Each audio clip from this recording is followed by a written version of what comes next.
first step. So we keep thinking that very few people are have hौसला to take the first step. The first step is very important. तो हौसला तो must है.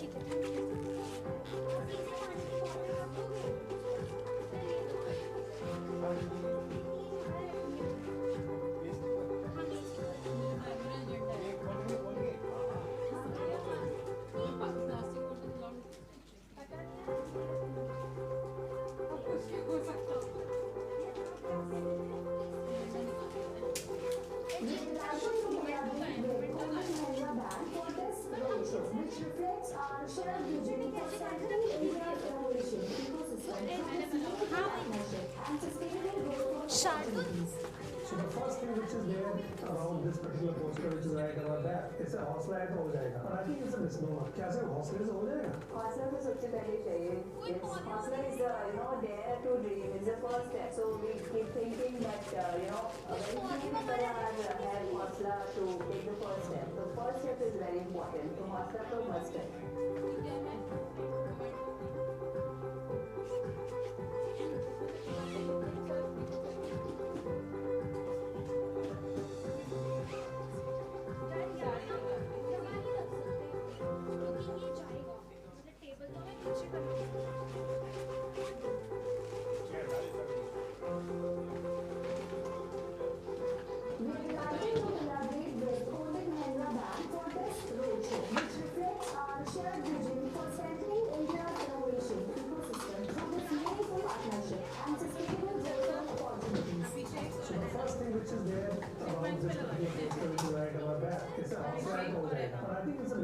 क्या सिर्फ हौसले से हो जाएगा? हौसला तो सबसे पहले चाहिए. Yes, हौसला is dare to dream. It's the first step. So we keep thinking that very few people have हौसला to take the first step. The first step is very important. तो हौसला तो must है.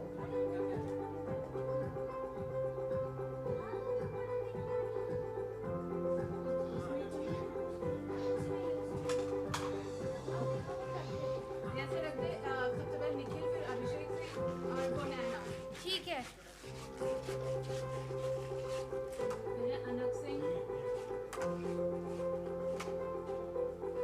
We're delighted to collaborate with Kotak BizLabs for this roadshow, which reflects our shared vision for strengthening India's innovation ecosystem through this meaningful partnership and sustainable growth opportunities.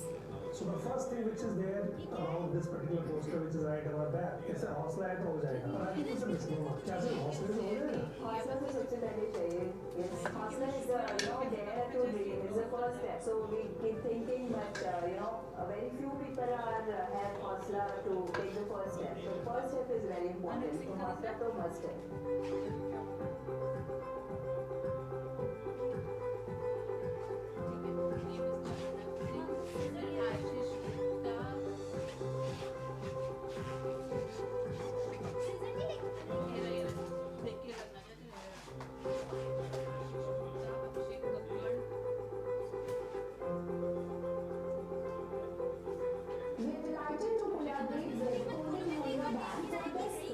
Which reflects our shared vision for strengthening India's innovation ecosystem through this meaningful partnership and sustainable growth opportunities. So the first thing which is there around this particular poster which is right about that, it's a हौसला है तो हो जाएगा. और I think it's a misnomer. क्या सिर्फ हौसले से हो जाएगा? हौसला तो सबसे पहले चाहिए. Yes, हौसला is dare to dream. It's the first step. So we keep thinking that very few people have हौसला to take the first step. The first step is very important. तो हौसला तो must है.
thing which is there around this particular poster which is right about that. It's a horse ride हो जाएगा. I think it's a misnomer. क्या sir horse race हो जाएगा? Hustler is सबसे पहले चाहिए. Hustler is dare to dream is the first step. So we keep thinking that very few people have hustler to take the first step. So first step is very important. So hustler तो must step.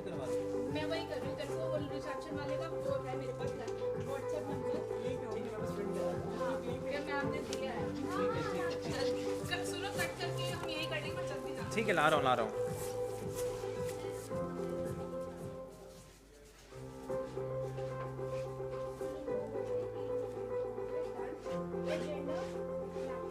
और देख लिया बहुत We बढ़िया decided to collaborate with Kotak Bank for this roadshow, which reflects our shared vision for strengthening India's innovation हाँ एक काम कर मोहित एक काम कर and sustainable growth opportunities. So the first thing which is there around this particular poster which is right about that. It's a horse ride हो जाएगा. I think it's a misnomer. क्या सर horse race हो जाएगा? Hustler is सबसे पहले चाहिए.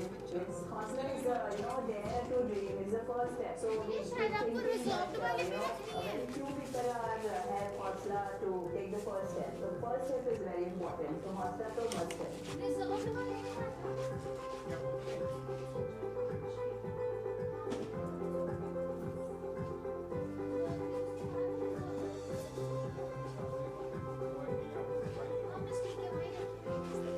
भैया आप ये ना शॉर्ट्स खोल दो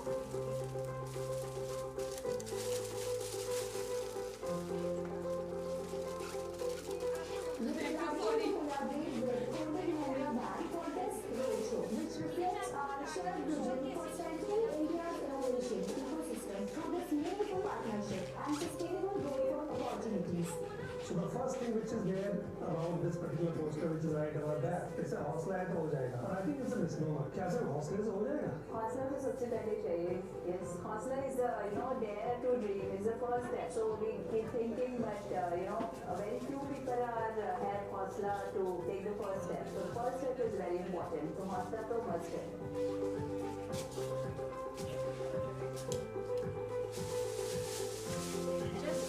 बस क्या ना फर्स्ट पेज निकाले बस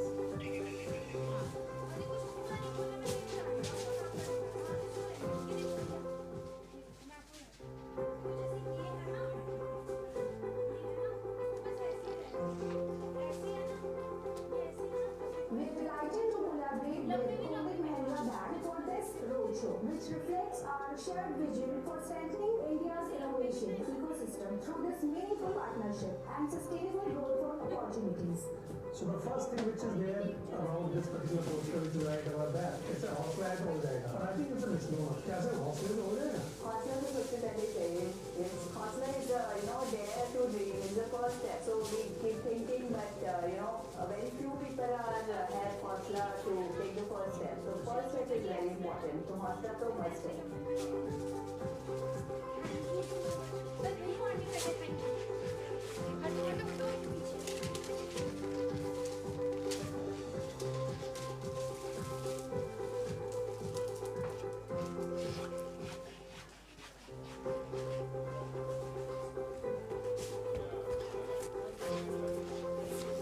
We are delighted to collaborate with Kotak Bank for this roadshow, which reflects our shared vision for strengthening India's innovation ecosystem through this meaningful partnership and sustainable growth opportunities.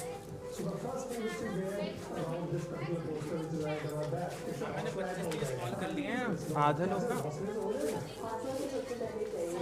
Yes, hustler is dare to dream is the first step. So we keep thinking that very few people have hustler to take the first step. So first step is very important. So hustler तो must step.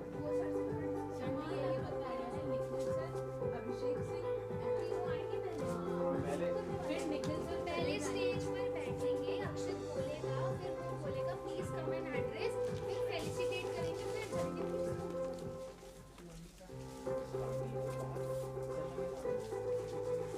अभी नहीं ma'am कितनी दी We are delighted to collaborate ये तुम्हें ढूंढ नहीं पा रहे हैं Bank for this roadshow, which reflects our shared vision for strengthening India's innovation ecosystem through this meaningful partnership and sustainable growth opportunities. So the first thing which is there around this particular poster which is right about that, it's a hौसला है तो हो जाएगा. But I think it's a misnomer. क्या सिर्फ हौसले से हो जाएगा? हौसला तो सबसे पहले चाहिए.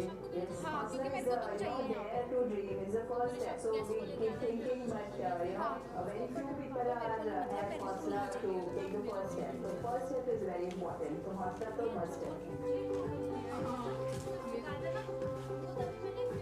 खाली पेपर वगैरह सब मिल जाएगा. ठीक है.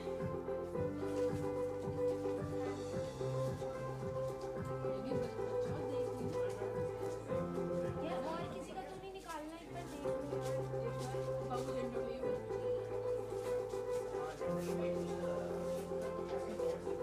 We would like to collaborate with Kotak BizLabs for this roadshow, which reflects our shared vision for strengthening India's innovation ecosystem through this meaningful partnership and sustainable growth for opportunities.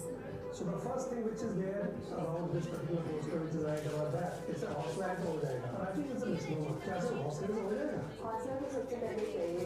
Yes, हौसला is the dare to dream is the first step. So we keep thinking that very few people are have हौसला to take the first step. The first step is very important. So साक्षी हौसला तो Agarwal must है. पता नहीं कौन है, इनकी team से या एन से.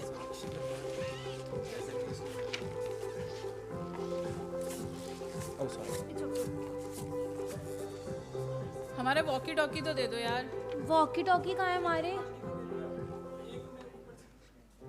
हमारी फोटो ही खींच दे मोहित. हमारे पास है कैमरा में खींचते हैं. We would like to collaborate with Kotak BizLabs for this roadshow, which reflects our shared vision for strengthening India's innovation ecosystem through this meaningful partnership आएगी and अच्छी. sustainable growth for opportunities.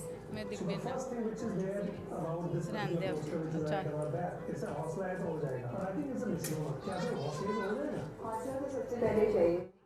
हौसला is dare to dream is the first step. So we keep thinking, but very few people are have हौसला to take the first step. The first आराम step से. is very important. So हौसला तो must है.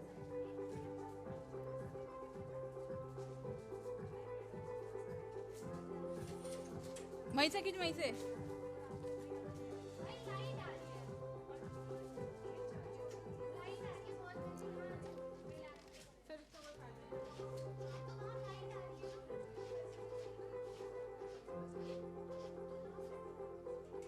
We are delighted to collaborate with Kotak BizLabs for this roadshow, which reflects our shared vision for strengthening India's innovation ecosystem through this meaningful partnership and sustainable growth for opportunities. So the first thing which is there around this particular poster which is right about that, it's a हौसला है तो हो जाएगा. But I think it's a misnomer. क्या सिर्फ हौसले से हो जाएगा? हौसला तो सबसे पहले चाहिए. Yes, हौसला is the dare to dream is the first step. So we keep thinking, but very few people are have हौसला to take the first step. The first step is very important. So हौसला तो must है.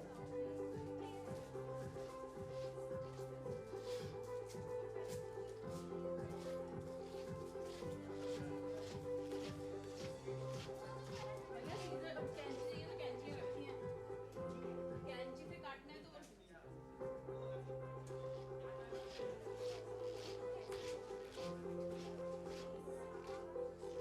We are delighted to collaborate with Kotak BizLabs for this roadshow, which reflects our shared vision for strengthening India's innovation ecosystem through this meaningful partnership and sustainable growth for opportunities. So the first thing which is there around this particular poster which is right about that, it's a हौसला है तो हो जाएगा. But I think it's a misnomer. क्या सिर्फ हौसले से हो जाएगा? हौसला तो सबसे पहले चाहिए. Yes, हौसला is the dare to dream is the first step. So we keep thinking, but very few people are have हौसला to take the first step. The first step is very important. So हौसला तो must है.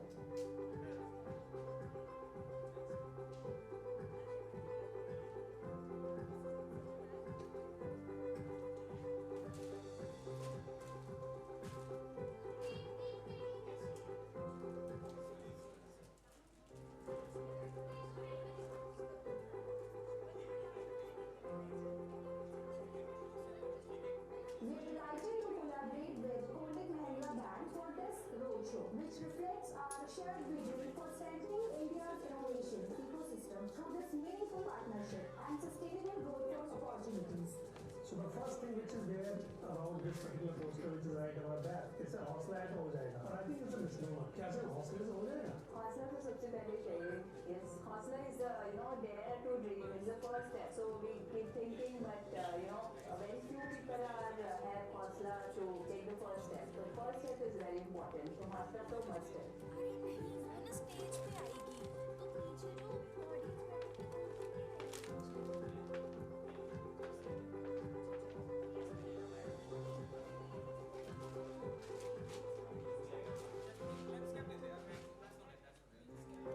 अरे मैंने idea launch वाले मेरे को क्या पता था आपको पीछे रखवाना है.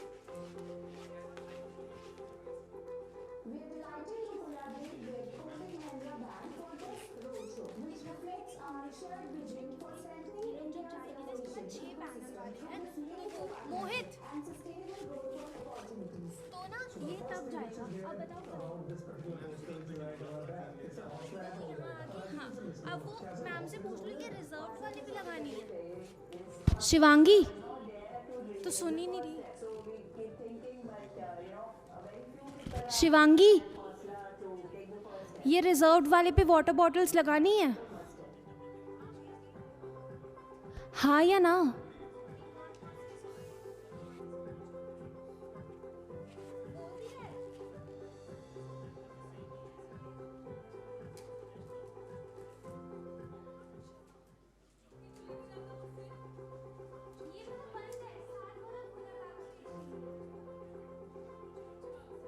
We are delighted to collaborate with Kotak BizLabs for this roadshow, which reflects our shared vision for centering India's innovation ecosystem through this meaningful partnership and sustainable growth for opportunities.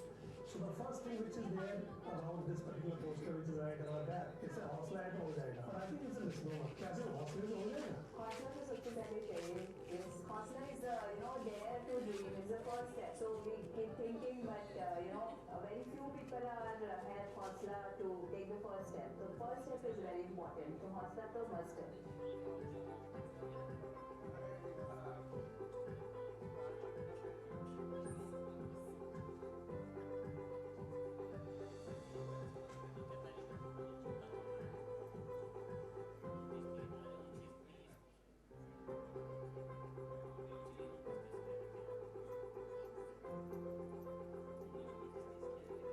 We are delighted to collaborate with Kotak BizLabs for this roadshow, which reflects our shared vision for centering India's innovation ecosystem through this meaningful partnership and sustainable growth for opportunities.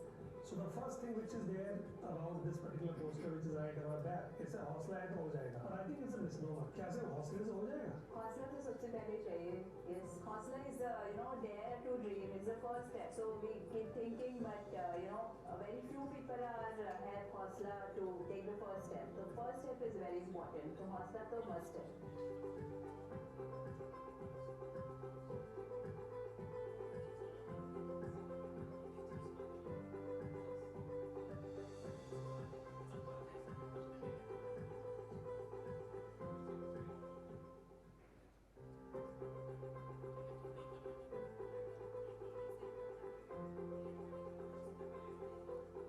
We are delighted to collaborate with Kotak BizLabs for this roadshow, which reflects our shared vision for centering India's innovation ecosystem through this meaningful partnership and sustainable growth for opportunities.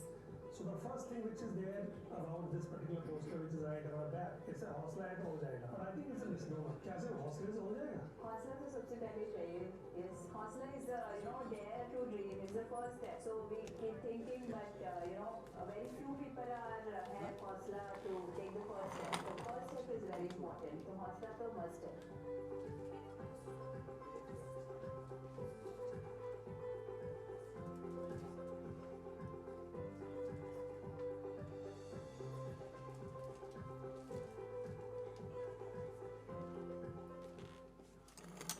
आपको chair चाहिए कहाँ? अच्छा ठीक है ma'am. We are delighted to collaborate with Kotak BizLabs for this roadshow, which reflects our shared vision for centering India's innovation ecosystem through this meaningful partnership and sustainable growth for opportunities. So So the first thing which is there around this particular poster which is right about that, it's a हौसला है तो हो जाएगा, but I think it's a misnomer. क्या सिर्फ हौसले से हो जाएगा? हौसला तो सबसे पहले चाहिए. Yes, हौसला is dare to dream. It's the first step. So we keep thinking, but very few people have हौसला to take the first step. The first step is very important. So हौसला तो must है.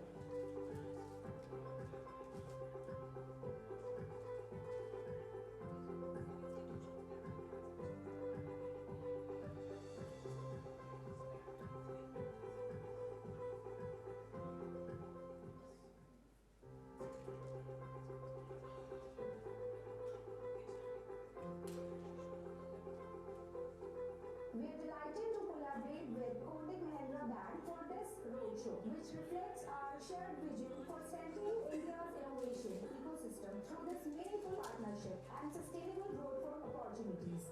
So the first thing which is there around this particular poster which is right about that, it's a हौसला है तो हो जाएगा, but I think it's a misnomer. क्या सिर्फ हौसले से हो जाएगा? हौसला तो सबसे पहले चाहिए. Yes, हौसला is dare to dream. It's the first step. So we keep thinking, but very few people have हौसला to take the first step. The first step is very important. So हौसला तो must है.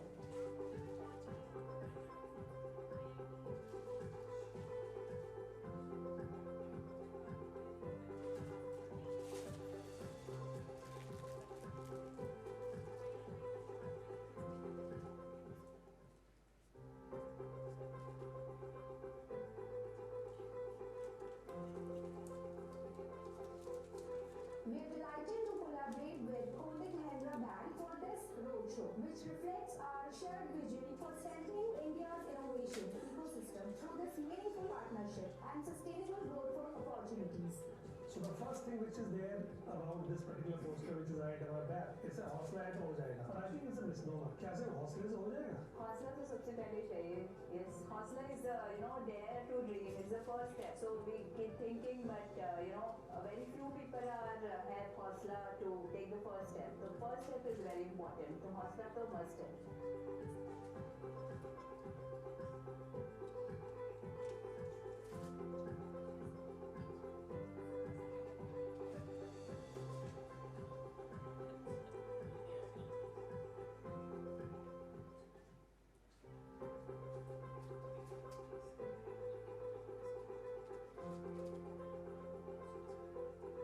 We are delighted to collaborate with Kotak Bank for this roadshow, which reflects our shared vision for centering India's innovation ecosystem through this meaningful partnership and sustainable growth for opportunities. So the first thing which is there around this particular poster which is right about that, it's a हौसला है तो हो जाएगा, but I think it's a misnomer. क्या सिर्फ हौसले से हो जाएगा? हौसला तो सबसे पहले चाहिए. Yes, हौसला is dare to dream. It's the first step. So we keep thinking, but very few people have हौसला to take the first step. The first step is very important. So हौसला तो must है.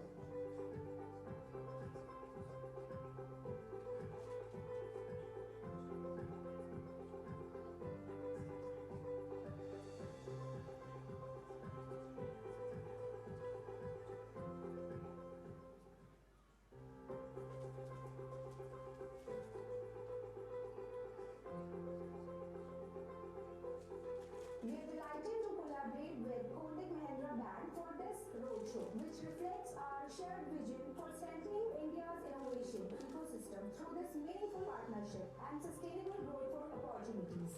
So the first thing which is there around this particular poster which is right about that, it's a हौसला है तो हो जाएगा, but I think it's a misnomer. क्या सिर्फ हौसले से हो जाएगा? हौसला तो सबसे पहले चाहिए.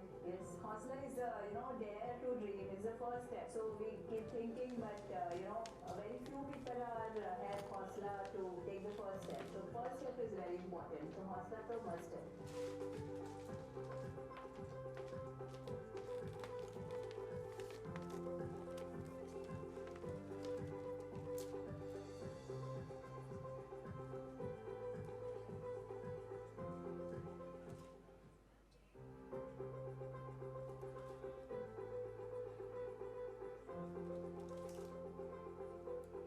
We are delighted to collaborate with Kotak Bank for this roadshow, which reflects our shared vision for centering India's innovation ecosystem through this meaningful partnership and sustainable growth for opportunities.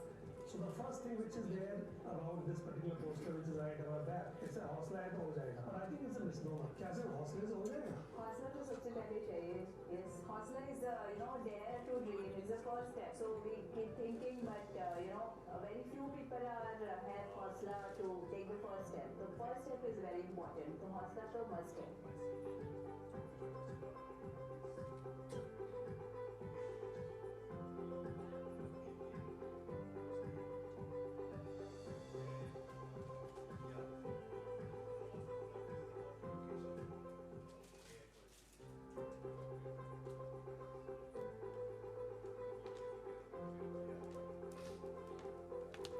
We are delighted to collaborate with Kotak Mahindra Bank for this roadshow, which reflects our shared vision for strengthening India's innovation ecosystem through this meaningful partnership and sustainable growth for opportunities. So the first thing which is there around this particular poster which is right about that, it's a हौसला है तो हो जाएगा, but I think it's a misnomer. क्या सिर्फ हौसले से हो जाएगा? हौसला तो सबसे पहले चाहिए.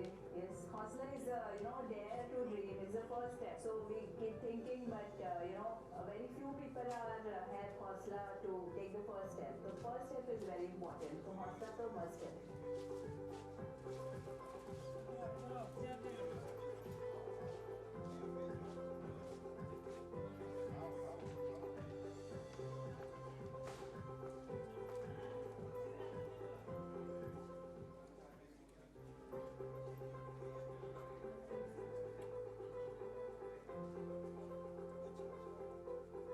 We are delighted to collaborate with Kotak Mahindra Bank for this roadshow, which reflects our shared vision for strengthening India's innovation ecosystem through this meaningful partnership and sustainable growth for opportunities. So the first thing which is there around this particular poster which is right about that, it's a हौसला है तो हो जाएगा, but I think it's a misnomer. क्या सिर्फ हौसले से हो जाएगा? हौसला तो सबसे पहले चाहिए.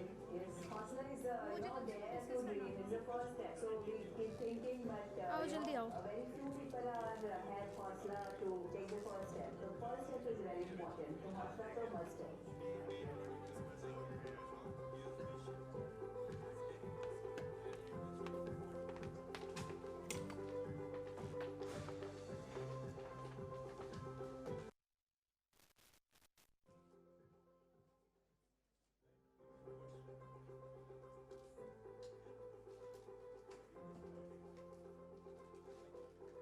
We are delighted to collaborate with Kotak Mahindra Bank for this roadshow, which reflects our shared vision for strengthening India's innovation ecosystem through this meaningful partnership and sustainable growth for opportunities.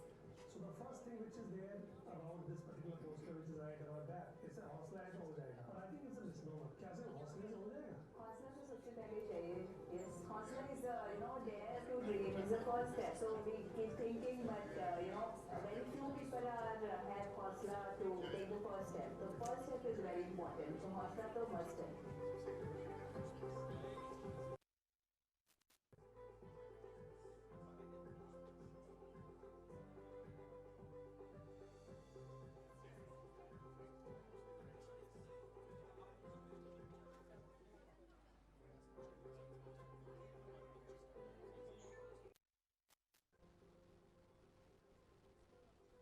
We are delighted to collaborate with Kotak Mahindra Bank for this roadshow, which reflects our shared vision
कैसे हौसले से हो जाएगा? हौसला तो सबसे पहले चाहिए. Yes, हौसला is there to dream. Hello hello So we keep thinking, but very few people आवाज़ आ भी have रही है? हौसला to take the first step. The first step is very important. So हौसला तो must है.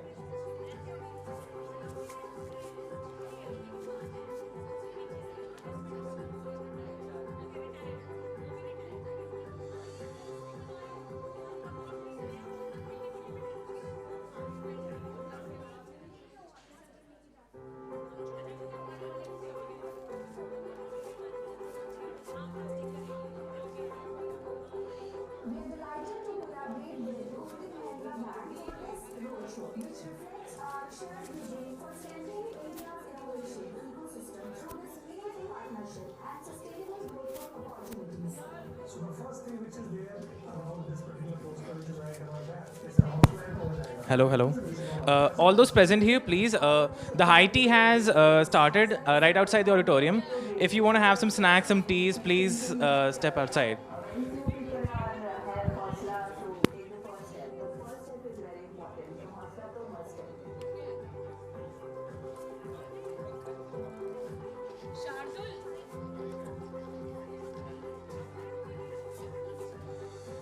मुझे लगा स्वाति रावल फंडी ग्रुप में मैसेज किया रहेगा Swati Rawal at YC from MSD.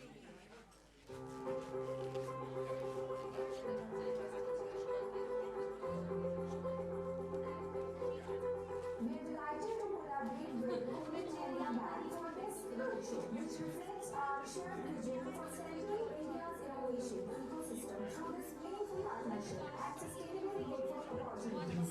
So the first thing which is there about this particular poster which is right about that is a houseland हो जाएगा. I think it's a misnomer. कैसे हौसले से हो जाएगा? हौसला तो सबसे पहले चाहिए. Yes, हौसला is there to dream. Is the first step. So we keep thinking, but very few people have हौसला to take the first step. The first step is very important. So हौसला तो must है. सुन Jasprit first 10 रोज खाली करवानी है जल्दी जाके देख मेक श्योर करके बैठ लेना खाली करने का खाली है ना तो मतलब लेके आए हाँ ओके यहाँ पे photo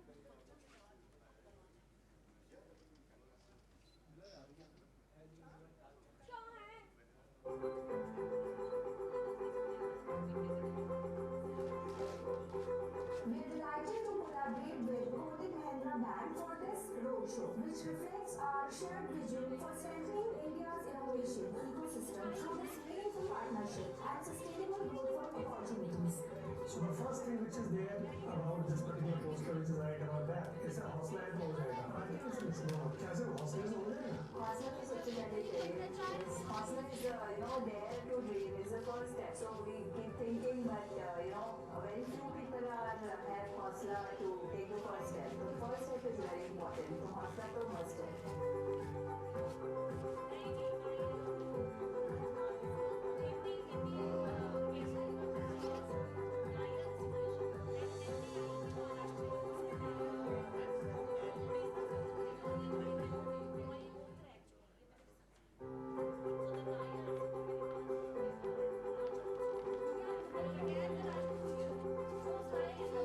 We are delighted to collaborate with Kotak Mahindra Bank for this roadshow, which reflects our shared vision for strengthening India's innovation ecosystem through this meaningful partnership and sustainable growth opportunities.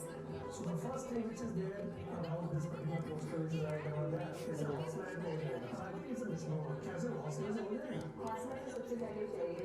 Yes, हौसला is to dream. Is the first step. So we keep thinking, but very few people have हौसला to take the first step. The first step is very important. So हौसला तो must है.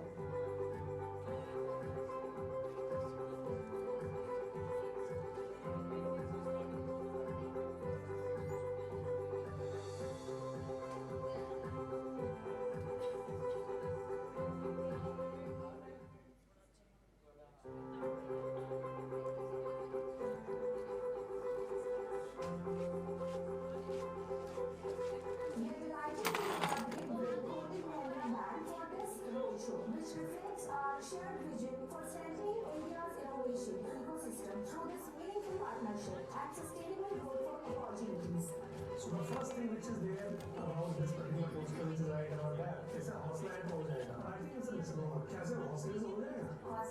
सबसे पहले चाहिए is haussla is dare to dream is the first step. So we keep thinking, but very few people have haussla to take the first step. The first step is very important. तो haussla तो must है.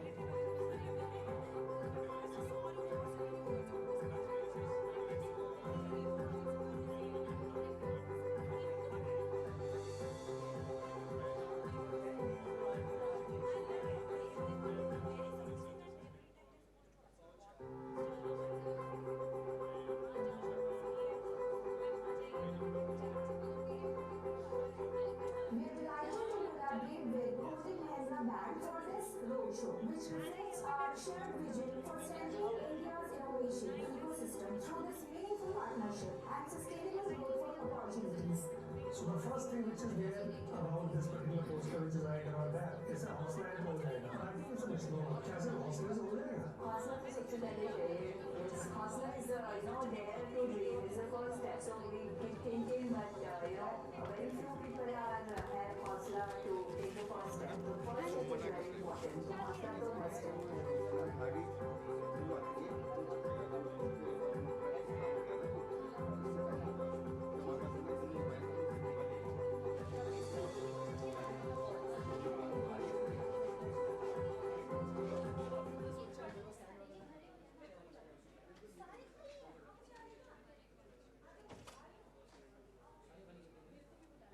अरे temporary कहाँ से तो आएंगे हमें कुछ सोचना पड़ेगा इसमें कुछ खाना है urgent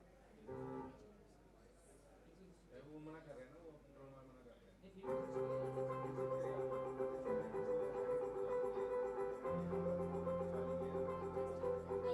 We are delighted to collaborate with Kotak Band for this roadshow, Swati. which reflects our shared vision for centering India's innovation ecosystem through this meaningful partnership and sustainable growth for opportunities. So the first thing which is there about this particular poster which is right about that is a haussla हो जाएगा. I think it's a misnomer. क्या सिर्फ हौसले से हो जाएगा? हौसला तो सबसे पहले चाहिए. Yes, haussla is dare to dream is the first step. So we keep thinking, but very few people have haussla to take the first step. The first step is very important. तो हौसला तो must है.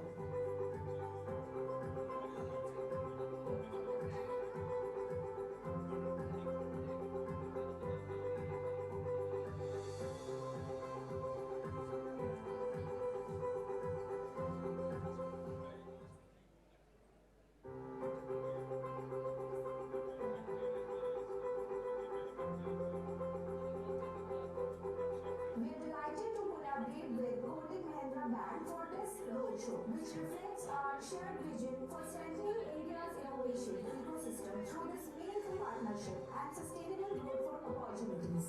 So the first thing which is there about this particular poster which is right about that is a haussla हो जाएगा. I think it's a misnomer. क्या सिर्फ हौसले से हो जाएगा? हौसला तो सबसे पहले चाहिए. Yes, haussla is dare to dream is the first step. So we keep thinking, but very few people have haussla to take the first step. The first step is very important. तो हौसला तो must है.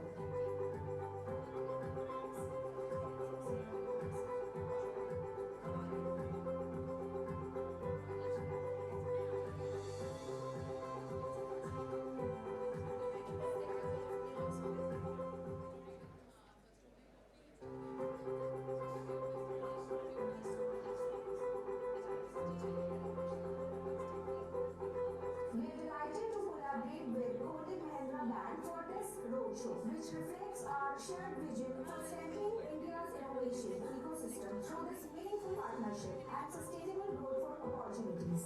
So the first thing which is there about this particular poster which is right about that is a हौसला हो जाएगा. I think it's a misnomer. क्या सिर्फ हौसले से हो जाएगा? हौसला तो सबसे पहले चाहिए.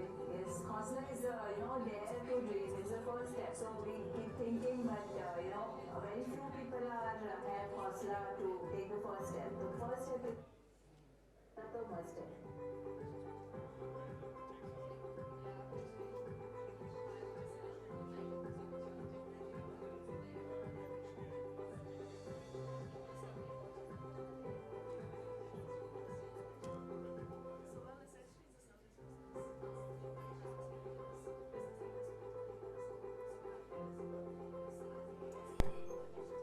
We are delighted to collaborate with Kotak Band for this roadshow, which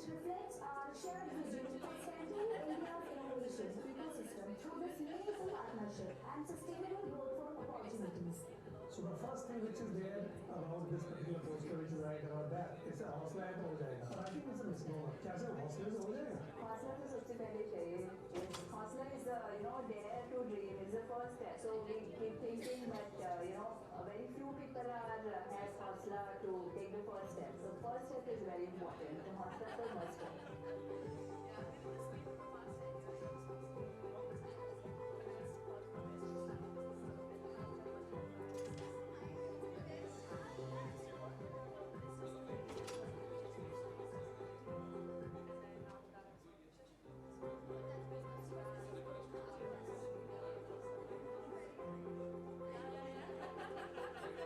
We are delighted to collaborate with Kotak Bank for this roadshow, which reflects our shared vision for strengthening India's innovation ecosystem through this meaningful partnership and sustainable growth for opportunities.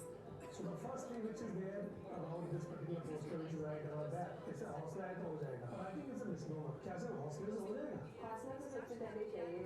Yes, हौसला is dare to dream is the first step. So we keep thinking that very few people have हौसला to take the first step. The first step is very important. तो हौसला तो must है.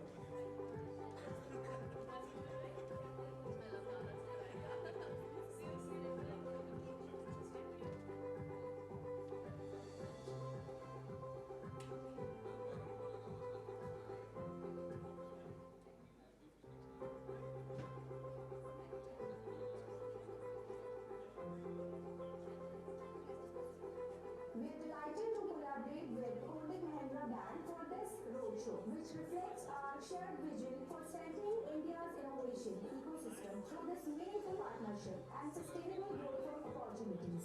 So the first thing which is there about this particular poster which is right about that. It's a हौसला है तो हो जाएगा. But I think it's a misnomer. क्या सिर्फ हौसले से हो जाएगा? हौसला तो सबसे पहले चाहिए. Yes, हौसला is dare to dream is the first step. So we keep thinking that very few people have हौसला to take the first step. The first step is very important. तो हौसला तो must है.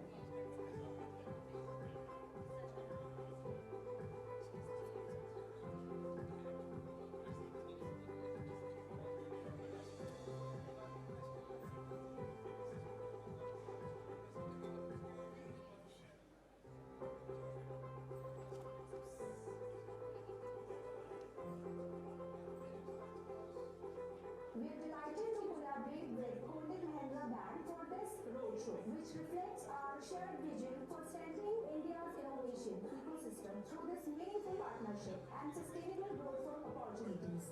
So the first thing which is there about this particular poster which is right about that. It's a हौसला है तो हो जाएगा. But I think it's a misnomer. क्या सिर्फ हौसले से हो जाएगा? हौसला तो सबसे पहले चाहिए. Yes, हौसला is dare to dream is the first step. So we keep thinking that very few people have हौसला to take the first step. The first step is very important. तो हौसला तो must है.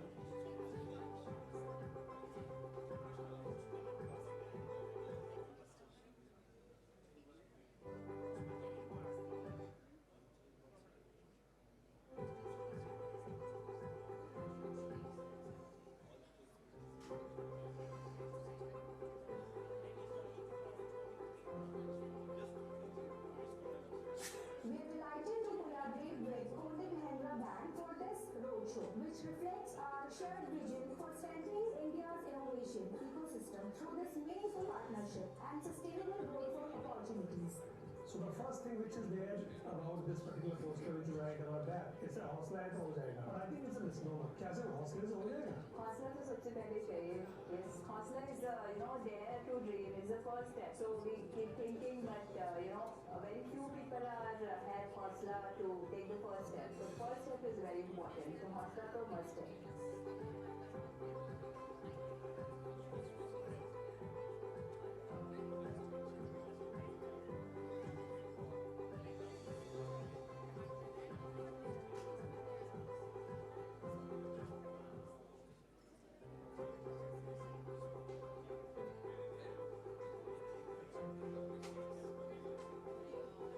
We are delighted to collaborate with Kotak Bank for this roadshow, which reflects our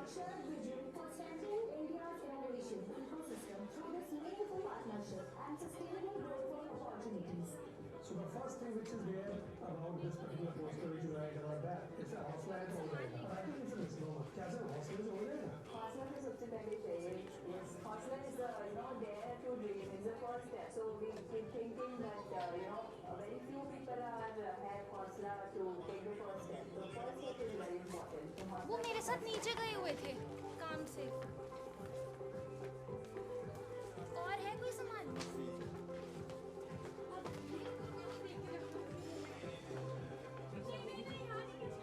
नीचे रखूंगा hand में एक बार टूट फूट चुका है तो उसका डर लगता है. अच्छा ये क्या है?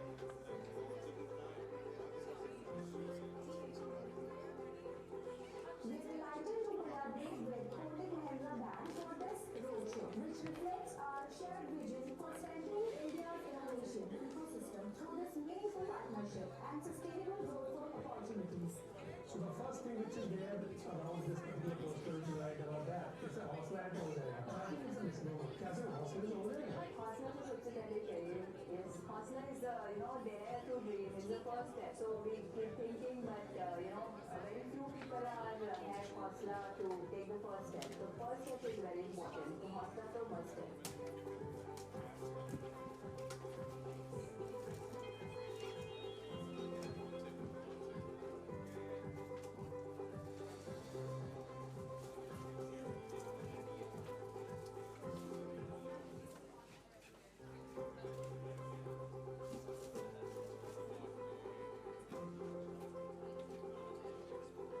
We are delighted to collaborate with Kotak Mahindra Bank for this roadshow, which reflects our shared vision for strengthening India's innovation ecosystem through this meaningful partnership and sustainable growth for opportunities.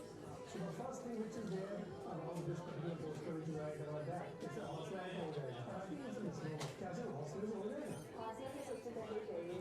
Yes, हौसला is dare to dream is the first step. So we keep thinking that very few people have हौसला to take the first step. The first step is very important. तो हौसला तो must है. अरे भाई जाओ मैंने उनको मना करा.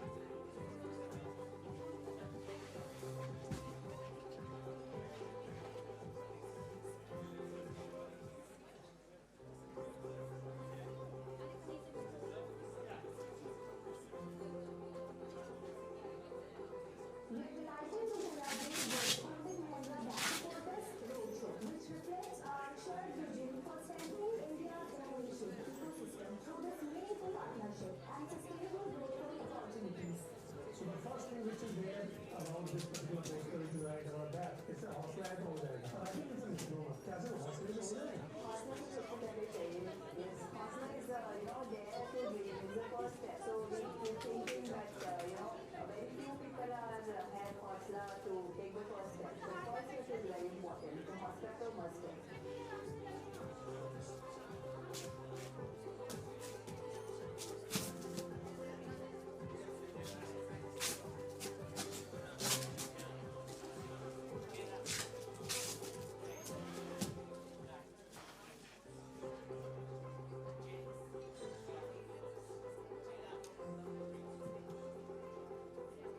We are delighted to collaborate with Kotak Mahindra Bank for this roadshow, which reflects our shared vision for strengthening India's innovation ecosystem through this meaningful partnership and sustainable growth for opportunities.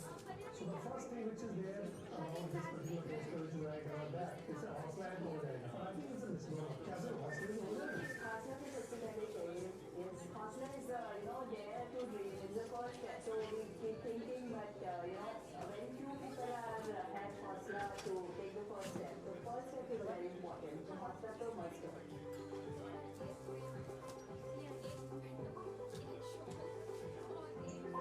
आप ही help कर दो हमारी. ठीक है तुम जाओ तो आगे का देखो.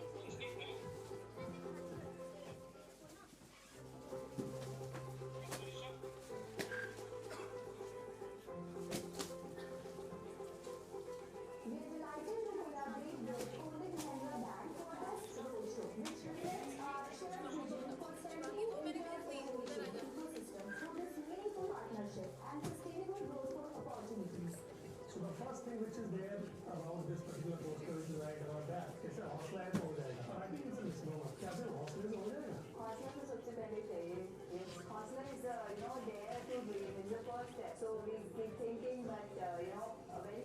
Swati. have haussla to take the first step. The first step is very important. So haussla to must have.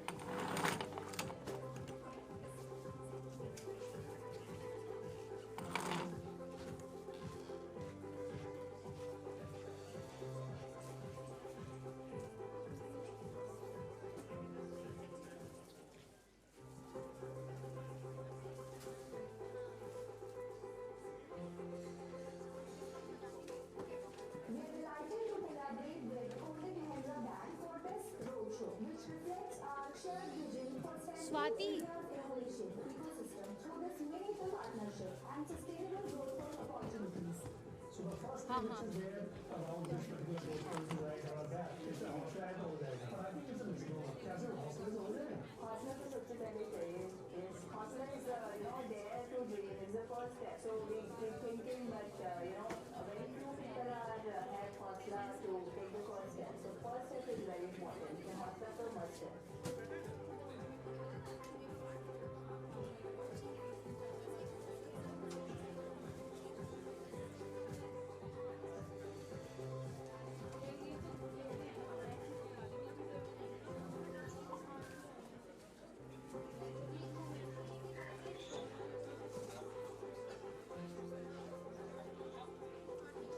We are delighted to collaborate with Kotak Mahindra Bank for this roadshow, which reflects our shared vision for centering India's innovation ecosystem through this meaningful partnership and sustainable growth opportunities. So the first thing which is there around this particular poster which is right around that, it's a horse ride हो जाएगा. But I think it's a misnomer. क्या सिर्फ horse race हो जाएगा? Haussla to सबसे पहले चाहिए. Yes, haussla is dare to dream is the first step. So we keep thinking, but very few people have haussla to take the first step. The first step is very important. So haussla to must have.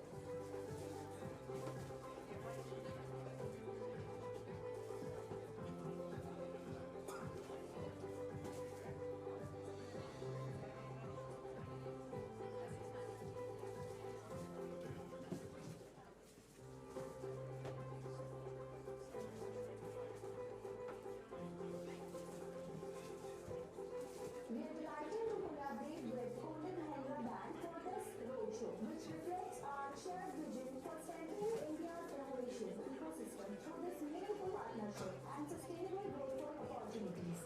So the first thing which is there around this particular poster which is right around that, it's a horse ride हो जाएगा. But I think it's a misnomer. क्या सिर्फ horse race हो जाएगा? Haussla to सबसे पहले चाहिए. Yes, haussla is dare to dream is the first step. So we keep thinking, but very few people have haussla to take the first step. The first step is very important. So haussla to must have.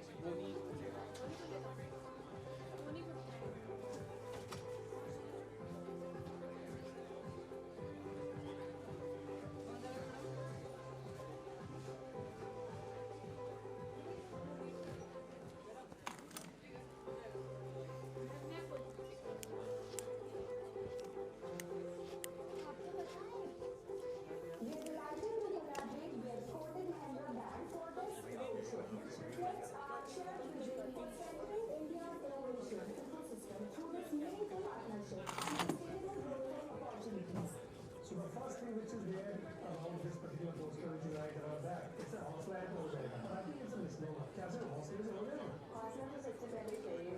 Yes, haussla is dare to dream is the first step. So we keep thinking, but very few people have haussla to take the first step. So first step is very important. So haussla to must have.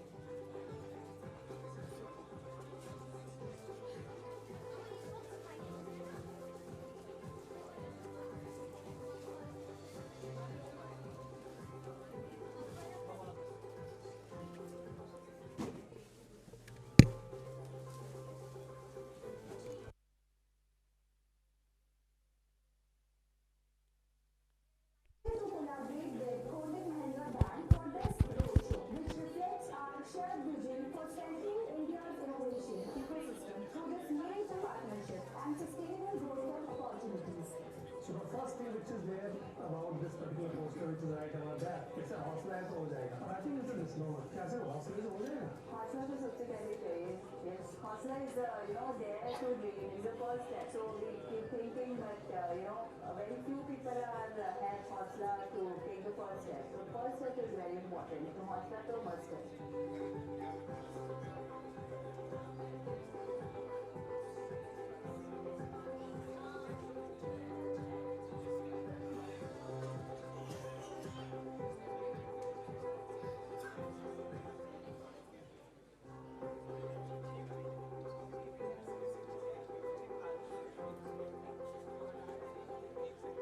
We are delighted to collaborate with Kotak Mahindra Bank for this roadshow, which reflects our shared vision for strengthening India's innovation ecosystem through this meaningful partnership and sustainable growth opportunities. So the first thing which is there about this particular poster which is right over there, it's a हौसला है तो हो जाएगा. But I think it's a misnomer. कैसे हौसले से हो जाएगा? Hostla to सबसे पहले चाहिए.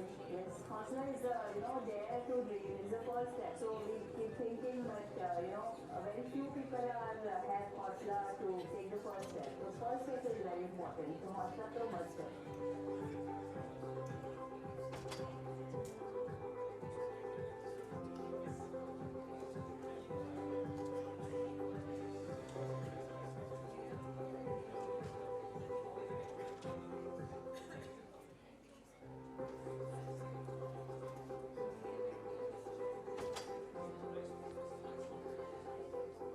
We are delighted to collaborate with Kotak Mahindra Bank for this roadshow, which reflects our shared vision for strengthening India's innovation ecosystem through this meaningful partnership and sustainable growth opportunities. So the first thing which is there about this particular poster which is right over there, it's a हौसला है तो हो जाएगा. But I think it's a misnomer. कैसे हौसले से हो जाएगा? Hostla to सबसे पहले चाहिए. Yes, hostla is, there to dream. It's the first step. So we keep thinking that, very few people are have hostla to take the first step. So first step is very important. So hostla to must step.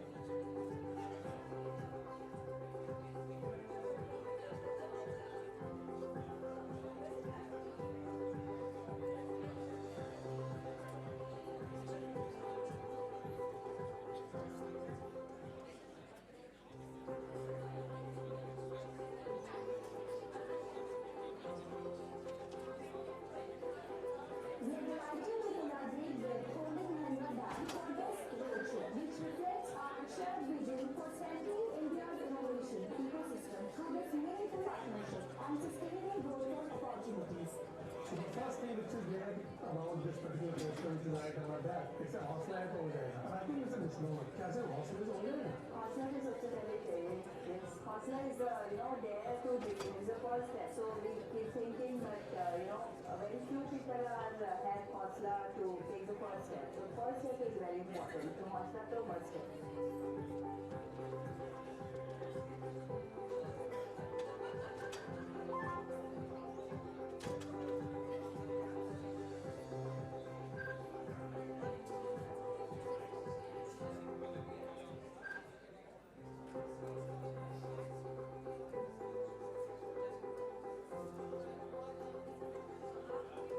We are delighted to collaborate with Kotak Mahindra Bank for this roadshow, which reflects our shared vision for strengthening India's innovation ecosystem through this meaningful partnership and sustainable growth opportunities. So the first thing which is there about this particular poster which is right over there, it's a हौसला है तो हो जाएगा. But I think it's a misnomer. कैसे हौसले से हो जाएगा? Hostla to सबसे पहले चाहिए. Yes, hostla is, there to dream. It's the first step. So we keep thinking that, very few people are have hostla to take the first step. So first step is very important. So hostla आप ले जाओ. क्यों? अरे मैं उठवा रहा हूँ. हाँ. अरे 2 मिनट का काम है.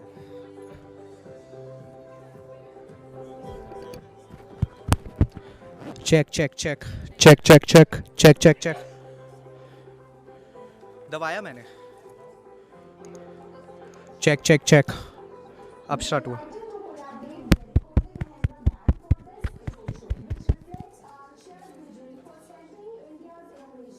ये प्रेस करके रखेंगे. हाँ? ऑन हो कहाँ से होगा?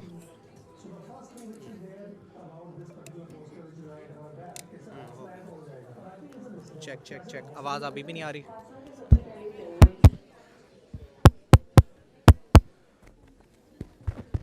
Yeah, it's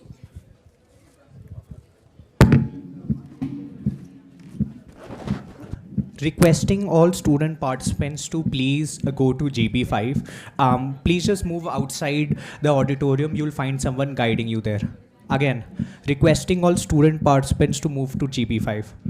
Thank you so much.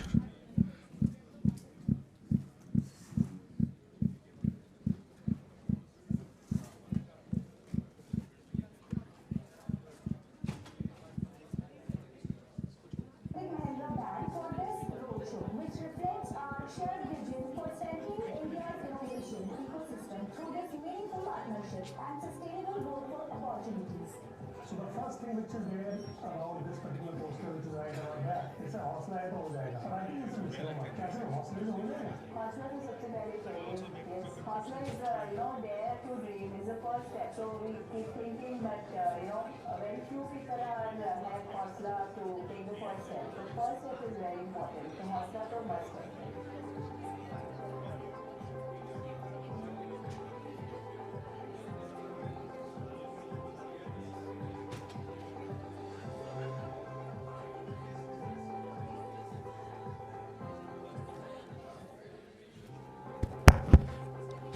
Hello. Again, requesting all student participants to please move to GB5. Someone will be outside to guide you there. Secondly, requesting all attendees to switch their phones to vibration mode. Thank you. India's innovation ecosystem through this meaningful partnership and sustainable growth for opportunities. So the first thing which is there around this particular poster which is right around that, it's a हौसला है तो हो जाएगा, but I think it's a misnomer. कैसे हौसले से हो जाएगा? हौसला तो सबसे पहले चाहिए. Yes, हौसला is dare to dream is the first step. So we keep thinking, but very few people have हौसला to take the first step. The first step is very important. So हौसला तो must है.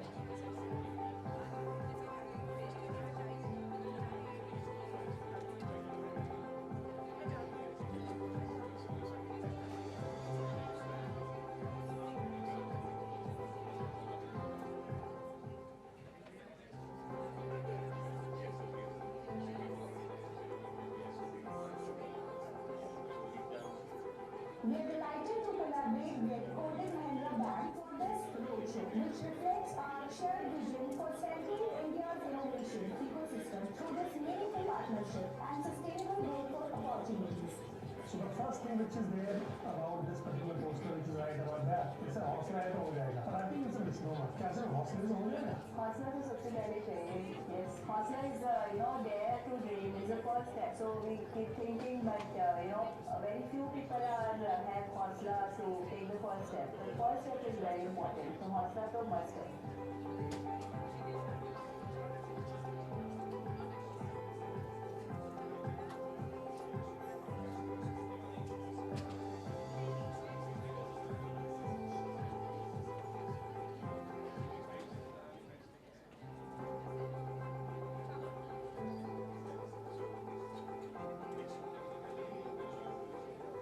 We are delighted to collaborate with Kotak Mahindra Bank for this roadshow, which reflects our shared vision for centering India's innovation ecosystem through this meaningful partnership and sustainable growth for opportunities. So the first thing which is there around this particular poster which is right around that, it's a हौसला है तो हो जाएगा, but I think it's a misnomer. कैसे हौसले से हो जाएगा? हौसला तो सबसे पहले चाहिए. Yes, हौसला is dare to dream is the first step. So we keep thinking, but very few people have हौसला to take the first step. The first step is very important. So हौसला तो must है.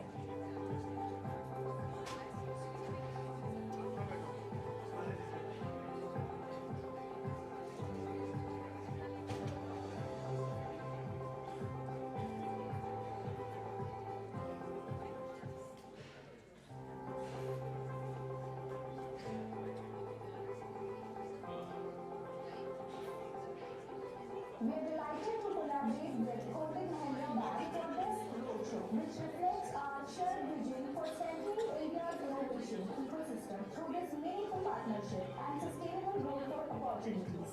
So the first thing which is there around this particular poster which is right around that, it's a हौसला है तो हो जाएगा, but I think it's a misnomer. कैसे हौसले से हो जाएगा? हौसला तो सबसे पहले चाहिए. Yes, हौसला is dare to dream is the first step. So we keep thinking, but very few people have hostler to take the first step. The first step is very important. From hostler to must step.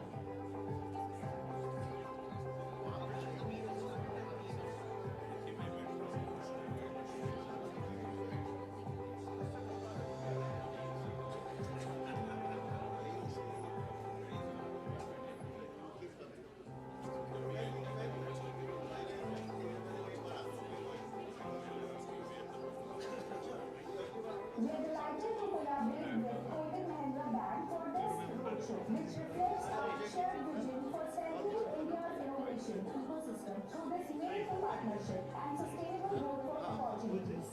So the first thing which is there around this particular poster which is right around that, it's a hostler हो जाएगा. But I think it's a misnomer. कैसे hostler हो जाएगा? Hostler is something very training. Yes, hostler is dare to dream is the first step. So we keep thinking, but very few people have hostler to take the first step. The first step is very important. From hostler to must step.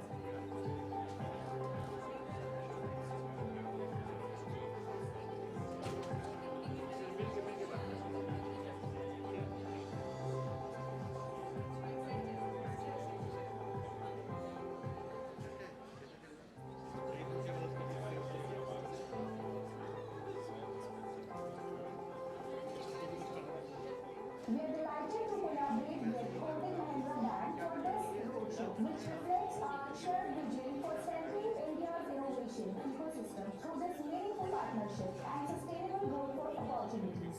So the first thing which is there around this particular poster which is right around that, it's a hostler हो जाएगा. But I think it's a misnomer. कैसे hostler हो जाएगा? Hostler is such a very training. Yes, hostler is dare to dream is the first step. So we keep thinking, but very few people have hostler to take the first step. The first step is very important. From hostler to must step.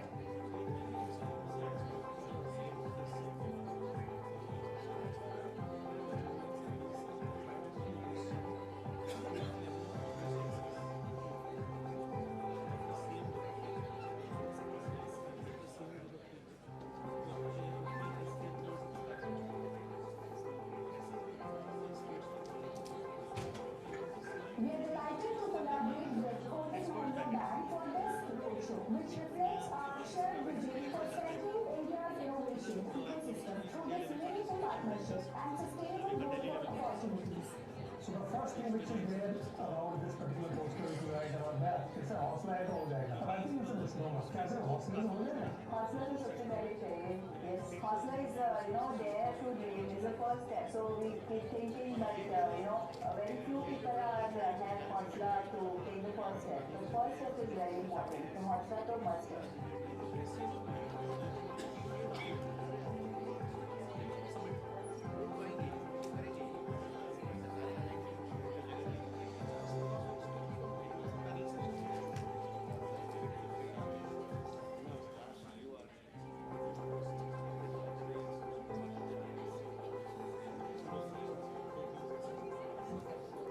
We are delighted to collaborate with Kotak Bank for this roadshow, which reflects our shared vision for centering India's innovation ecosystem through this meaningful partnership and sustainable growth for opportunities.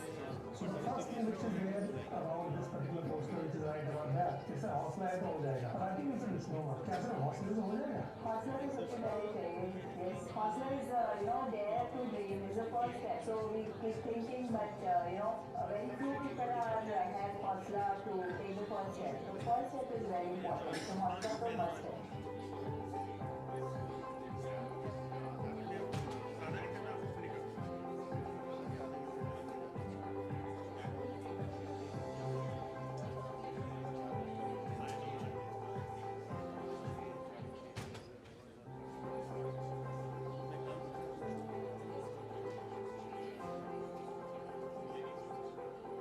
We are delighted to collaborate with Kotak Bank for this roadshow, which reflects our shared vision for centering India's innovation ecosystem through this meaningful partnership and sustainable growth for opportunities. So the first thing which is there around this particular poster which is right around that, it's a hostler हो जाएगा. But I think it's a misnomer. कैसे hostler हो जाएगा? Hostler is such a very training. Yes, hostler is dare to dream is the first step. So we keep thinking, but very few people have hostler to take the first step. The first step is very important.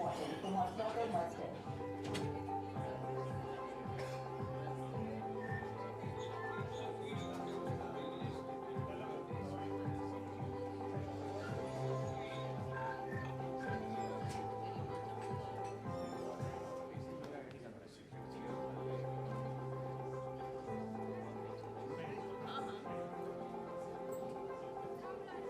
We are delighted to collaborate with Kotak Bank for this roadshow, which reflects our shared vision for strengthening India's innovation ecosystem through this meaningful partnership and sustainable growth opportunities. So the first thing which is there,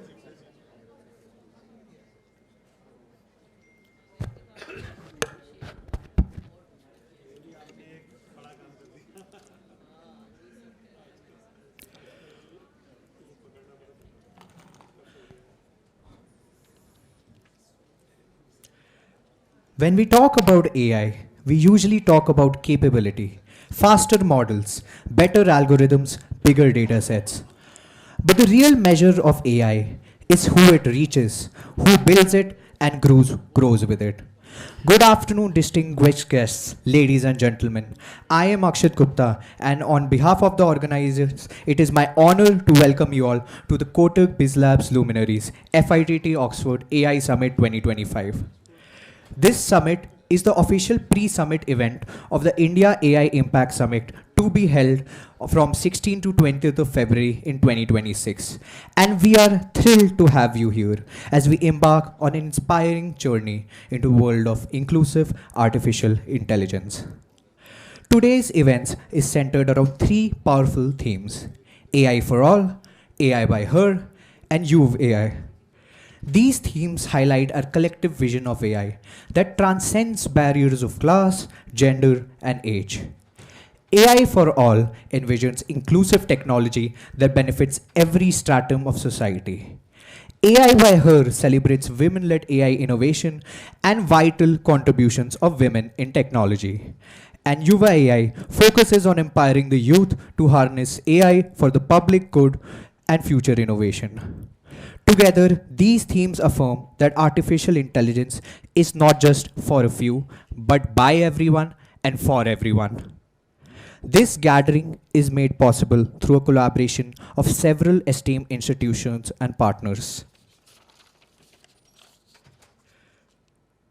We have a remarkable lineup of speakers and sessions this afternoon, and I'm certain we will witness insightful discussions and breakthrough ideas. So, without further ado, let's begin our program. I would like to invite our Managing Director, Dr. Nikhil Agrawal, our Chief Guest, Mr. Abhishek Singh, and our special guest, Ms. Anna Roy, to the stage, please.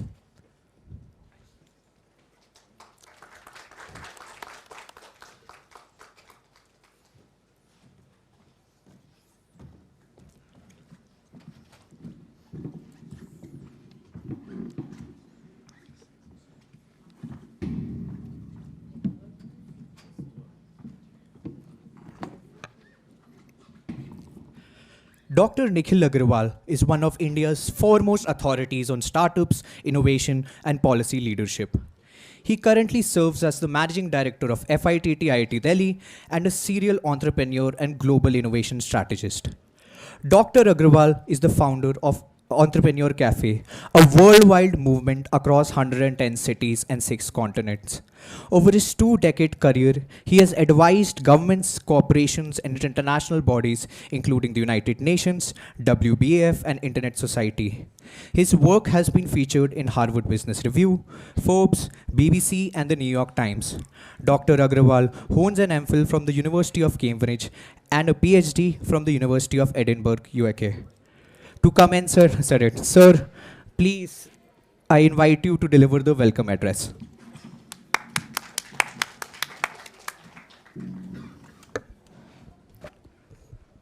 Good afternoon, everyone. Today is a very lucky day, I would say. It's a rare occasion when we have, how do I put it in words, but two of the biggest stalwarts of AI in technology where I'm sharing the dais with. Mr. Abhishek Singh, who has redefined how the world is looking at India in terms of AI. The way the world is perceiving India as one of the developers of core AI solution, and from the government level, Mr. Abhishek Singh is making those strides. The kind of policy he is able to bring in, the kind of people he is able to gather is phenomenal. So certainly please welcome Mr. Abhishek Singh. And similarly, I am equally delighted by the presence of Ms. Anna Roy. Madam is involved in Niti Aayog, and a lot of you may not know, but the whole AI story was started by her a few years back. And she was responsible for artificial intelligence and also the future technologies in Niti Aayog for a long time. And now she is taking one of the, I would say, the nearest subject to her heart about women entrepreneurship. And she is able to come up with the policies which have redefined the Indian technology policy from the government perspective. So thanks a lot, ma'am, for coming in, and kindly welcome. So today what we are doing is we are creating an ecosystem of people who are coming together. It's not only an event, but it's a culmination of various mindset, investors, startups, people from different areas, not only from India, but also from abroad, who has come in together. So FITT, IIT Delhi, Oxford Business Alumni, Said Business School, Kotak BizLabs, Unnati AI, these are our core partners who have come together to celebrate only one thing, is the future of India, the future of artificial intelligence, the future of inclusivity. When I say inclusivity, I think India has become one of the leading examples of how we are able to come up with solutions which are inclusive, which we are involving everyone. There is also a criticism which is going on about AI. It's not only the positive side, but also the negative side that we need to understand from the policy perspective. The criticism is AI is exclusive. For AI, you require money, you require computing power, you require energy, you require knowledge.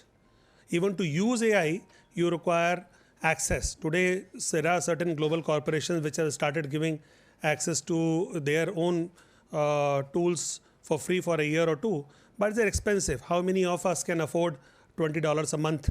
Or how many of you can actually start paying as a startup? You can start paying $200 or $500 a month as an enterprise solution. This is very challenging. So AI is also sort of becoming exclusive to certain community. It's becoming only to the rich people, reach to the rich people. But the question comes to always that how do we create inclusivity in AI? How do we bring people together? Because India has been always an inclusive entity as a whole. So this is something what we are trying to do at IIT Delhi, is along with the government, along with our corporate partners like Kotak BizLabs, we are trying to bring that inclusivity in technology, whether it is startups, whether it is investors, whether it is in different kind of technology. And we provide an opportunity for everyone for doing something for everyone else. If you look at the startups today, IIT Delhi, FITT has emerged one of the largest tech incubators in the country. We have 200 plus startups working on core technologies, not only just developing those solutions, but also able to implement those solutions. So whenever we select a company, we always look at that what impact this company will have. Is not about in terms of profitability, but also in terms of lives of the people. How many people lives can be affected by this technology? What is the solution adaptability? If somebody comes and says that our company will become the most profitable and generate a lot of shareholder wealth, that is one way of looking at it. But that's not the criteria of selection with IIT Delhi. It's about the inclusivity. So when this proposal came about that AI for her is an event we should do, and immediately I jump on it. I said, no, this is the event that we have to collaborate and we have to partner. So immediately we called our partner Kotak BizLabs, where they are running, I would say, one of the most forward-looking CSR accelerator program. And Kotak immediately, Himanshu and everyone else said, no, this is a great idea to partner with. And not only Kotak partner, but they are also offering 30 lakhs rupees support for every startup which will be selected through this program. So that's another way of participating and engaging with the larger community. Not only we support in terms of technology, but we also provide funding and we provide an access of using this technology to the government. So why we are gathered here? So we are building a broader national and global effort to build what I said always, an inclusive, innovation-led AI ecosystem. The AI or any technology cannot be exclusive, cannot be used by certain countries, certain communities, certain groups. It has to be inclusive. Then it becomes popular. We have seen examples of such kind in the past. Telecommunication has become a formidable technology when people start using. Today, India has one of the strongest telecom ecosystem in the world. And thanks to the policy in the government, we have world-class telephony for less than $5 or $6 a month, which is unheard of. You go to any other country, you will be spending at least $20, $30 a month to provide this kind of service what you have. And you have not only one redundancy, but you have triple redundancy, one of the best infrastructure. And that's thanks to the government, because government always thought about creating inclusivity. Platforms like this will not only bring the inclusivity, but also bring academia, industry, investors, policymakers, emerging founders, and allowing us to co-create those technologies, share those technologies. So we are committed at FIT and IIT Delhi. We are committed to bring this idea forward, bring all of you together, build new solutions which can be used by a larger community, and provide a platform for startup investors to come together. It's not only about the investment what you're doing, but it's also about a commitment. It's about the responsibility. So that's how we look at the new age of AI, responsible AI, ethical AI, and AI which is used by every Indian. Is not only used by only educated people, but also used by everyone. So this is the commitment that we have. This is the commitment from IIT. And I'm so glad that all of you are able to come. And thanks again to Abhishek ji and Anna ma'am for coming here this afternoon. And I was just saying that getting both of them in one room in one of the afternoon is practically an impossible task. That's something I'm glad that we are able to achieve. And thanks to both of you for coming. And thanks all of you who are able to come in the big numbers. So equally, this event is telecasted. So there are 2 more rooms like this who are filled with people. Unfortunately, we have only 150 people who we can accommodate here. So more than 500 people are in person in this campus. And I think, I don't know, our social media head will tell us how many people are live watching. So thanks again for everyone. And I hope you will enjoy this afternoon.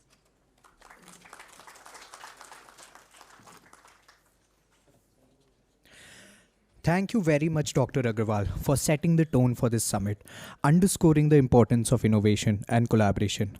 Now it is my privilege to invite our chief guest to share his insights with us. We are honored to have with us Mr. Abhishek Singh, DG NIC and Additional Secretary, METI, Government of India. He is a 1995 batch IAS officer and a national leader in digital governance and emerging technologies. He also serves as CEO, India AI Mission, driving India's strategy in AI, digital public infrastructure, and Bhashani. He has previously led key national programs such as President and CEO NEGD, MD and CEO Digital India Corporation, CEO Karm Yogi Bharat, and CEO MyGov. A Harvard Kennedy School Mason Fellow, an IIT Kanpur alumnus. He brings over 25 years of high-impact leadership across governments, technology, and public service transformation. He will speak on AI for inclusivity and vision of Indian technologies for the world, reflecting the theme AI for all. Ladies and gentlemen, please welcome Mr. Abhishek Singh.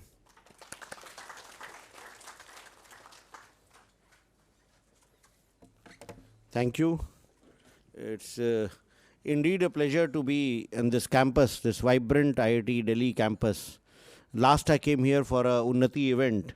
One could feel the energy of the startups here. And it's indeed an honor to be on the stage with Professor Nikhil Agarwal, who has been breathing startups, who has been trying to work for startups, who has been trying to bring together the entire ecosystem to provide whatever support is needed for startups, whether it's funding, whether it's mentorship, whether it's guidance. And also an honor to be on stage with Anna Roy, who has been one of our most versatile tech leaders within the government. In fact, the AI mission that we are implementing today, the foundations of that was laid in Niti Aayog in 2018, when Niti Aayog had come with the national strategy on AI, with the AI for all strategy, and it kind of laid down the whole roadmap, part of which we are currently implementing. And if we are able to implement what was thought in 2018, we will be in a very strong position in the days to come. Having said that, in fact, the theme that was given was for AI for inclusivity and what technology can do for India. So I'm sure the audience here will probably be knowing much more than what I would know with regard to, especially this is IIT. I'm not giving a lecture in a liberal arts university, where also I find that most students are so up to date with tech and the way they use. Like, for example, if I may ask, how many of people in this room has already used an AI application since morning? See, look at this. So almost all of you are using it. And if I may ask, if anybody can volunteer, what do you use it for? Doing homework assignments?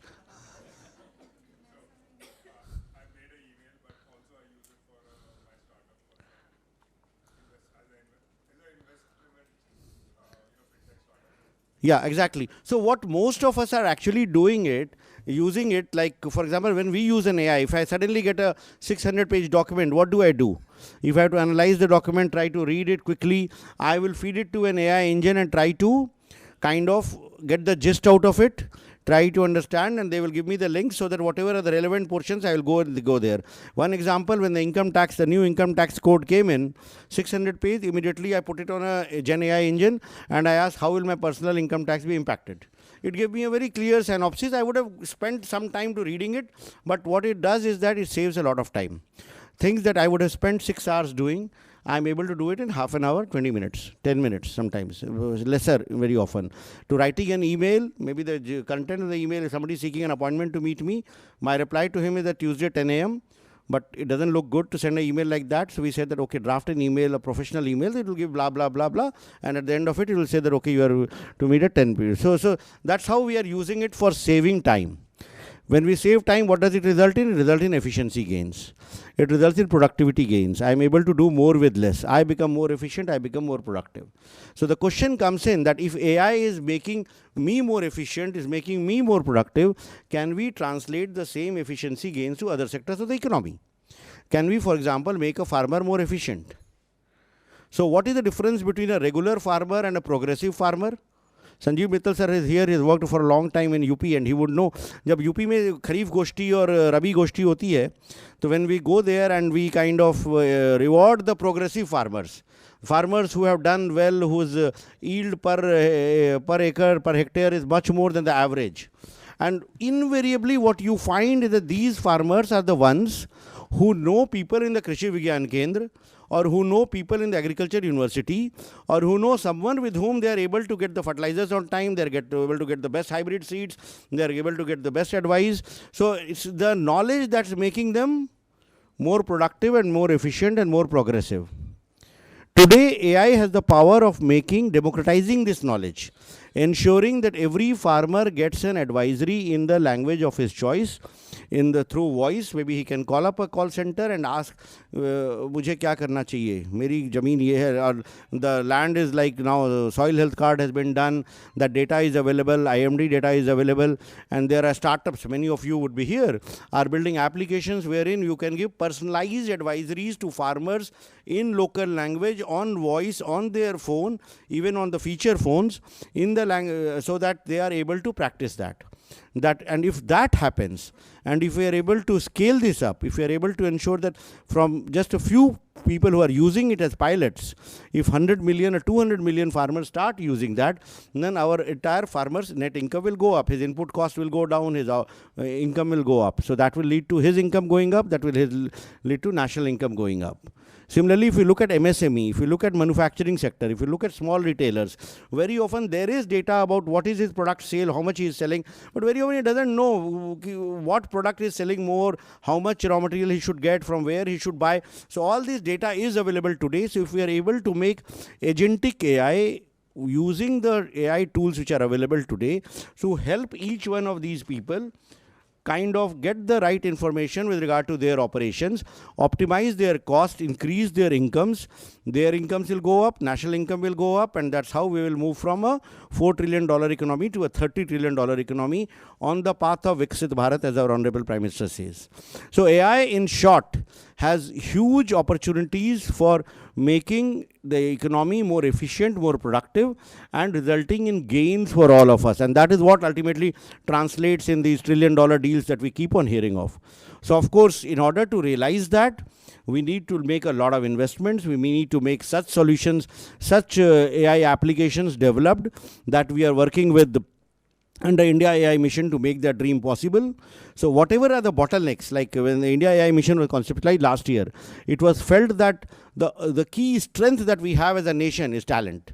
Like we rate very highly when it comes to engineering talent. Our companies are building tech solutions for the whole world. Our engineers are part of every major company, whether it's Google or whether it's Google DeepMind or whether it's OpenAI or whether it's Meta, Llama. Our engineers have contributed to almost every major tech effort across the world. Some of them are even leading these companies. Our tech companies, whether TCS, Infosys, they are like building financial systems, transportation systems for the whole world. So our strength has been talent. The Stanford AI Index rates India as the #1 country in this AI skill penetration. If you look at the GitHub AI repository, Indians are amongst the top contributors. Almost 20% of the projects at GitHub AI repository come from Indians.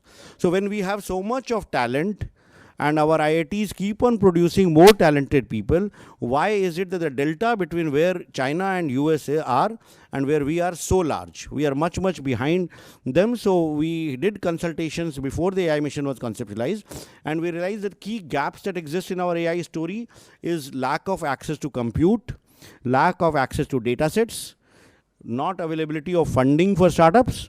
So with these in mind, the AI mission was conceptualized, which is now trying to address each one of these gaps through the 7-pillared strategy that we have. Many of you would be aware of, but in short, what we have done in the last 1 year is that made compute available and accessible. We have 38,000 GPUs today, which is available at less than $1 per GPU per hour. And it's compared to the global prices of $2.5 to $3 per GPU. We have set up an AI Kosh datasets platform on which we are getting datasets from both public sector and private sector available. 3,500 plus datasets are there on the AI Kosh platform. So those who are building AI applications can access those datasets and train their models or build the applications. We are supporting around 12 projects for building India's LLMs and SLMs, of which Sarvam AI and Bharat Gen from IT Bombay are much ahead. And we do hope that Sarvam's AI model will be launched before the summit that we host in February. And this will go and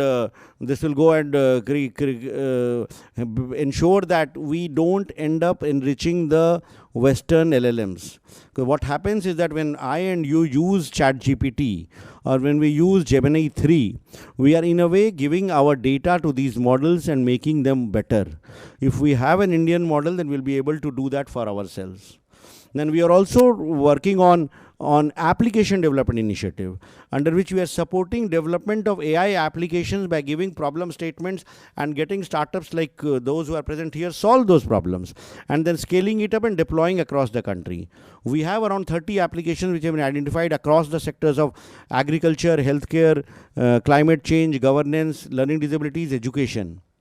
We are also for the AI Impact Summit, we have launched 3 innovation challenges. One for AI for all, wherein every startup, anyone who is building an AI application is eligible.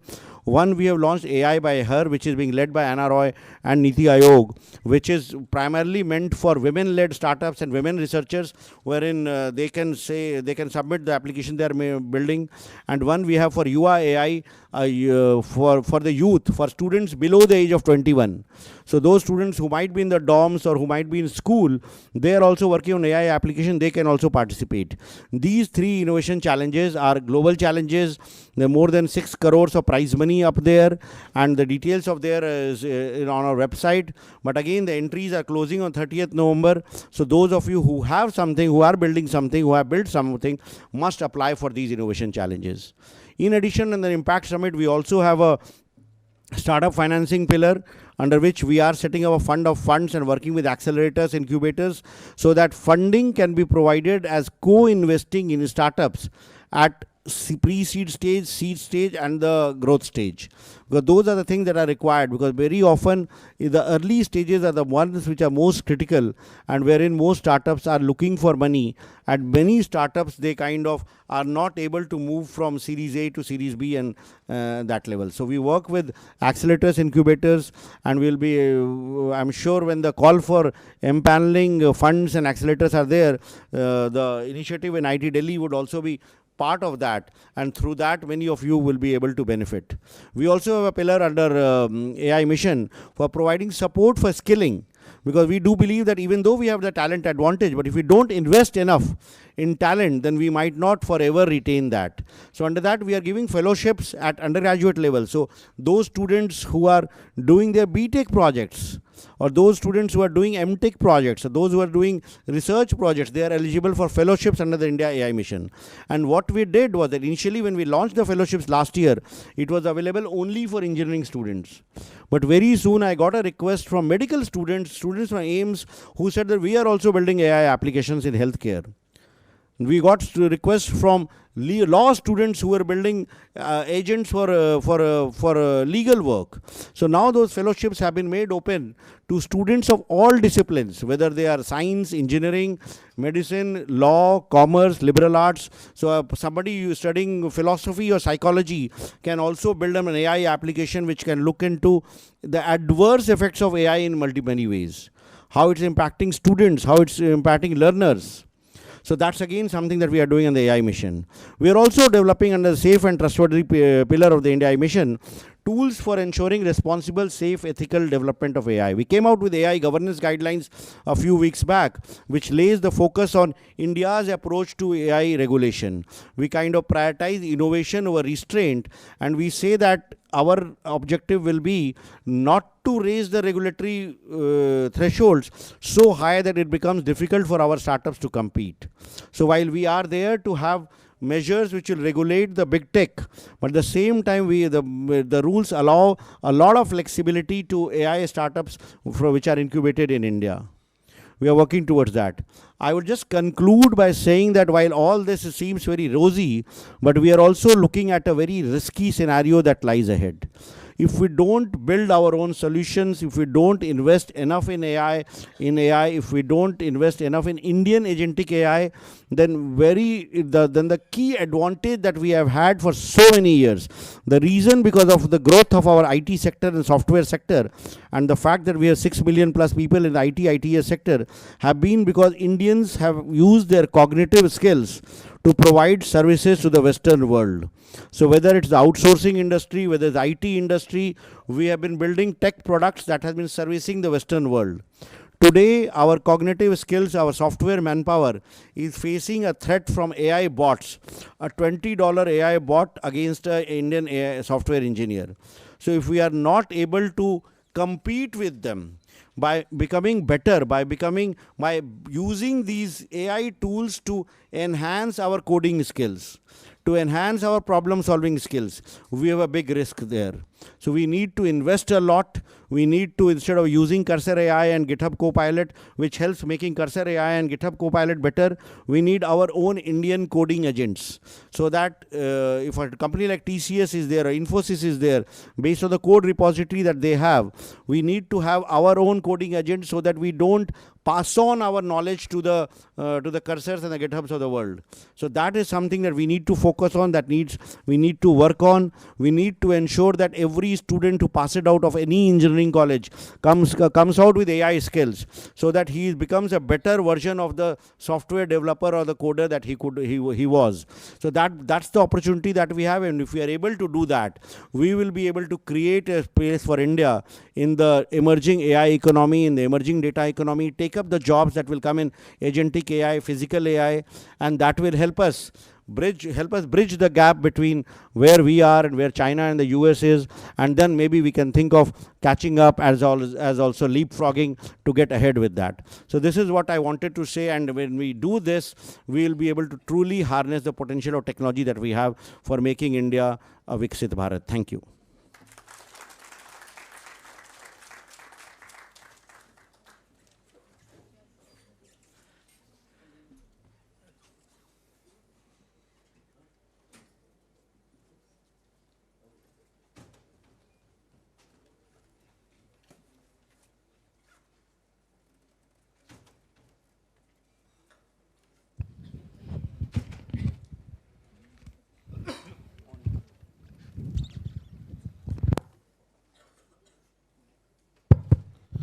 I've just requested Mr. Singh to take few questions. So that's an opportunity for you to ask. Maybe we'll take 3 or 4 questions. I think he has to leave in another 5 minutes. So anybody, you can just keep the question short. Tell your name and question what is this all about. Nobody has any question?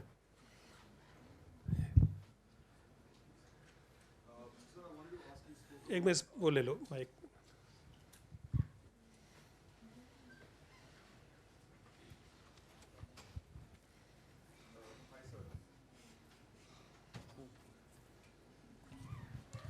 Hello.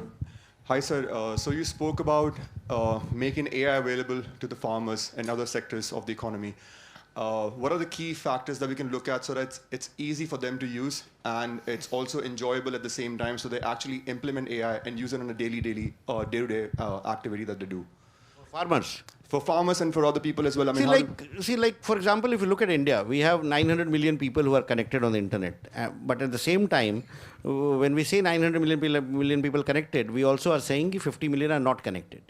Why are they not connected? Because very often, if you see, suppose I say that for a farmer, I have built up a website called enaam.gov, Mandi ka website, enaam.gov.in, pmkisan.gov.in. On that website, I also have an app. So the farmer can go there and look for all the information or browse the, download an app, enter the CAPTCHA, and then do the data entry in his language and do. How many farmers will be able to do that?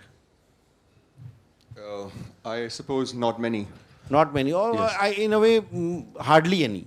So what if we convert this into an AI engine so that he can talk to the app, less like you talk to an Alexa or a Siri, and say that कि भाई मेरे खेत में मैं यहाँ रहता हूँ, सोनभद्र में रहता हूँ, मेरी मिट्टी ऐसी है, मैं क्या खेती करूँ?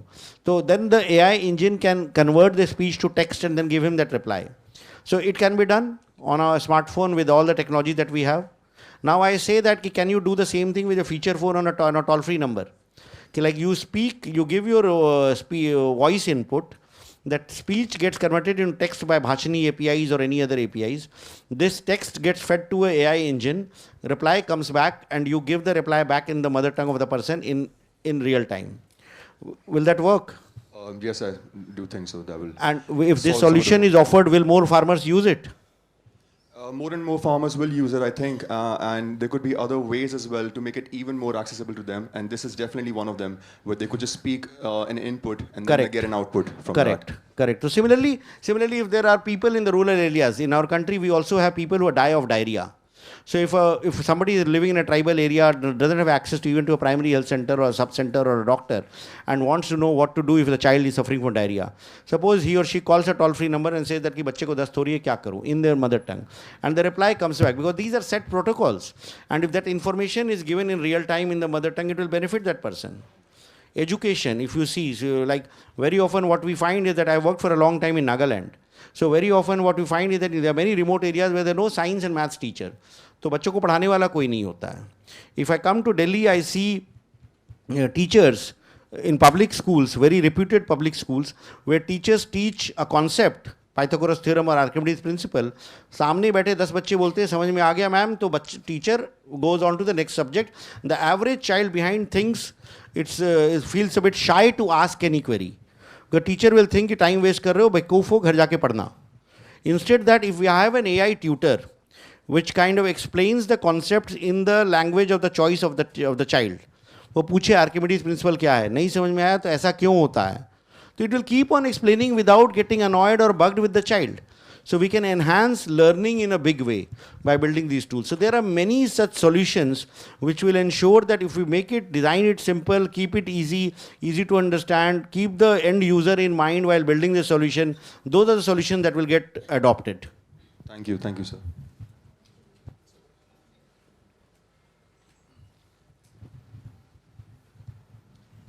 Hello. First of all, thank you for the speech and insights on the 12 LLMs that are already being built in India. Recently, OpenAI had their Dev Day in October, and they came up, they practically made the latest models open source and supported on-prem deployment of those open source models. So basically, we can have our own private or Indian LLMs using the existing technologies that are already there. What are your thoughts on leveraging that head start that they already have and building our Indian version of LLMs on top of it? And my follow-on to that would also be that what are your thoughts on using the agent kit to build the agents as you have just mentioned for education? See, OpenAI has not made their latest versions open source. Their earlier versions have been made open source. Yes, they can be hosted. The open source, open weight models can be hosted on an on-prem infrastructure, and you can build applications on that. It can easily be done. We can also build agentic AI applications for education, healthcare, using Llama or using other open source solutions. No issues with that. So it's not that our strategy says that you build only Indian models and don't use that. This is also possible, but we do need to develop our own capability to build an Indian LLM. One, because we have the expertise and the knowledge. And number two, such technologies may become not accessible in the future. We saw the AI diffusion rules. We have seen how nuclear technology has evolved, and this is as strategic as the nuclear or the space technology. Because we invested in a Homi Bhabha or a Vikram Sarabhai decades back, we have the capability today in those sectors. Similarly, we do need to invest in artificial intelligence to develop our capability to ensure that while we continue using what is available in open source and while what is available from the Western models, but at the same time, we must develop our own capability to ensure that we are insulated against any future denial of technology. Thank you. One last question we'll take.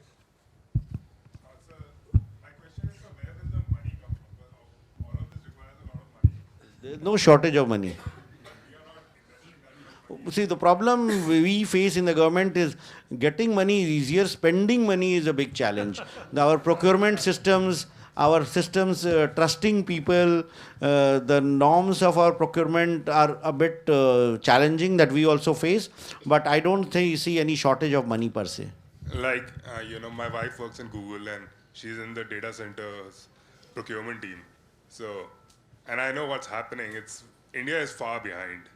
Like Abhi Google is investing significantly more money in America than they are in India. India mein data centers are not being built at the same level, or in fact any level. We have a 1 gigawatt capacity of data centers at the moment in the country. It's likely to expand to 5 gigawatt by 2030. Google itself has invested $15 billion, which was announced a few weeks back. And the cost of building a data center in India is almost half of the cost of building a data center anywhere else in the world. We are surplus with power. We are one of the largest sources of renewable energies. So that is making lots of countries look at India as a viable data center option. So that's happening. As I said, that the gap between India and the US and China is huge. We will be bridging that, but one step at a time. Okay, one last question, Vibhuti.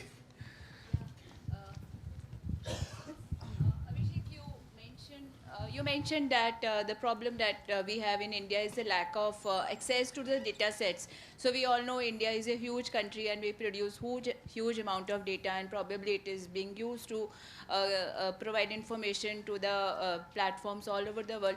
So what is it that is hampering our access to the data sets? Why Indian companies are not getting access to the data sets which are available to all over the world? See, the first and foremost reason is lack of capacity within the government departments to be able to ensure that the data sets that they have conform to metadata data standards and metadata standards. Number two, they do not have the capability to identify which are the high value data sets. And third, the risk that everywhere I hear is the fear of something going wrong. If I do make data sets available, what if something goes wrong?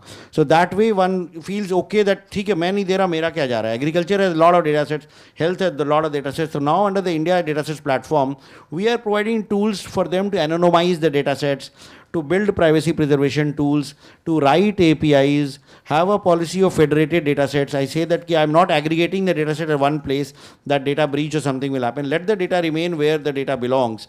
But let's provide APIs, define policies, who can have access, who cannot have access, at what conditions people can have access. So defining these policies and all requires a lot of effort, which under the India AI mission, we are currently working with every government department to make it available. But yes, the problem is huge. huge, he's acute. Even though we are a large country, we have huge data sets, we have digitized a lot, but again, making that available for AI applications and developers and deployers is a big challenge.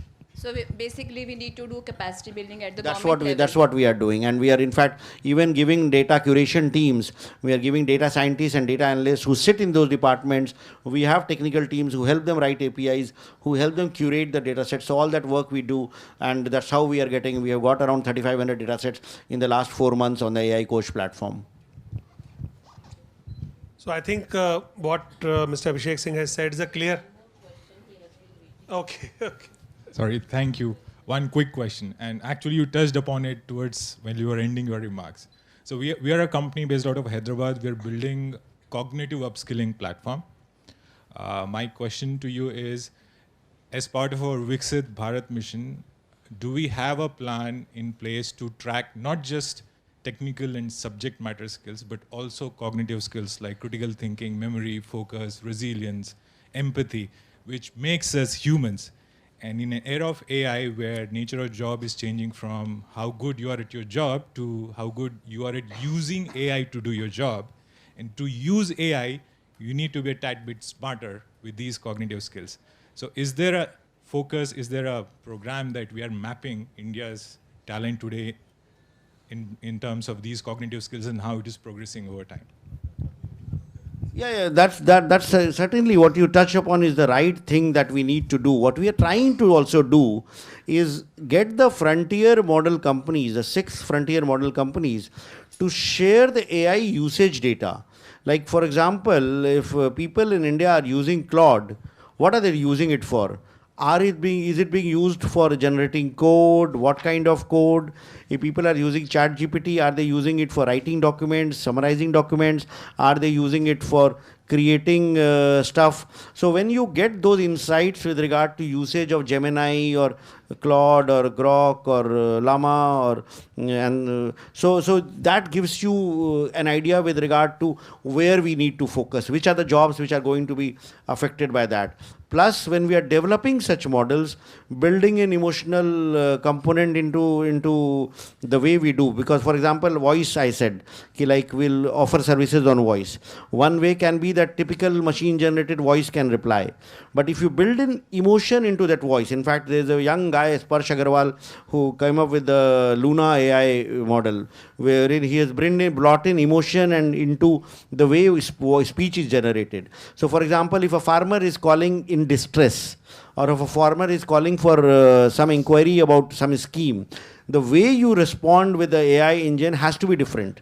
If it's a AI mental health helpline, then you have to talk in a different tone. If there is an informational service for elderly people, then you have to talk slowly. So all those components are also being built in when we are trying to develop the AI engine. Thank you. I think what Mr. Singh has already given quite a onus on you, that there is no dearth of money, there is no dearth of technology, what IITD can do. There is no dearth of investors. I think what we have dearth of good solutions. There is a model exists now of creating a $5 trillion economy and a $1 trillion salary. Now we have to replicate those models or probably bypass those models and becoming more. Can we have a $10 trillion company from India? Can we have a $2 trillion CEO from India? In India, not just from India, but also in India. I think that is something what we should aim of. And what the Prime Minister always talk about is 2047 should be Viksit Bharat. But I think we should make him proud by making Bharat Viksit by 2035. And all of you can do it. Whatever we are doing is we are doing our bit. But I think the onus is on the new age startups to make Viksit Bharat by 2035. So thank you very much.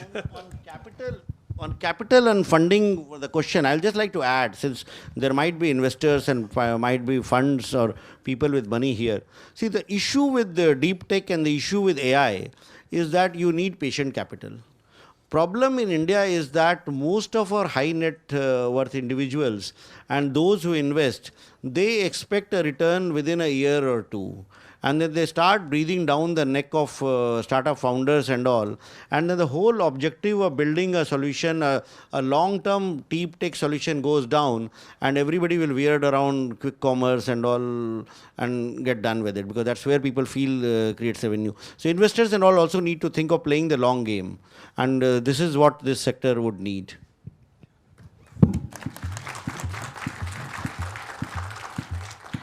Thank you, Mr. Singh, for those enlightening words and for painting a vision of how AI empowers every citizen and every industry. Your insights truly embody the spirit of AI for all. I request all of you to kindly stay on stage, requesting Dr. Nikhil to kindly facilitate Mr. Singh and Anna ma'am. A little token of our appreciation from FITT and the Oxford community.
Ma'am, request you to kindly stay on stage. Next, we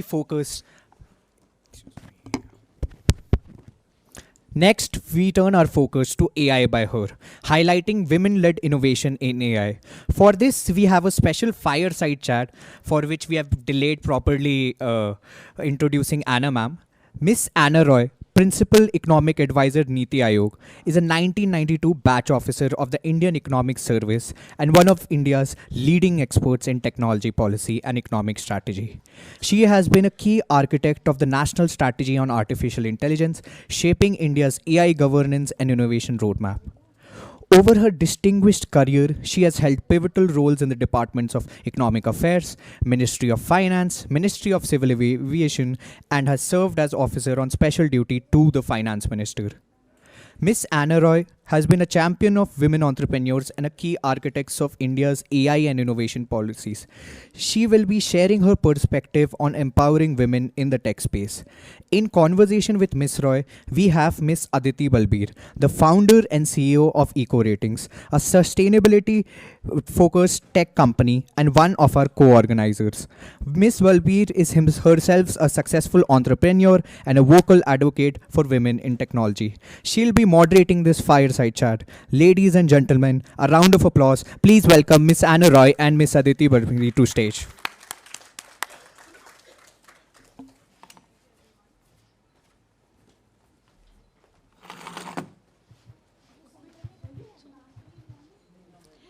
Thank you, everyone, and thank you for joining this amazing panel, which is at the cusp of a women entrepreneurship and AI, both which are very personally very important to me.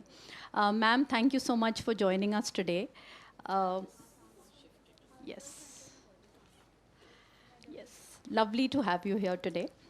Ma'am, let's start talking about your vision and how you began, talking about AI in 2018 and how this is fructified into the Women Entrepreneurship Platform, Niti Aayog,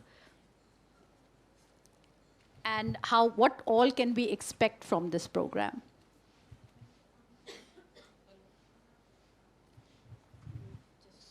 Hello? No. Okay, thank you.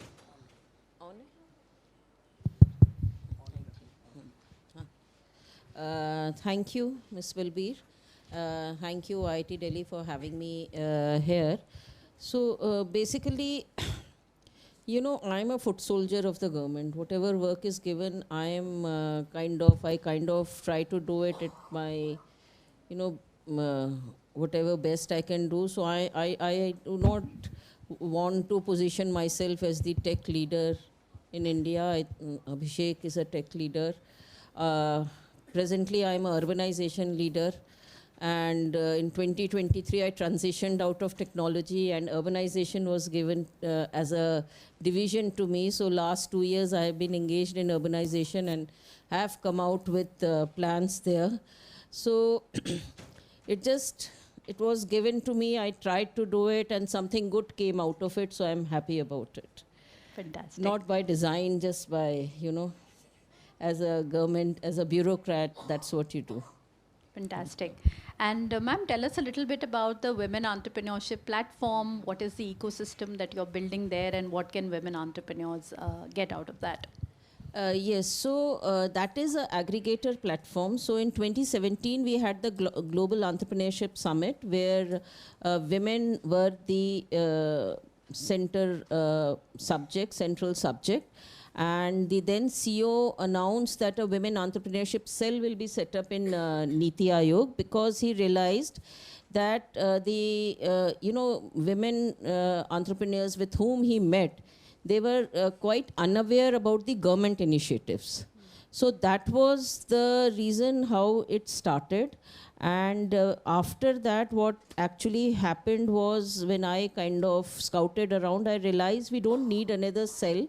Certainly not in a think tank like Niti Aayog. And that is when I turned it into an aggregator. So we are an aggregator. Our three pillars are Gyan Shakti, Karma Shakti, and Ichha Shakti. So Gyan Shakti, we try to overcome information asymmetry.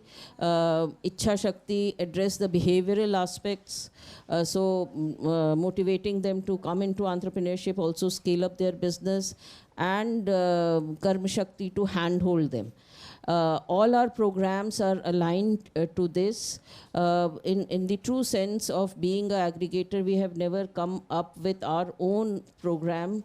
We always work with partners and help converge and consolidate their programs by getting two or more partners together and scale up. And today, I'm very happy to say that through all our efforts, we have completed 7 years. It's not a government-funded scheme, and it is through collaborations that we have worked, through a lot of design thinking. I think what I have seen all these many years, it is design thinking which really is the aspect which really differentiates your work with somebody else's work. And you need to identify the problem, find out a way to overcome it, have an outcome-oriented approach. Today we have 95,000, more than 95,000 registered users on the platform. We have a mentorship platform with more than 800 mentors. And a good, when compared to other such platforms, we have a good activity rate of one-to-one mentorship. We have a very vibrant community platform for online community. We have more than 40 partners. So I would say a lot of hard work is required, where no funding is there, but that is where you can overcome challenges through, solving problems. So that is what WEP is doing today. Thank you very much for that. You've already touched upon my next question, which is around the funding. And I have quite a lot of questions around that. Today in the morning, I read that Startup India has another fund now, which is 10,000 crores committed only to deep tech and to AI. So is there any way that one can get access to it? I know it's a fund of funds, so it kind of trickles down to the other venture capital funds that are out there. But does this sort of make it more, more mainstream than it is right now? And more importantly, do women get a role in it? Is there anything specific for women in that program? So I don't have the details of the program. Startup India is under DPIIT, and we have not really got down to discussing it with I do have I intend to meet Sanjay next week on collaboration there. But personally, I feel funding is something which is overrated, in my view. Not necessarily deep tech, but across board. So what we are trying to do is make enterprises financeable. And while I'm sitting in IT, I would like to touch on the other aspect of entrepreneurship also. Our large focus is like, we don't have any guardrails. We work for all segments of entrepreneurs. But what I have seen that, we spend a lot of money on skilling. We'll have fund of funds. And fund of funds is not a new thing. It has been there for very long. SIDBI did it, others, I think what we lack is a framework, a end-to-end kind of a framework, where funding actually should come at the end. Say an enterprise. If somebody thinks, I want to produce this, do they know about the business model? Do they know about access to market? Are they aware about, branding, packaging, say in those kind of segments? I was in Bangalore very early on in WEP work, and there interaction like this, a founder got up and said, government should not be taxing startups. So I asked her, do you have a professional help? She had a CA. And in her second year of setting up, she was paying a tax when she was not supposed to be paying. Neither she didn't know, nor the CA. So I think it is a lot of hard work which we need to put in building systems where we overcome information asymmetry. You might, like you yourself are a founder, I don't need to preach you or people like you who really have, who are walking the talk. I'm just sitting in an office. But I feel that you might hire a CA, you might hire a CS or other people, but you need to know the basic reins of the business. You need to be aware. Yeah. So that is the thing which I'm through WEP trying to achieve. And, we have, for the first time in India, mapped 835 government initiatives, government schemes, which has some element of supporting an entrepreneur. And we have mapped it to 6 ecosystem needs of finance, marketing, skilling, general business development, which includes digitalization, etc. We have mapped it to it. And we have put a smart match. Now we are putting a agentic AI on it with voice enabled, because presently we are all web-based. So through this agentic AI, this information will be available to everybody to the last mile. Yeah. So end to end, Award to Reward is one of our programs where we try to cover all the 6 ecosystem needs. So entrepreneur, whether woman or a man, needs to understand all of this. And what we say, we will not have a fund to provide you any funding.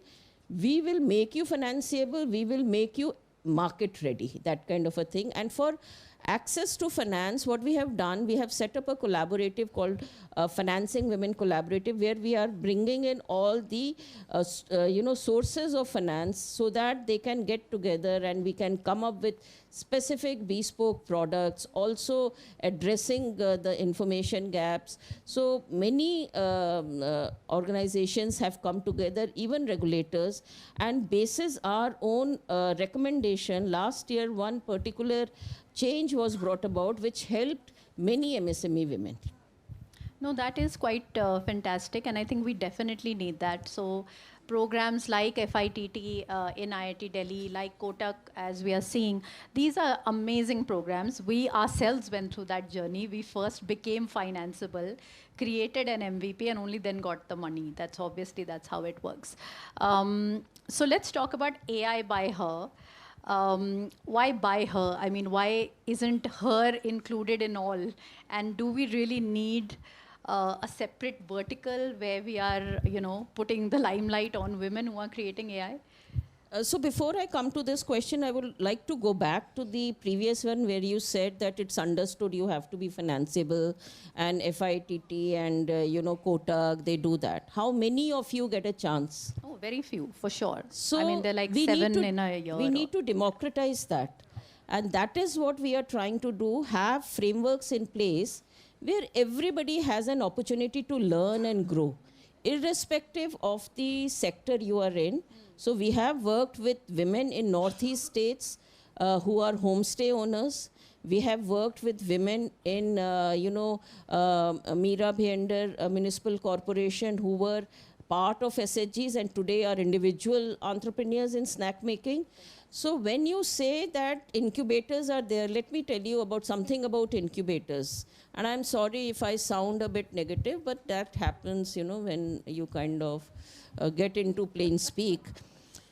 So when we were mapping these schemes, another thing I realized, people are not aware about incubators, about accelerators. How many of you get a chance to even engage with them? And Atal Innovation Mission is in Niti Aayog. We tried to, at least the AICs, we tried to map them with where they are, what kind of, help they can provide, how they can be reached. And we had a matrix. It took us almost 4 months for us to get the information from Atal Innovation Mission who were giving them funding. Even they didn't have the information, what they were doing. We hosted it and we provide that smart matchmaking. Okay, if I'm sitting in Raigad, which is an incubator near me in the sector where I'm working. So when I say, making them ready, I don't mean those lucky few who get a chance to come to IIT's, accelerator, but those also in tier 2, tier 3, even metros. Not everybody is aware. Coming to AI by her, actually, I did not. This is Abhishek's vision. Because I run WEP, he thought I am better, positioned to conduct this challenge. So in the whole of government approach, he handed over the management of one of the challenges to me. Initially, I believe there was this thing, AI by her and AI for her. There was some confusion in AI mission, but finally they settled for AI by her, because AI for her, and that's a very sad case, they thought they may not get too many applications. So anyway, but when I started this journey, and like tech, even this entrepreneurship happened by accident, because I was asked to lead the WEC thing. At that time, I was quite, I was not clear why a separate thing for women entrepreneurs. And on WEP, though the ratio has changed, initially it was 70% men who were registered, because there was a lot of information on the platform. So that shows that women needs a greater nudge to get into the space. But coming to the tech specifically, I think STEM, increasingly women have been, ahead in studies. Where if schools, colleges, everywhere you see over time, their ratio has increased.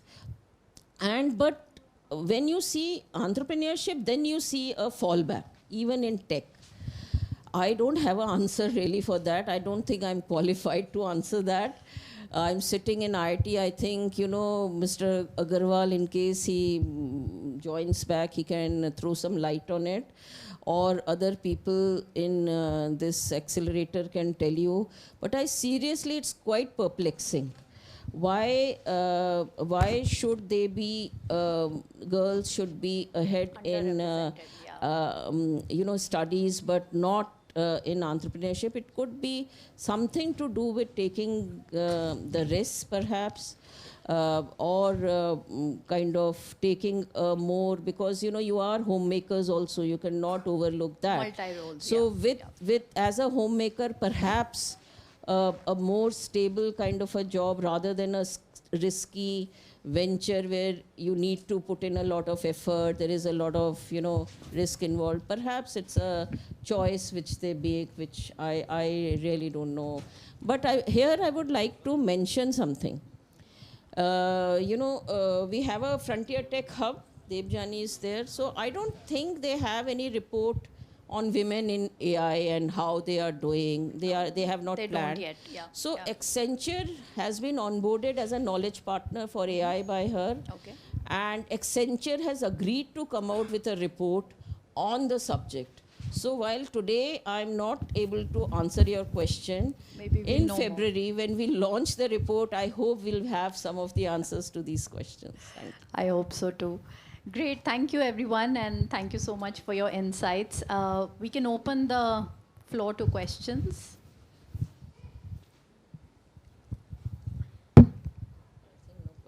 No questions? Women entrepreneurs? Anybody who wants to take a leap into AI entrepreneurship specifically? Any questions? No? All right then, thank you very much, ma'am. Thank you again.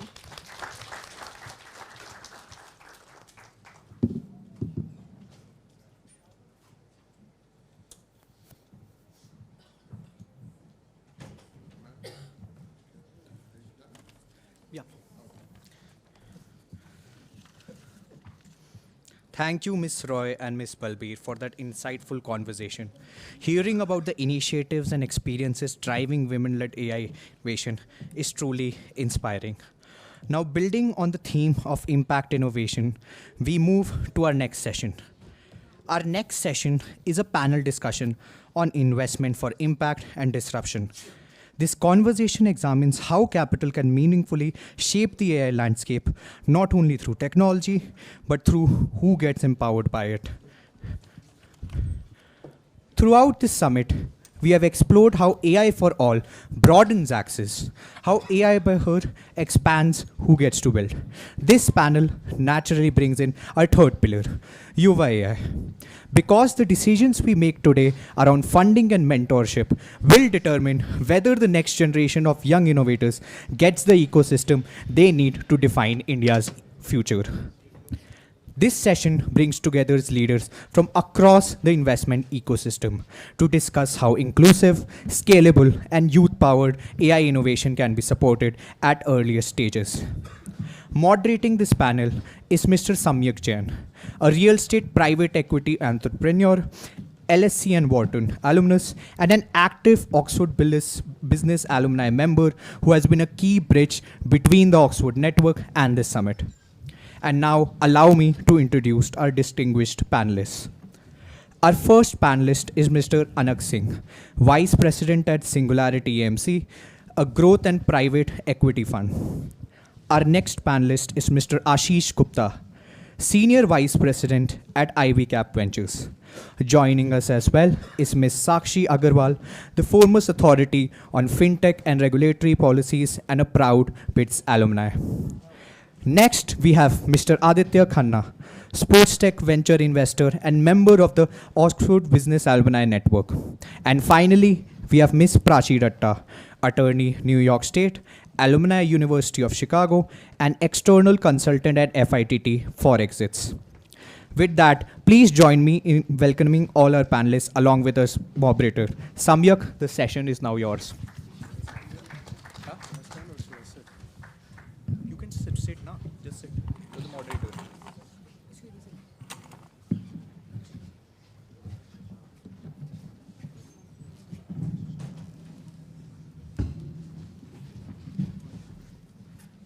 Hi everyone, I'm Samyak and I'm very excited to be here today. IIT has been a school I've always observed from a distance. They never accepted me. But I had the privilege of going to Oxford, LSE and Wharton, and what I noticed there was that these great institutions where, like we are here today, they don't just educate, they create the environment where students can conduct deep research, engage in dialogue, and for them, innovation and impact become second nature because of the environment they're in. And today, we are here to explore investment for impact and disruption. And for that, we have 5 expert panelists from across the spectrum of deep tech, VC, fintech, regtech, regulation.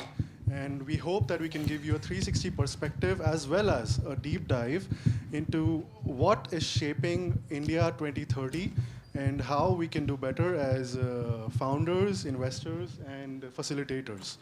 So I'll do another round of introductions for our panelists here, just for context for our audience here. So we have Mr. Anuk Singh, yeah. So he's a vice president at Singularity AMC, and they specialize in deep tech, AI, ML, IP-led innovation, and frontier tech. We have Mr. Ashish Gupta, who is a senior president at IVCap Ventures, where they focus on, I would say, disruptive technologies, early stage disruptive technologies, SaaS, across sectors, and in recent times, I think more responsible investments as well. We have Ms. Prachi Datta, who is an attorney at law in New York, a proud University of Chicago alumna, and one of the foremost authorities on cross-border transactions and advisory for startups. We have Sakshi, who is a proud BITS alumna and one of the authorities on fintech, regtech, and regulations. And we have my dear friend Aditya, who is another Oxford alumnus and a sports tech VC who brings perspective on, I would say, the world of sports. So I have a question for the entire panel right now. When we talk about investment for impact and disruption, what does it mean to you personally? And what is impact? Is it a thesis? Is it a filter? What is it to you?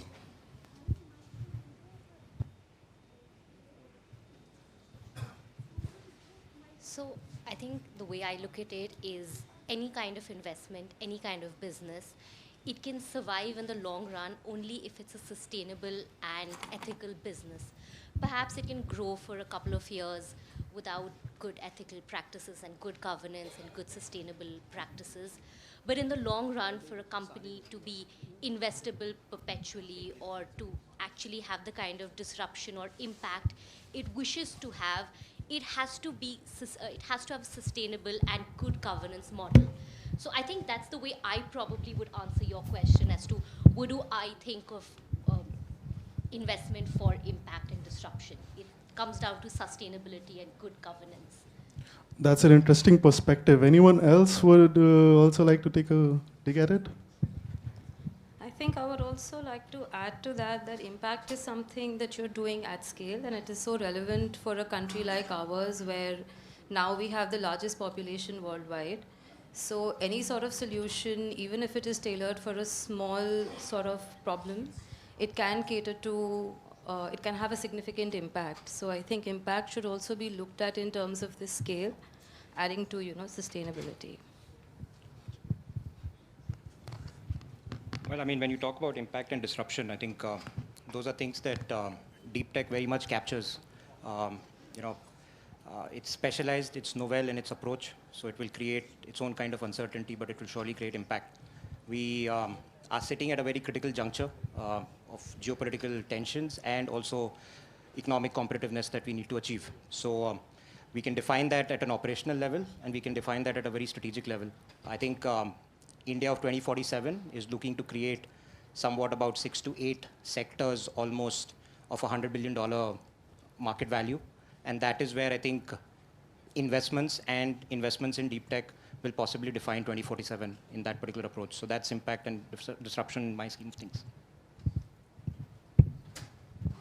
Yeah, I think all of you have covered impact very well. I'll just touch upon what is disruption, and that is something which we always keep on discussing whenever we are discussing investments at IVCap. So for me, disruption means changing the way the legacy business any legacy business is being operated and creating not a delta difference, but a huge amount of difference, which basically completely changed the way of doing a business. And in today's world, technology is touching every part of our life, every part of the way of doing the business. We all heard about AI and deep tech and all technologies. These are various technologies which have been impacting us. Venture capital industry started when technology came in the form of internet. Now AI is disrupting our life. Some other technology will come in future. Disruption basically means changing the way, because changing the way the business is being done, because change is the only constant. That's an interesting take, and we have heard impact from multiple fronts. I would say that let's dig deeper sector by sector. Let's begin with Anak.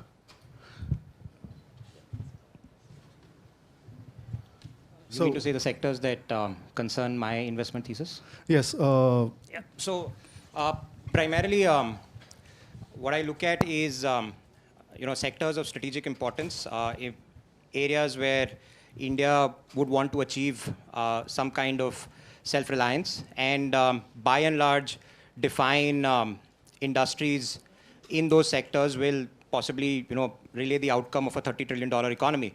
Having said that, on a very specific thesis that I look at defense, I look at auto components, aero components, I look at batteries, long-term energy transition, critical minerals, and nuclear energy.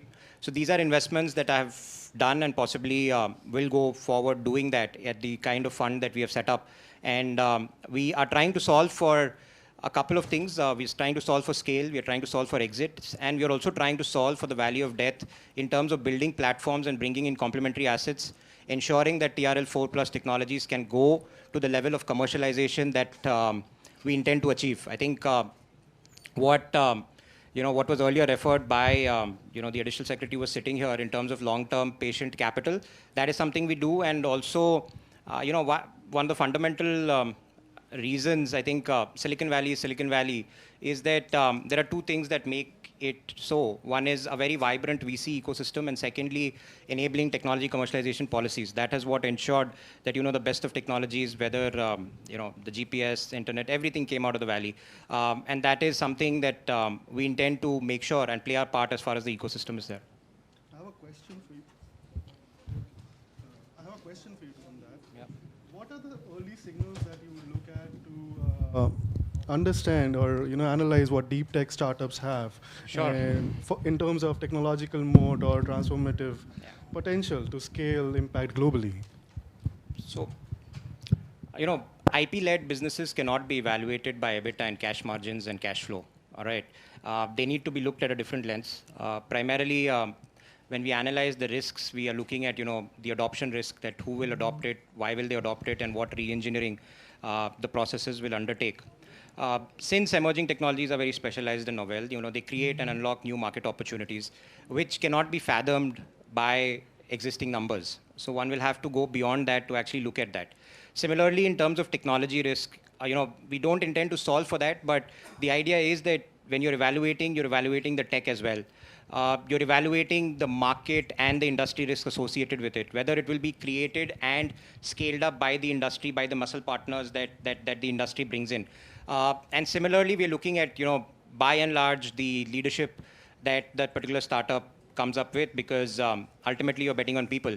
So I think across the layers, when we are doing the analysis, we're looking at the adoption use cases, the technology, the industry, and the market risks that are associated with that. Across all of that, along with obviously, the kind of capital requirement that is ought to be given, and how easily can that. Ultimately, the capital needs to be recycled and needs to come back. I mean, that's the thumb rule. But having said that, obviously, deep tech cannot go by a normal investment cycle and a normal investment lens. So I would say that for deep tech founders in the audience today, that's a gold mine of thoughts that you can work on. We'll move on to Prachi now. Prachi, I have a question for you. Impactful companies often fail to scale or have meaningful exits, and it's primarily because of preventable legal problems. So, what advice would you give founders on structuring their ESOP pools, cap tables, or early contracts to avoid disputes in the future, stay fundable, and ensure smooth exits? So I think what a lot of founders sort of miss out on, especially in the early years, is that they take a lot of investments from various entities, various people, and by the end of it, they have a very overcrowded cap table. And that is actually very problematic, especially when you have a bigger institutional investor coming in, or a fund, a PE or a VC fund, because there could be a time, and it has happened, it is happening even now, that there are about 50, 60, 70 other shareholders on the cap table. So it's very important to keep a lean and clean cap table.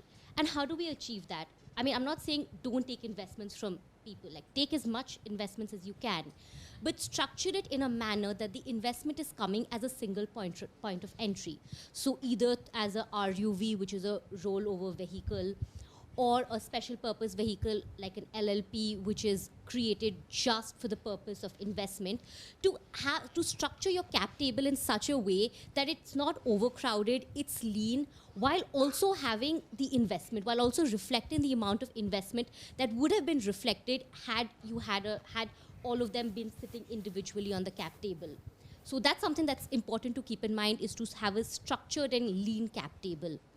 As far as ESOPs are concerned, you know, ESOPs for the past, I think 10, 15 years are very popular, especially with startups. But now sort of, I think even ESOPs are sort of losing their touch as you know, as the years go by, simply because I think employees know that ESOP is ultimately just paper money at the end of the day. And what the value is, how much will it be valued at, is such a gamble. And the thing with an ESOP is that ESOP pool is that every time there's a new investment or a fundraising round, the founders themselves will get diluted down further and further, because that ESOP pool will always occupy a large chunk of the cap table. So a way around it is to also have something like an ESOP, but not really an ESOP, is to structure something called a phantom stock, which is actually getting to be very common overseas. It's not got too much traction in India so far, but I'm pretty certain in the next couple of years it will be a preferred form. And that's essentially giving a promise of stocks to your employees at a later stage in time. So it's not like they're getting stocks vested right now, but they will get a payout at a future day without anyone on the cap table getting diluted. So it's actually a win-win for everyone. So I think that's also something important to keep in mind, is that an ESOP pool is not necessary. You don't have to have an ESOP pool. There are creative ways to work around it. And as far as early contracts is concerned, I'll just be quick, is it's very important from the outset to figure out and demarcate who the IP belongs to. Because what happens is there are a couple of founders, they code, they create this fantastic technology, and then there's a founder dispute. Or one founder wants to exit a company. What do they do at this stage? And find, they might get a good payout, etc., for their stocks, for their value of their services. But what about the IP that they've created, and who does that IP belong to? So it's really important that right from the outset, it is demarcated that the IP, regardless of who creates the IP, it belongs to the company. So tomorrow, if there's any founder dispute, we know who the IP belongs to, and that's not going to be the IP, which literally is what the company is made of, is not going to be a part of the dispute. Those are my few cents that I have to your question. Brilliantly said. I would say legal clarity is not a cost, but it's an enabler of scale. And with that, I'll move on to Aditya. I can't stick to my notes because I have to ask you a very different question today. CWG was just announced for India. And Ahmedabad, I understand, is the city where it's happening. Would you like to throw some light on it, and how technology and infra can play a role in making CWG a much bigger event than it was in 2010, I think? So yes, just yesterday the great news has come that the Commonwealth Games is going to take place in 2030 in Ahmedabad. Of course, from the time I've come back from Oxford as well, from 2007, sports tech has come a long way. There are booking apps for court bookings like Hurdle and Khelo More, which have come up hugely. Sports technology has grown in terms of the skill level of a player, where the ball is landing in different sports. Every sport, if you're seeing cricket matches today, every stat is available online and on the television as well, where ball tracking devices are there, and all coaches, all people are using these devices now to improve their skill level of play across all sports. That is where that is why you see the quality of sports and sports people is also increasing in the level of play, because such sort of technology is available.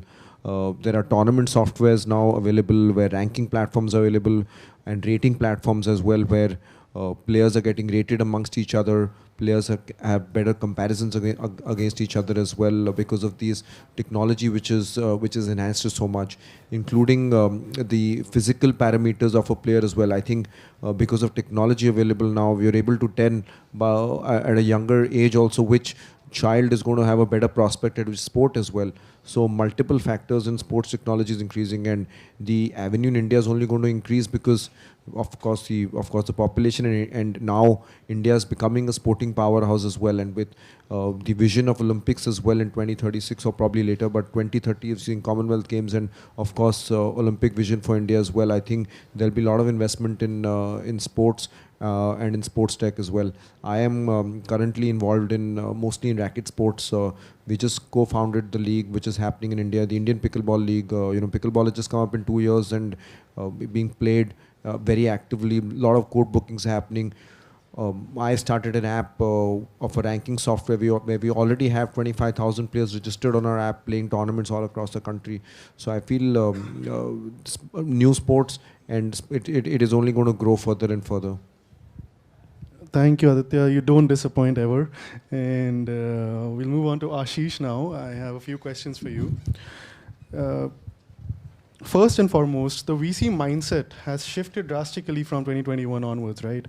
Can you throw some light on where we stand today as far as what VCs look at and where we are looking forward to in the next few years as we build India 2030? Sure. I think I've been in this industry since 2019. And 2021 was one crazy year when everybody, I believe, kind of was jumping on everything which was coming up. Now the market has definitely subsided from there, and that happened because of various reasons. But I think venture investing is based on few fundamentals, and those fundamentals never change. But certain things on how we operate changes with time. So the fundamentals of investing is always about funding a right team who is passionate about building it, who has the right qualities and attributes, who is ethical, transparent, is ambitious enough, and has a vision of building a very large company, and is operating in a market which, if they are able to succeed in their vision, it eventually turns out to be a very large outcome. That's what VCs are eventually looking for, and that's the very basics and fundamentals of the venture investing, which I believe will not change even 20 years down the line. But what's changing is the sectors and the technology which is emerging, the new ideas which are coming up, and I've spent like close to 6 years in this industry, have done more than 20 transactions across the different sectors in early stages, and there's still not a single day when I'm not amazed by the new ideas coming up. And the venture investing is becoming much and much specialized and deeper as compared to when I was seeing it in 2019. In 2019, it was pretty much most of the VCs were horizontal VCs. They were doing sector agnostic investments. Now I am seeing a lot of specialized VCs who are we calling as vertical VCs, who are operating in a particular segment. For example, deep tech only VCs, as I think Anak said, he's only at deep tech. Similarly, there are VCs who are only focused on climate. There are VCs who are only focused on, you can say, space tech or defense tech, or only looking at, a lot of defense focused funds have come up recently. They're only focused on energy and renewables. A lot of funds are coming up that way. If you look at US and China, those economies are like 20-25 years ahead of us. There, it's even further divided and bifurcated, that even within these themes, there are sub-themes on which a fund is coming up. So the venture investing is going to be much and much more specialized going forward with time, because the depth of the startups which are available, the depth of new ideas is going to definitely increase. And that's very heartening to see, as we are also developing our expertise to evaluate new technologies and emerging startups in those areas. One more question for you. How do you balance disruptive bets with the need for strong fundamentals, execution capability, and a clear product market fit?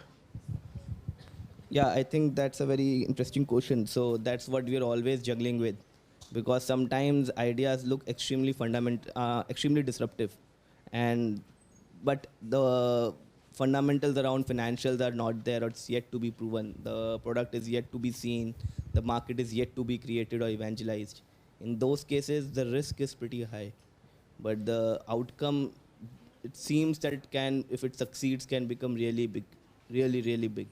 So that's where I think it depends a lot on the DNA of the firm, on how much risk-return ratio they want to play on. Certain firms want to take a much higher risks, And deep tech firms especially are taking, those who are taking early stage bets are taking much higher risk, but then they have to evaluate that if it succeeds, it's going to be a really, really big outcome. Certain firms who are a bit risk averse, they would maybe allocate a certain portion of it towards it. For example, our firm has specifically allocated 5 to 10% of the fund specifically for deep tech. So ours is a 250 million fund or 2100 crore fund. We allocated 100 to 150 crores specifically for only doing deep tech.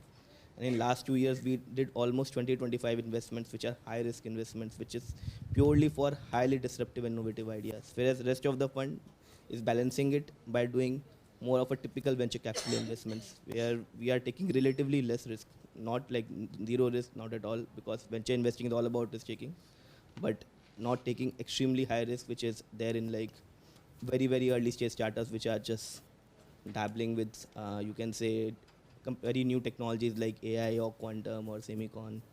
So yeah, that's how a lot of firms balance it out. Some funds are just looking to take very high risk. Some firms avoid taking such risks. So it's pretty much dependent on DNA. I love that. I love that framing, and I would say disciplined disruption is our key takeaway from here, and a message most early stage founders need at the early stage. So I'll move to Sakshi Agarwal now, and I would say I have a much more simpler question for you. Fintechs scale products much faster than they scale governance.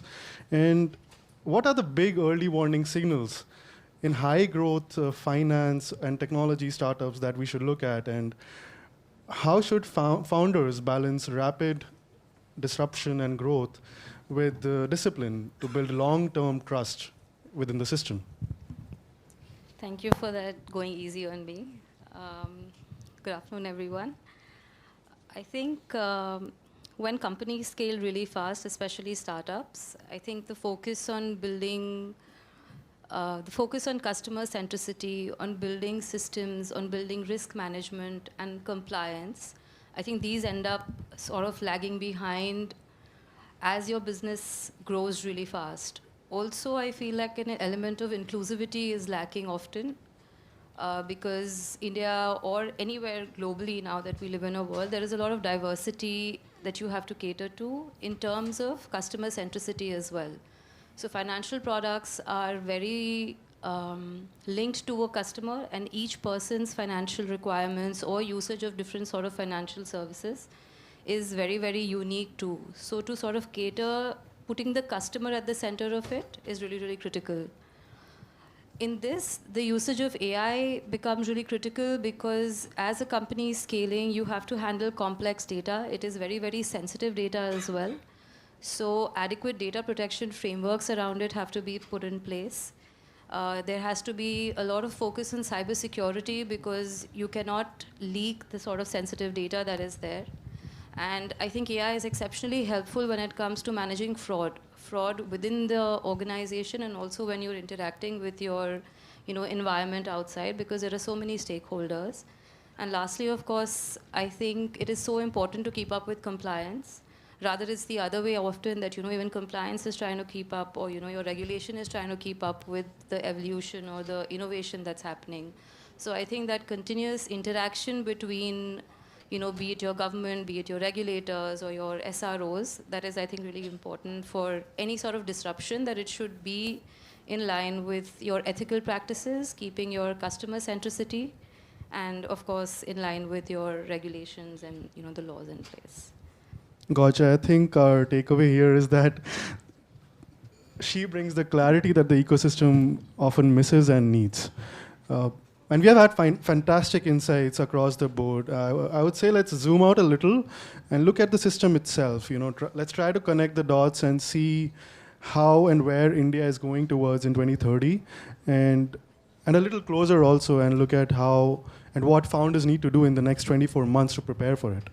So my question across each of your sectors is, regardless of whether it's deep tech, VC, reg tech, governance, and sport tech, which disruptive technologies or business models do you believe will define India 2030, and why is that so?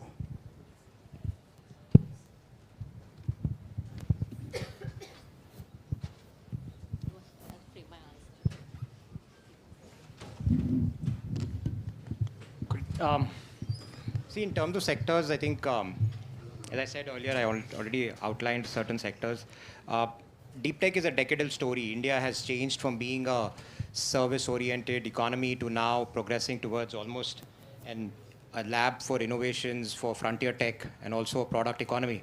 And I think if you're looking at the 2047 target of a $30 trillion economy, I think India as a product nation is bound to happen. Now, when we look at stories across, whether it's defense, whether it's nuclear, whether it's long-term energy transition, whether it's renewables, etc., I think in all of this, it's very important as founders to find a middle spot between being technology forward, which is basically being IP led, versus being customer backwards. It's a very tough question, very hard navigation, but where is the sweet spot is something that you figure out on the way, but also got to be agile enough so that you don't waste a number of years building something which is not needed or which will not be adopted. So, finding that sweet spot remains very crucial. And I think as far as the economy is concerned, I think it's booming across. There's a lot of, I would say that there's multiple factors coming together. There's a trifecta, I would say, of policy changes, policy enablement. I think the Indian state just announced the RDI, which is a game changer in many ways. Secondly, if you look at how technology is advancing at a breakneck speed, there's immense opportunity that's out there to build products, build companies, and outsized companies going forward. And I think, thirdly, just the talent base that India has, 140 crore plus population, the youngest to be there by 2030, the youngest working population. I think there's an immense opportunity in all of these three coming together, along with how the academia, the industry, the investor community, and the regulators interact, will sow the seeds for a $30 trillion economy that we're looking in 2047. I would like to add one more thing. So I think, as Anak said, I think disruption is going to happen across sectors. But what's important to note that now we will be diversifying beyond metros. I believe a lot of disruption and innovation is going to come from tier 2 and tier 3 cities of India. A lot of the ideas and innovations which are focused for Bharat, as we call it in our language, which is referring to tier 2, tier 3 and beyond India, is actually producing a lot of innovation and a lot of new ideas. I've been lately seeing amazing startups getting very good funding from Jaipur, Ahmedabad, Pune. All these cities are making a very good mark now. Second trend which I see, and that's basically mimicking what's happening in US and China, is India in 2010s decade saw a wave of consumer internet. Now consumer internet pretty much has produced 100 unicorns already in this country. Now the focus of government also, and that's a usual trend which was seen in US and China also, once consumer internet is built over a decade or so, it keeps on building, but then it paves the way for enterprise tech.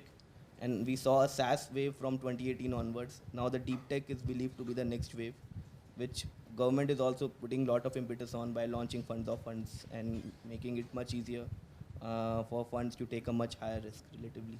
And that's because that's the nature. We are dealing with a risky asset class.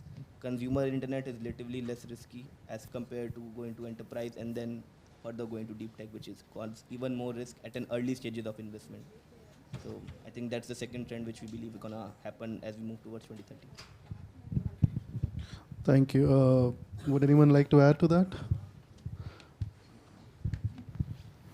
I think going against the spirit of risk-taking and entrepreneurship a little bit, I would just like to add that, while innovation is happening at such breakneck speed and you have so much disruption, so for any existing business and more so for startups, it's also really important to find your moat and to sort of establish your, to hedge for that competition going in the future, that the product that you're designing or the innovation that you're trying to do, it is something which you can, you can ride that wave for a while, or, you're trying to do something which is a little innovative, or you find some niche out there. Otherwise, probably, the marketability or the longevity of that business may not be there. So I think that is something I've noticed that a lot of startups end up, missing out, or a lot of VC. I will not comment on the VCs, but I think as a startup founder, that is something one should, keep in mind, that how do you set up a moat for yourself.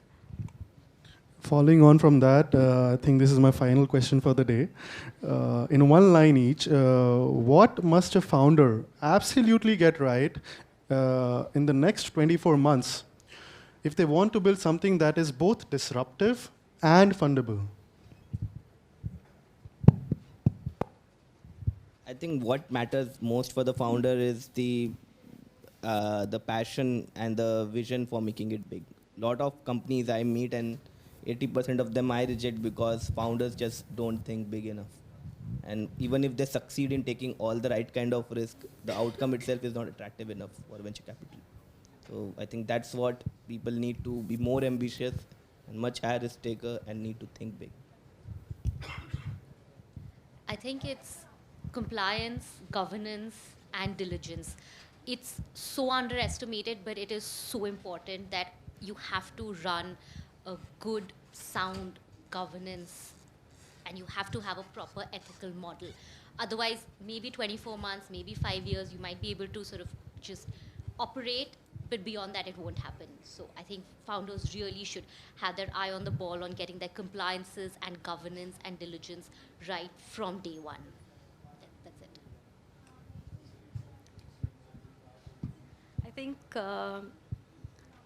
I think this is a great time to be in India, and I think it's a great time for anyone to start up. There is a lot of support from all sides. So I think even founder awareness is very, very important. So I think events like these, and all credit to everybody who's organized this and made this come together, that otherwise a lot of, incentive which is given or a lot of development which is possible, a lot of founders are not aware.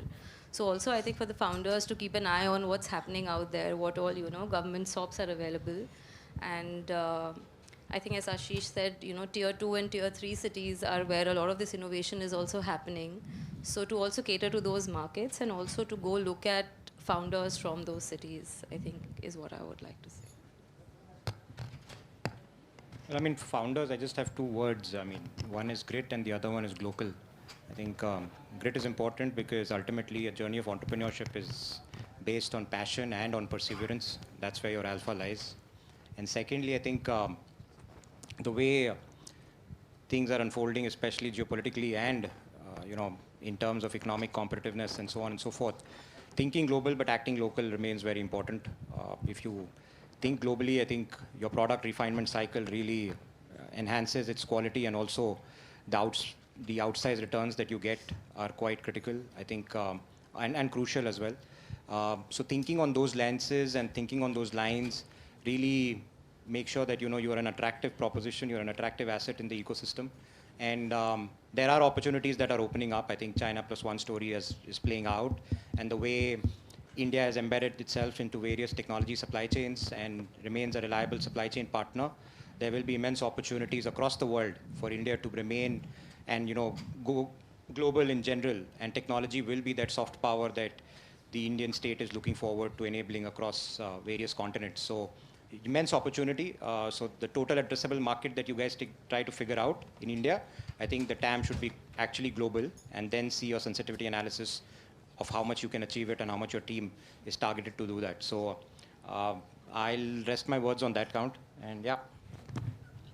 Yeah, to just close on that again, I agree. I think it's the passion and vision of the founders which is key, and of course, staying ahead of the curve, staying where the opportunity lies, and not to give up. I think that's something which is key. I'll give you my example. I'm a tennis player. Pickleball and paddle have just come up in India very strongly, and for me to quickly innovate and move into these sports was a tough decision, but it's just staying ahead of the curve, knowing your awareness of what is going on, and taking the right step at that time. That's a lot more than I expected from the panel today. Do we have time to open the dice for questions? No? So, yeah, so we can take a few questions today.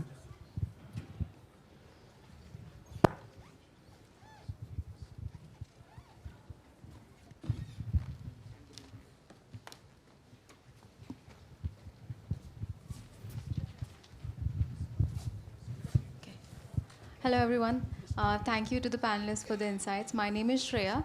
So my question is for Mr. Ashish, and it's more relevant to the deep tech startup founders.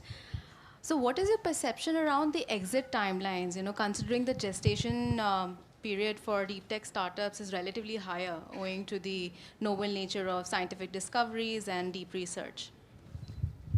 So see, timelines for a VC fund is pretty dependent on the life cycle of the fund, right? So typically funds operate in 10 plus 1 plus 1 timelines.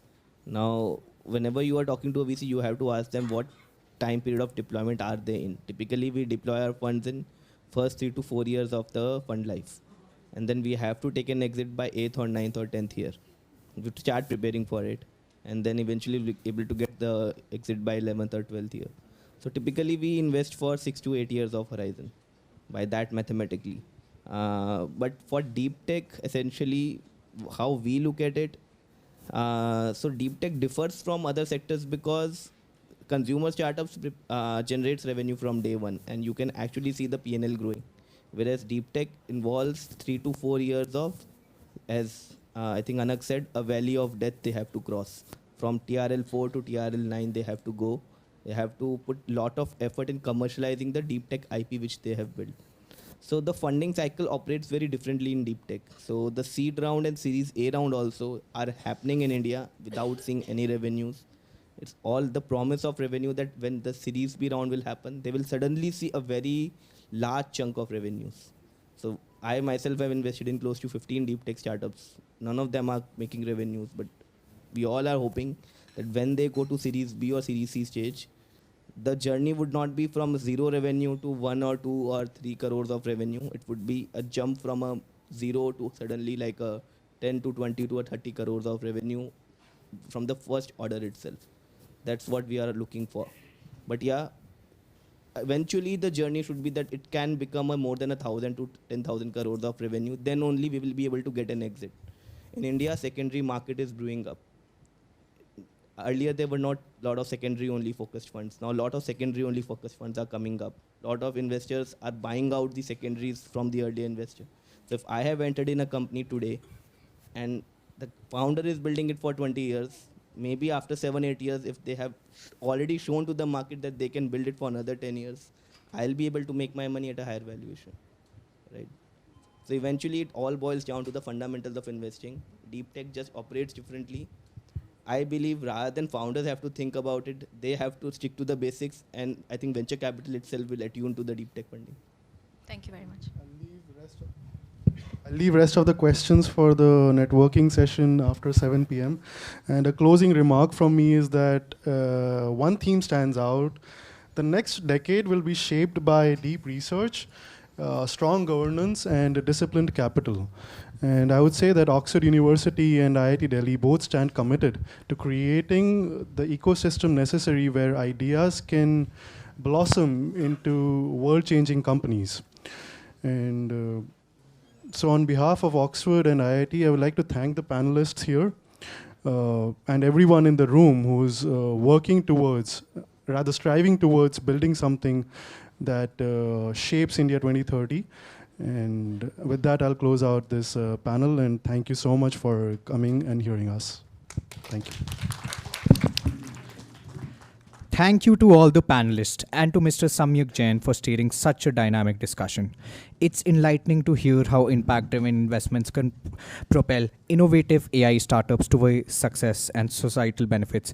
Requesting on panelists to stay on stage. Requesting our CEO, Mr. Tarun Chaturvedi, to felicitate the guests with a token of appreciation.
No, I think we still have more from the Oxford community. Yeah, a lot of gifts today for all the speakers.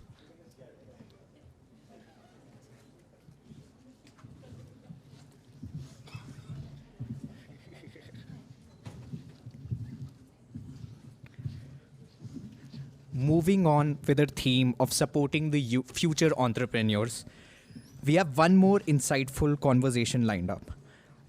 In our fireside rendezvous chat, creating a conducive startup ecosystem, we will discuss how various stakeholders can collaborate to foster a nurturing environment for startups to thrive. For this session, please welcome Mr. Mudit Kumar, co-founder and COO of IdeaBus, a national platform connecting startups with opportunities and even a popular startup reality show. And Mr. Himanshu Nivsarkar, head of CSR at Kotak Mahindra Bank, who drives corporate social responsibility initiatives that include innovation, entrepreneurship support. This fireside chat will be moderated by Ms. Seema Gill, media advisor and head of the media center at FITT, and also the founder of the Association for Gender Equality. Let's invite Mr. Kumar, Mr. Nivsarkar, and Mr. Gill to take the stage for the discussion. Please, guests, request you to come on stage.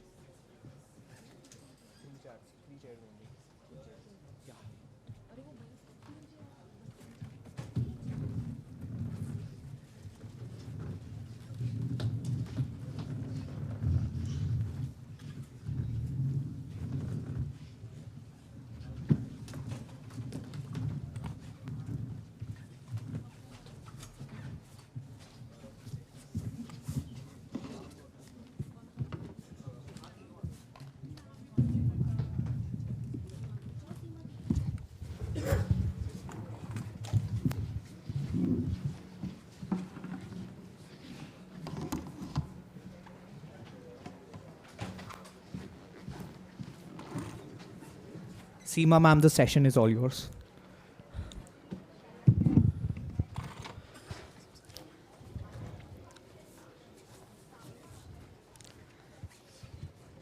Thank you, Akshit. Thank you, everyone, to be here. And we, on the behalf of FIT entire team, would like to welcome you both and our audience. And our basically around is how we can create startup ecosystem we can maintain and sustain in every situation. This is basically the idea. And Mr. Himanshu Nirvarkar, CSR head to Kotak Mahindra with us, and Mr. Mudit, who is basically the co-founder and CEO of IdeaBus. Fortunately, this is the opportunity for me to connect with you both on the dais and discuss this ecosystem, how we can make it more comfortable and accessible for every individual and single hand who are basically far from this startup industry. So my first, initially my starting the topic is how we can, create an ecosystem. You are as a co-founder IdeaBus. You are doing so many things, with the startups, and you are, experimenting with the tier 2, 3 cities and rural India. And you are doing with the Hosla hai to ho jayega, Kotak Mahindra's taglines. This is I think, the most initial things for every single hands who want to do something great in this startup industry. So first, I would like to start with you, Mr. Himanshu. Hosla hai to ho jayega is enough, or we have to do something more than that to start this startup ecosystem for every individuals can make it? So Hosla hai to ho jayega is actually the tagline for the bank. BizLabs is the accelerator program that we are supporting under that. Yes. Our whole philosophy is that there are companies which are spread across India, and then there are top incubators which seems to be present in a few locations. Our whole focus is to bring these incubator and the ecosystem to these companies which may be in a tier 2 or a tier 3 cities. Yeah. And that's broadly the thought process behind the program, and that's how we are going about it. So very true, because the CSR is just not only about the philanthropy. Now it's more than that. We are supporting initiatives, innovations, and startup systems. And Kotak is really doing great. We have already experience with FITS, that we are doing roadshows. We are every day engaging new peoples in this industry. That's first. Next question to you, Mr. Mudit, because Idea Buzz, when I was thinking about Idea Buzz, this is the daring combination of idea and buzz. It depicts metro and rural India together. What's your experience? How media can make a big difference in this journey of startup entrepreneurs and this ecosystem?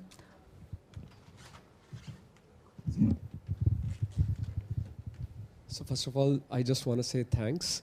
Thanks for a special reason. Thanks for not just inviting us, but thanks for creating that gathering, which is an ecosystem in itself. Yes. This gathering, which is comprising of startup founders, VCs, micro VCs, academias, maybe other investors also, corporates, government also. So practically this gathering is very much showcasing the entire startup ecosystem. So thanks for creating that sort of gathering and exposing ourselves amongst each other, so that we can discuss and brainstorm about the entrepreneurship as a culture we are trying to brew in our country. Very true. So thanks, and this cause, this effort is highly lauded, because that is very much which our Bharat wants today, to bring every stakeholder of the ecosystem, to bring on one platform to create the impact. Coming back to my question. Coming back to your question now.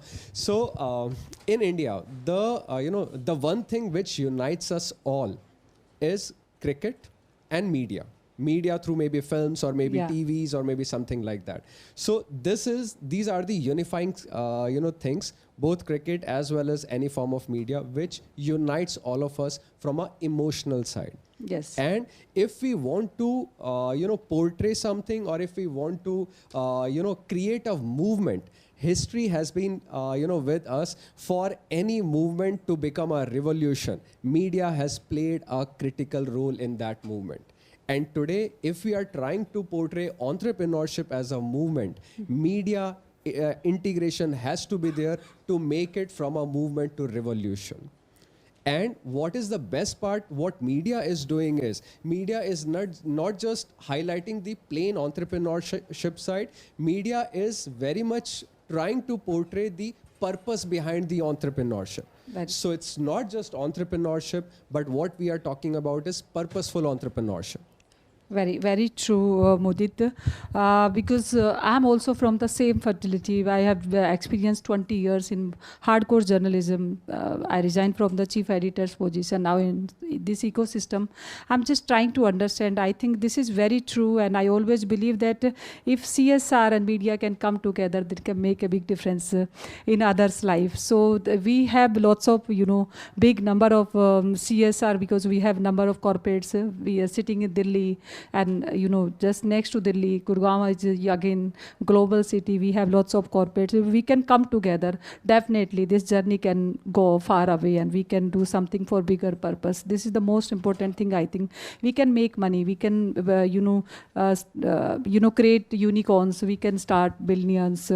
We can raise lots of fund. But if we can do something for a bigger purpose, that's really meaningful for all of us. And that's why I just want to ask you, Himanshu, I always find a very thin line in every creatives of Kotak Mahindra.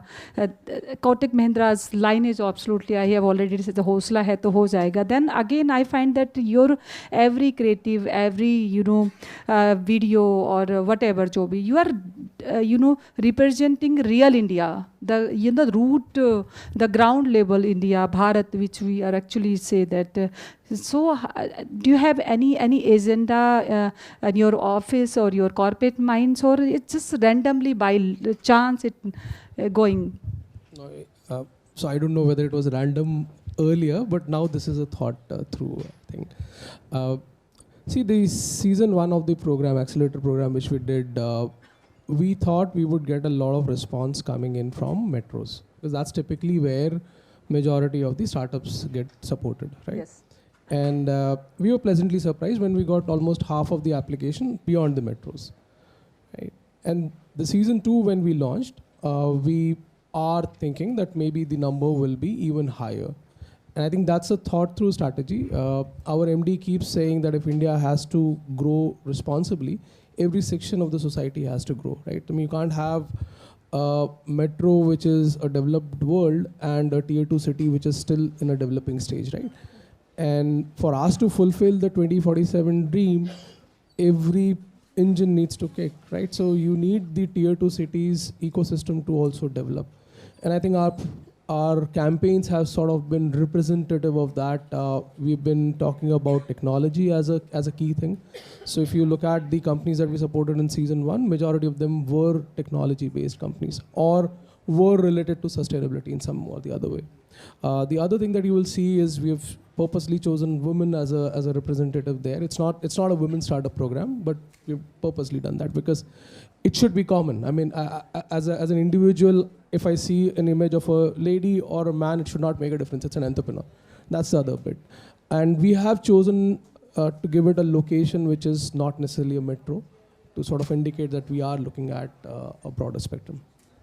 Yeah, very true, because you mentioned the women entrepreneurship. So as we are just, running this program under the by the AI by her or for her. So I'm always concerned because everyone is saying that we should empower women, we should empower women. But I personally feel, I don't know if you appreciate it or not, but I feel that women is already empowered. We no need to empower, but we need some opportunity to support this system. We want to support this nation. We want to support this society. Not for us, but as a whole country, we need to, if half Avadi of this country can come together to make, it can make a big difference. So women need definitely more opportunity. So my next question to you, Mudit, because you are, you just started Ideabaz, and I think first 26 episode has already completed. Next you are going to be, so any reservation for women entrepreneur on your stage, or just you're taking it just at randomly? Because I have no objection that if you are taking it randomly, but if we want to give some privilege to women to make at the same level, it will helpful for. To be honest, I really think this is my personal, personal thought. So maybe very subjective. But I think if we are using the word empowerment with the women, we are undermining her in a way. So that can be very subjective thought of mine. So instead of we at Ideabaz, or my personal thinking is, let's not think on those lines of empowering a particular person or empowering a particular gender. Let's be a true growth partner to them. Yes. So that's how we are looking at. In fact, there are many ideas whereby, on our Ideabaz show, women from tier 3, tier 4 cities. I'm not talking about tier 1, tier 2. Tier 3, tier 4 cities, they are doing deep tech innovation, not a simple D2C product. So they are doing deep tech innovation in tier 3, tier 4 cities that are coming on, our show, impressing the titans, raising capital, raising incubation offers from IIT Madras and all those, sort of academia. So that's what the kind of potential that is already been there. The only thing is you just need to give them an opportunity. Anna ma'am use one word, which is democratization of opportunities. I think that is very much important, and that's where the entire thought of tier 2, tier 3 cities coming from. Whether it is sir saying tier 2, tier 3 cities, or I think that Ashish from Ivy Cap has also highlighted tier 2, tier 3. So that is the fact. Today the kind of innovation that is happening up in tier 2, tier 3 cities, that is unmatchable. The only thing is we need these opportunities should not be a captive areas in Bangalore or Gurgaon or Delhi's or Mumbai's of the world. So we need to just bring tier 2, tier 3 cities at par. What is required is just the idea of the founder and the intent of the founder. And rightfully what he is also saying, that hausla hai to ho jayega. Intent is nothing but hausla. Rest, everything can be there. If your idea whatsoever you are trying to do, if intent is there, which you can say it hausla, then there is an ecosystem in place. So that's full, the kind of articulation of the entire ecosystem that needs to be addressed. I think let us not use the word empowerment per se. Let be a true growth partner in their journey, whether it is a tier 3, tier 4 founder, irrespective of the pin codes, irrespective of the gender, irrespective of the language. Let's be a true growth partner to them. Yeah, very true, Mudit. Because I personally believe that, uh, if you have will, you can do anything. The women have will of this. I mean, this country, women have already, defined the new line of, development or achievements. So there is no doubt. But yes, we should be, we are in the age of this AI era, and everyone is, around the technology and everything. So we should be more inclusive. We should be more productive. We should be more, constructive. When I'm talking about the women empowerment, I feel that we should be equally responsible for everything. If we are taking lead, we should be responsible to make it happen in a proper way with a positive approach. So again, my next question to you, Himanshu, because we are engaging with you with a lot of outreach program throughout North India, and you are engaging with different stakeholders also. So what is your exactly outcome? What kind of experience you are gaining from this outreach programs or show kind of, and where is the gap still we need to work on that, from FIT's point of view, from you as an investor or a CSR stakeholders point of view, or as a media, how we can where the gap and how we can fill it? So the purpose of the road shows, primarily from a CSR program perspective, is to bring in awareness. The idea behind the road show is to bring in relevant people who would like to apply to the program and address their queries. Right. So I think that's first and foremost the primary objective of the road shows. Now, I think what I've observed in the road shows is, and I think it might happen with every program, you will have a mix of people. You will have about 30 to 40% people who are relevant from the program perspective, and then 50 to 60% people who are just curious about what the program is, right?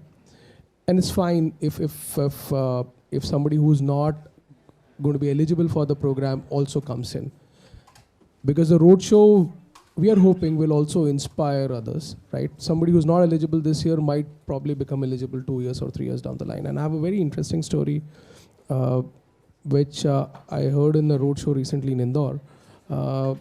This was with another incubator, and one guy just stood up and said, I'm here today because I had a 5-minute conversation with you 2 years back. So I became an entrepreneur because I got an opportunity to talk to you. And you gave me that courage that I could become an entrepreneur.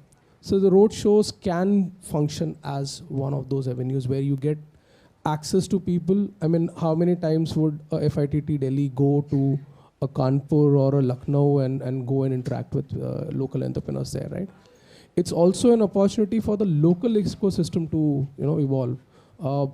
My biggest concern always has been, why should a company based in a Kanpur or a Lucknow look for a funder in Mumbai or Delhi? Why isn't it available in Lucknow or Kanpur? There is no shortage of capital.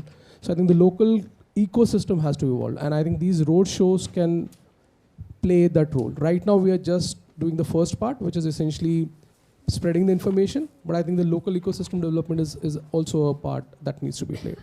It's very true.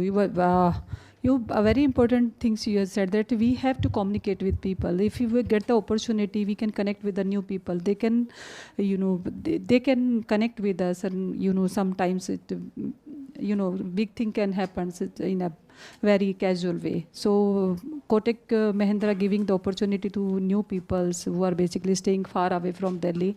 So thank you again, because it's just it's a journey. We are just playing our parts, and Kotak Mahindra Fit and even now IdeaBuzz is doing really great job in that journey. So my next question to you, because you are also engaging in 26 episode you have already done.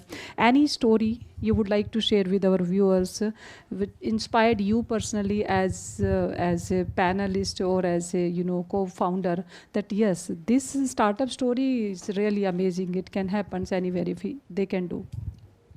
To be honest, there are a number of stories. There are a number of stories every day when we were shooting for, we have shot for entire 2 months. I think every day was a great story coming our way. There were lots and lots of learnings for us, lots of learnings. And what we have realized while talking to these founders, coming from various backgrounds, various, various cities, various villages also, is there is not just a requirement of capital. I think, our chief guest Abhishek sir has also highlighted this thing. Capital is one also very important part of the entire startup ecosystem or any founder's journey. But today, what is much more critical that is required is patient capital. What patient capital that you are assisting with to all those founders. And second thing is, this patient capital should not be, transactional in nature. That, whether from where it's ever coming from, whether this capital is coming from VC or any corporate or any family office, this should not be a one-time transactional. This patient capital has to be collaborative in nature with that startup, so that, this capital enable that founder to grow.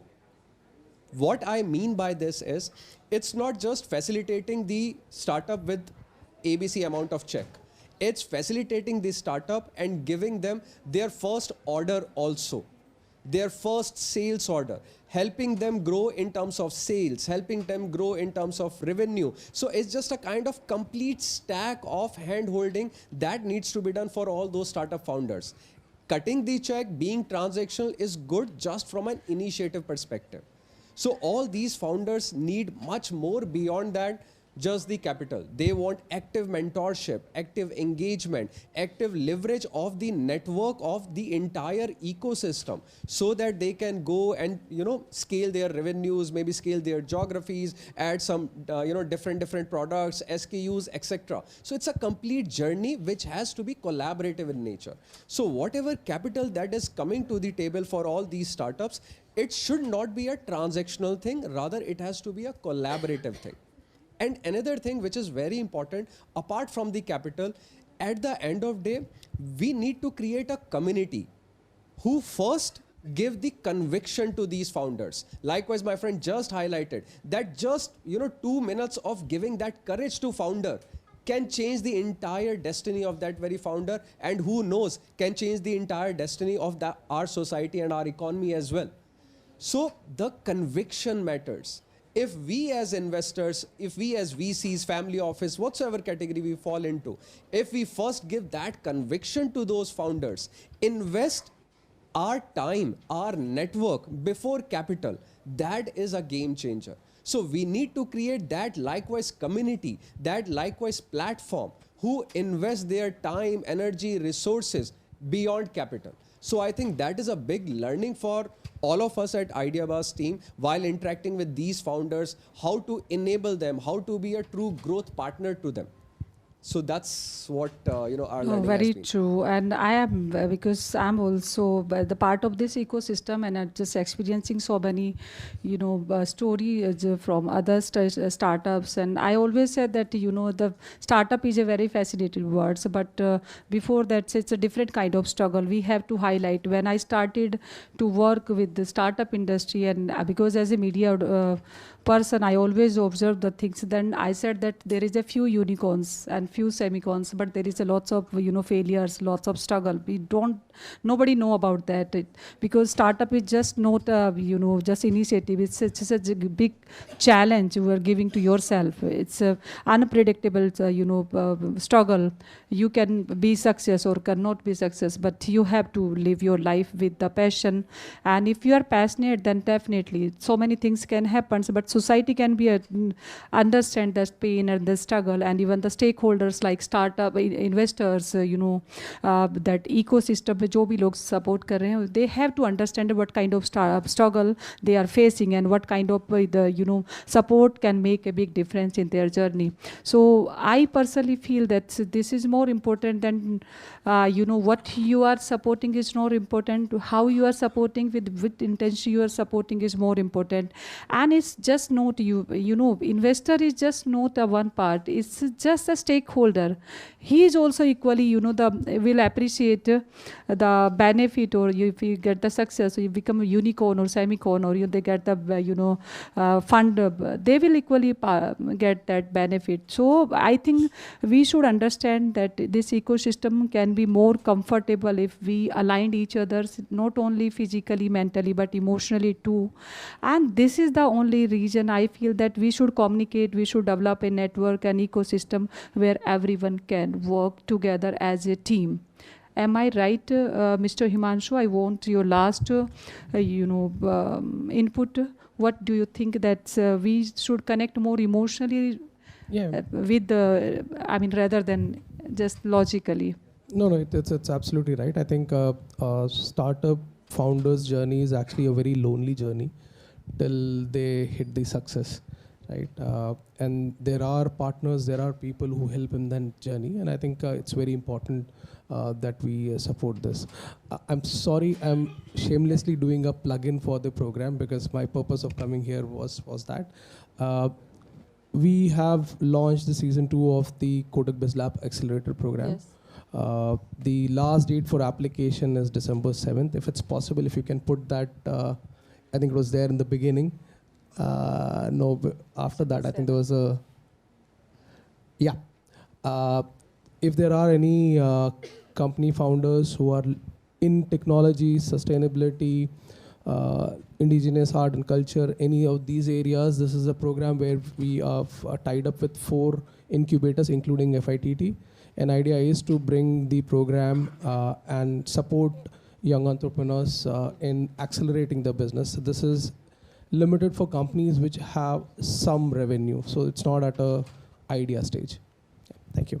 Sure, thank you. It's really great opportunity as Kotak is doing great job and giving the opportunity to connect with the Kotak's initiative for, accelerate the startup programs and support this ecosystem. I really thankful for your great you share with us here, and Mudit, you also. And I wish your idea was become a, the biggest platform for the startup industry in India, not only just but globally. And we be the part of that, the ecosystem, and we support equally this ecosystem.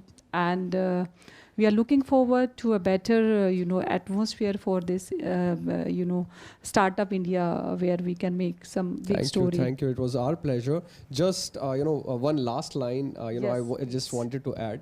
So you have mentioned, many a times word unicorn and sunicorns. My, what our learning at Ideabuzz and what our learning from last 2 years, 3 years, 4 years, that if we literally want to foster the startup ecosystem in India, let's not focus on unicorns and sunicorns.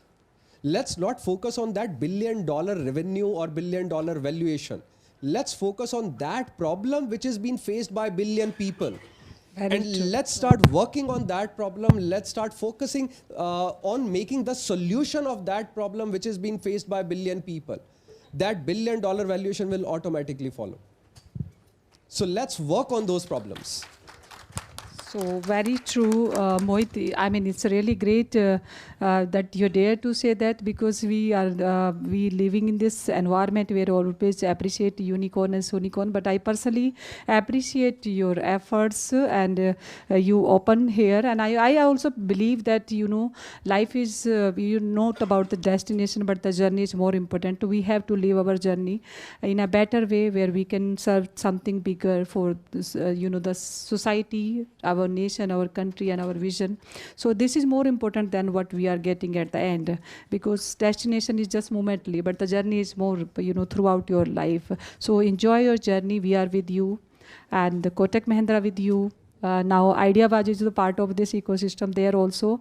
I think next round after. So season one has already been started telecasting from October 25th onwards. So that's coming on every weekend on Zee TV. It is there on Zee OTT. It will be also streaming in 8 regional languages of Zee TV: Zee Tamil, Kannada, Malayalam, Gujarati, Bengali, Marathi. Everywhere is streaming. It's available on YouTube as well. Season 2 we will be announcing soon. So, but So you no, know, my if you, concern is we are seeing more, startup from Delhi IIT now in next season. of course, yes. Of course, yes. So please do watch the episodes. Do give your feedback. Do share your opinions. How we can further enhance. Cause at the end of the day, it's not just idea buzz. What the thing that we are trying to foster can only happen with the collaboration of every person sitting in this room and beyond. So your feedback matters, your opinion matters, your thought matters. Only then we as collective entity, collective group can foster, can create that conducive startup ecosystem. Yeah, So very that's true. what the thought is. Thanks, And thanks for your being- I think tagline is also, if I'm not wrong, just correct me if I'm wrong, that पैसा आपका, idea आपका, पैसा हमारा. Idea आपका, पैसा पैसा हमारा. तो हमारा. यहाँ से भी पैसा आ सकता है, उधर से भी पैसा आ सकता है. तो we have, I mean, no money की प्रॉब्लम नहीं है. जस्ट आपके पास आइडिया होना चाहिए और आपके पास पैशन होना चाहिए. हम सब लोग पैशनेट पीपल हैं, इसलिए we are here. We are sitting together and we enjoying this journey. So let's hope for the best. Thank you, my Thank you. panel and entire audience for great patience. I would like to thank on behalf of my entire team of FIT and leadership once again. Thank you so much. Yeah, please, you can ask the question. Just a sec. Mic is coming. How you are trying to find out people who would be in the manufacturing industry? Let me elaborate a little bit so that it will be easier for you to answer.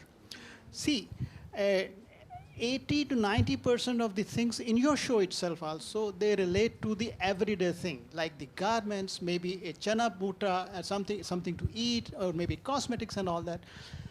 I think it's very necessary to find out the industries, the people who can change the machines on the shop floor.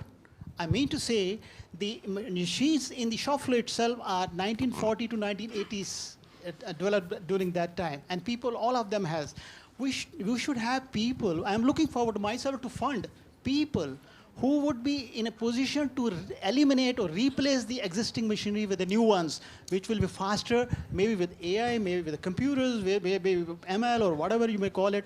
But I think it's missing in your show itself. Sir, there are just 10 episodes which have been telecasted as of now.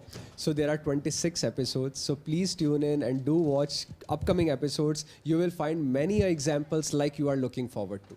Look forward and So wishes there to are- you. Yeah, there are many products, both from deep tech side as well as non-deep tech side. So both you will find, products, because at the end of day, as we are, the entire country is moving towards that India is a product-led country, or India is looking forward to become a product-led country, IP-led country, whether it is some deep tech side or non-deep tech side, so from both ways. So you will find, this answer in upcoming episodes of I wish Idea so, Buzz. but till now I haven't seen any of these shows all over the world giving the information by which the people can change the industrial machineries itself with the new ones.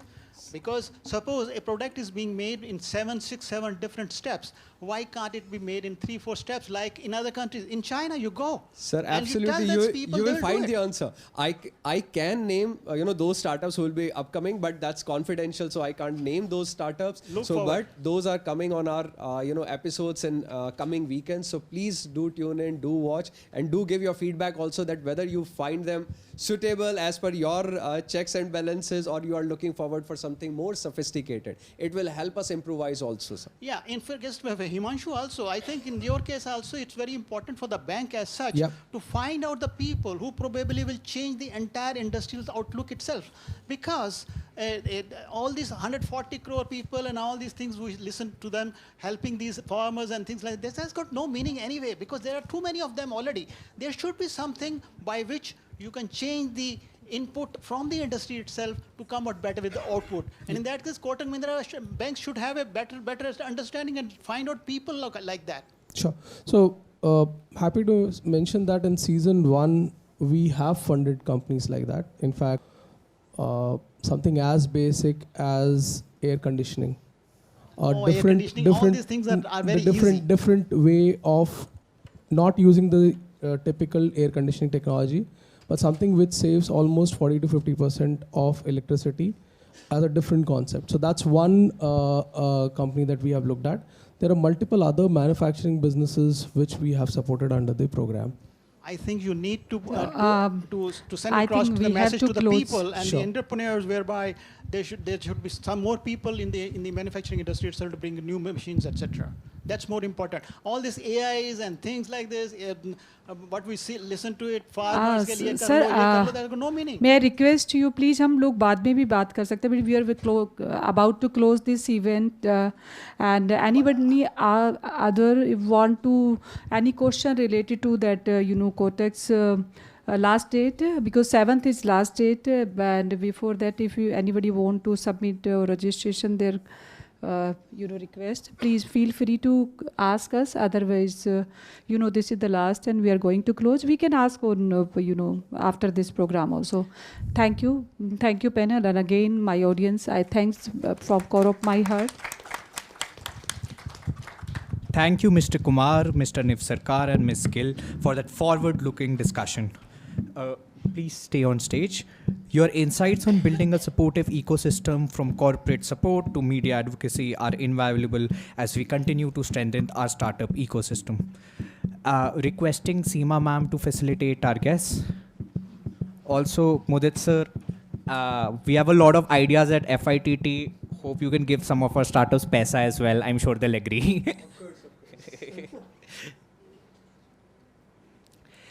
So, quick thing. So, I know all of us are waiting a lot for the. I know all of us are waiting for the networking section and very excited for it. But I assure you, we're starting with one of the most exciting sessions as well, the startup pitching sessions. So, requesting my team, if there's anyone still outside, tell them to please come in. Yeah, sure.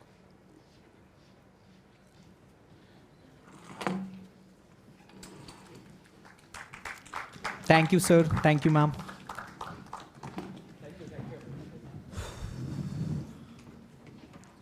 Now, to witness innovation in action, we bring you the Unnati AI and Oxford Startup Showcase. This segment will highlight some of the most promising AI startups nurtured by the Unnati AI Accelerator program and the Oxford Business Network. I encourage everyone to give them your full attention and encouragement. These young companies could very well be the next big disruptor. Requesting all the following Unnati AI startups only for now to come on top.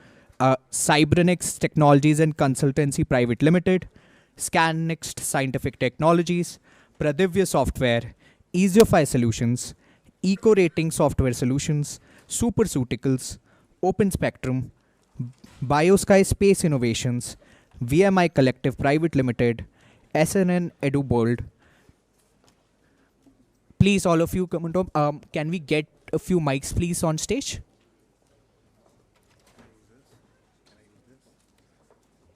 You're one of the Unnati startups. Yeah, Yeah. Please, yeah, you can use this. Just give me a while. You can use this when you're done.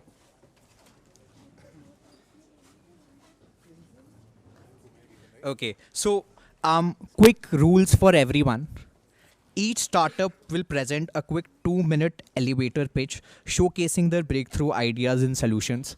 Yes, it may seem unfair, but please note, everyone here an investor, they expect this sort of pitch only.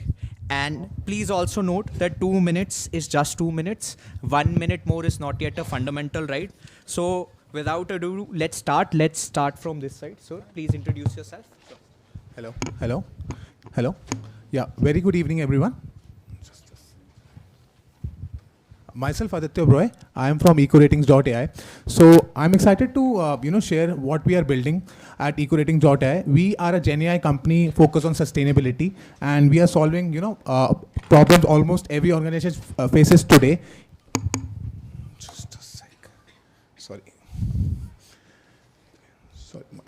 Yeah. Okay. So every organization faces today, like ESG data is scarce, fragmented, and still managed manually. Because of that, teams still manage data manually, and because of that, we don't get real-time insights into visibility and predictive and intelligence.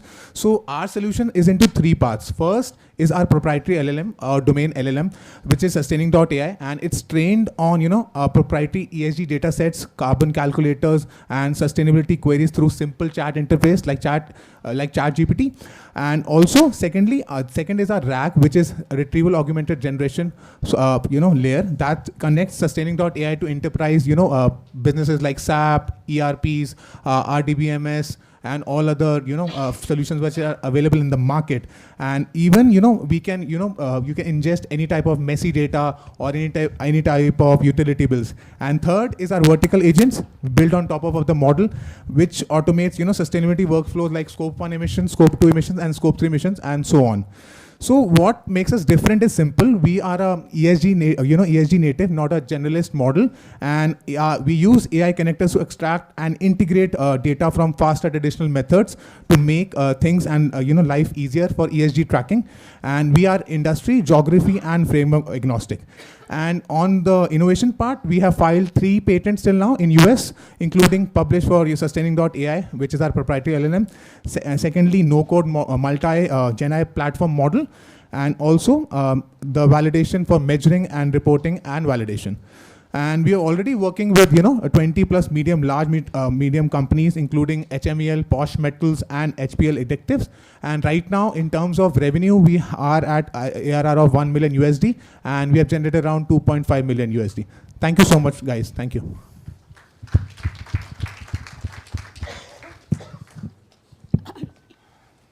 Hi, good evening. I'm Noor Fatma, co-founder of Easiofy Solutions. I'm here with my co-founder, Meenal Gupta.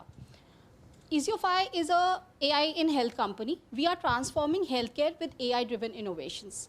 A small intro about our company. We are a women-led company with presence in 12 plus states across India.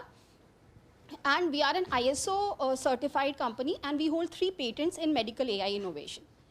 Now, the problem we are solving, 20 million new cancer cases each year globally, yet each of them has to wait for at least a month before the treatment starts. And that is not because of the lack of intent, but because the data sits in silos.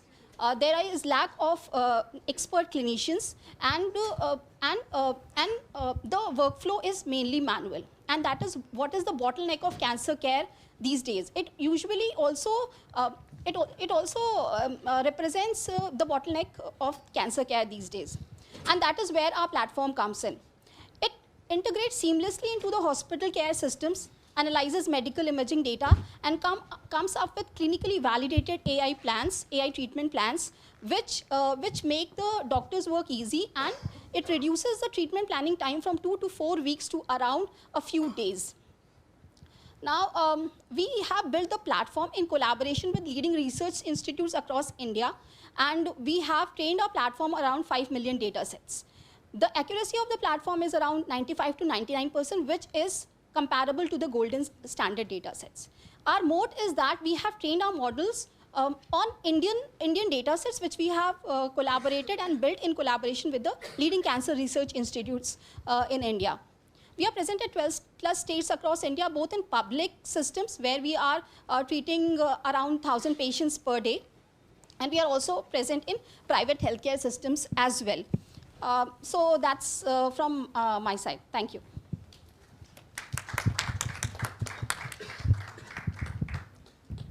Just to reiterate, requesting all startups to stick to 2 minutes. This is just an introduction. The actual decision making and productive discussion would happen in the networking session. Thank you. Thank you so much, Akshit. Hello, everyone.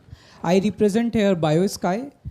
We are developing a grid resilience solution for to strengthen the reliability and the climate actionability of the Indian power systems. We integrate satellite imagery, IoT-based feeds, weather intelligence, and machine learning to build real-time visibility across the distribution and the transmission networks. We are developing a geospatial-based decision support system which helps the command and control center to move from the reactive side of maintenance to proactive operations and maintenance. So BioSky, by our work, we also want to help and contribute in national AI mission, and also the Clean AI mission, which provides the cleaner and a smarter grid resilient system to all the stakeholders in power infrastructure, with the great data-driven insight. We are currently in operations in India with power utility players, and we aim to expand globally from here to the countries where renewable energy focus is a huge. So we also contribute to the net zero goals, and thank you so much. Good evening, everyone. So every single time you go out from here and have your meals, just remember that our farmers across the globe are facing a lot of issue around soil health. And not just that, we have a lot of pesticides getting used across the geographies in the globe. And the solution out there is spray pesticides. We at ScanX are a IoT-powered AI/ML-based organization which has brought a smart soil testing technology and a pest detection technology that can very affordably, in a very highly scalable manner, not just test the soil, but can let farmers know what kind of pests are attacking their geographies. And it just not supports the farmers in their local languages, it also empowers stakeholders across the communities. As on date, we have filed 3 patents. In this year, we are going to file 6 patents in total. We operate in a functional presence of 250 plus districts in India. We have exported our solutions to 6 countries in last financial year. We have made around 2 crore of revenue with around 8% PAT. We are a bunch of people coming from diverse background of agriculture and technology from almost 13 different institutions from across the country. We are here to seek your support. We are raising $1 million of round. SIDBI has already got aligned with us.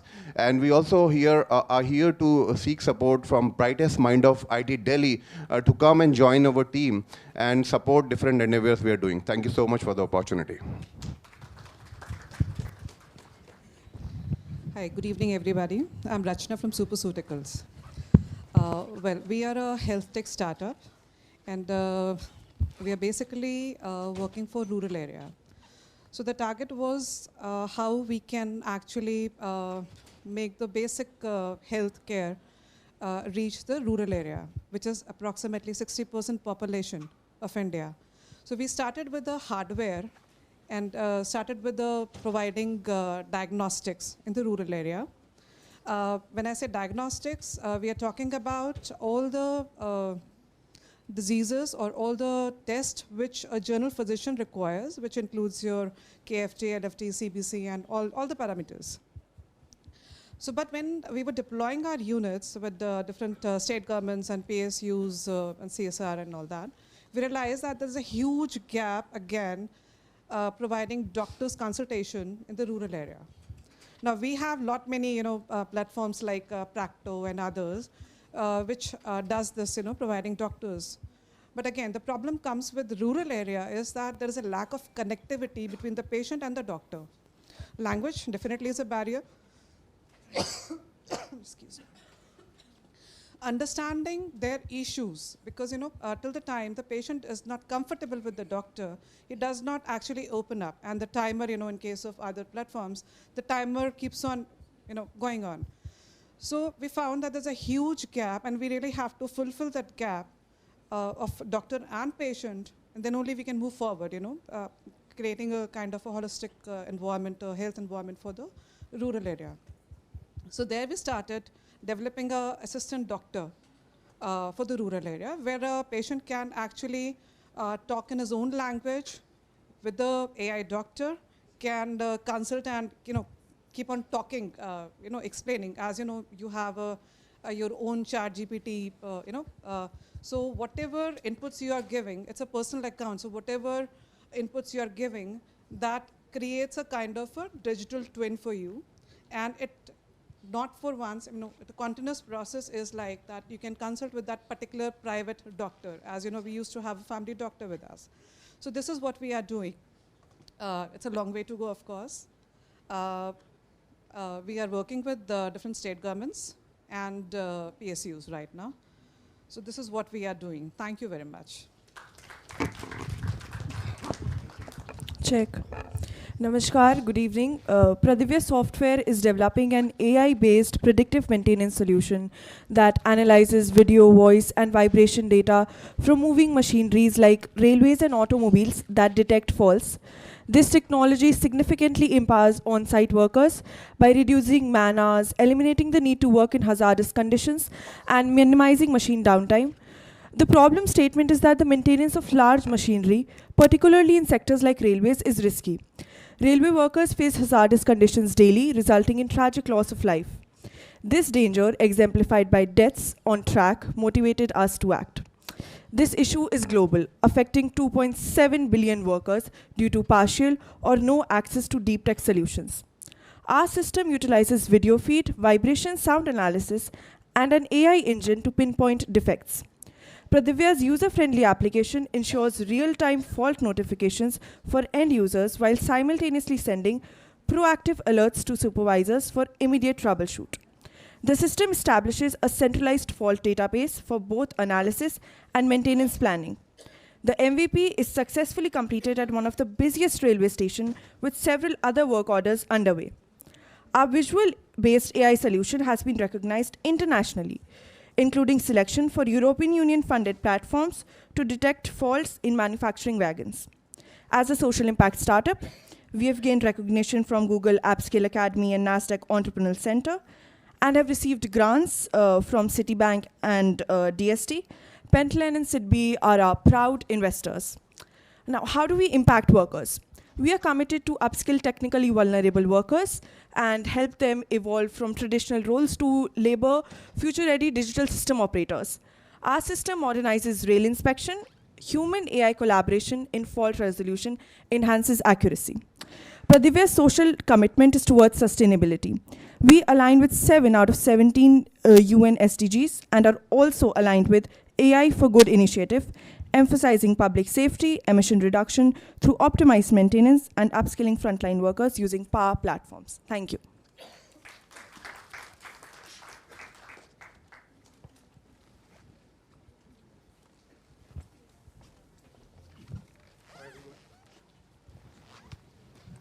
Hi everyone, my name is Ashwin Saxena. I am the founder and CEO of Cybernex. So Cybernex is an AI and quantum tech company. We are right now showcasing a product called Unicorn Simulator. So the idea of the Unicorn Simulator is it's essentially like a sandbox for testing startup ideas. So the target audience or the target customer is essentially school students who want to be entrepreneurs in future, college students, and this is also targeted to investors as well as incubators. So the idea of the Unicorn Simulator is that it creates a simulation of the complete process of a startup in a gamified way, using an AI intelligence at the back end, along with an AI mentor. So the gamification is for all the different stages of a startup, starting from the friends and family round, the angel investment round, up to Series A, B, C, and up to the IPO stage. So currently, this is more like an enablement and learning platform. We are evolving this product into something which could be used as a good decision-making platform for even enterprises. Currently, we are targeting in the next 6 months to reach out to around 10,000 customers, which would be evolved to around 50,000 in the next year and down to 250,000 in the next couple of years. And we are currently targeting zone-wise within the country. And I think based on different visions within the country of Viksit Bharat and so on, I think this product aligns pretty well with our future. Thank you.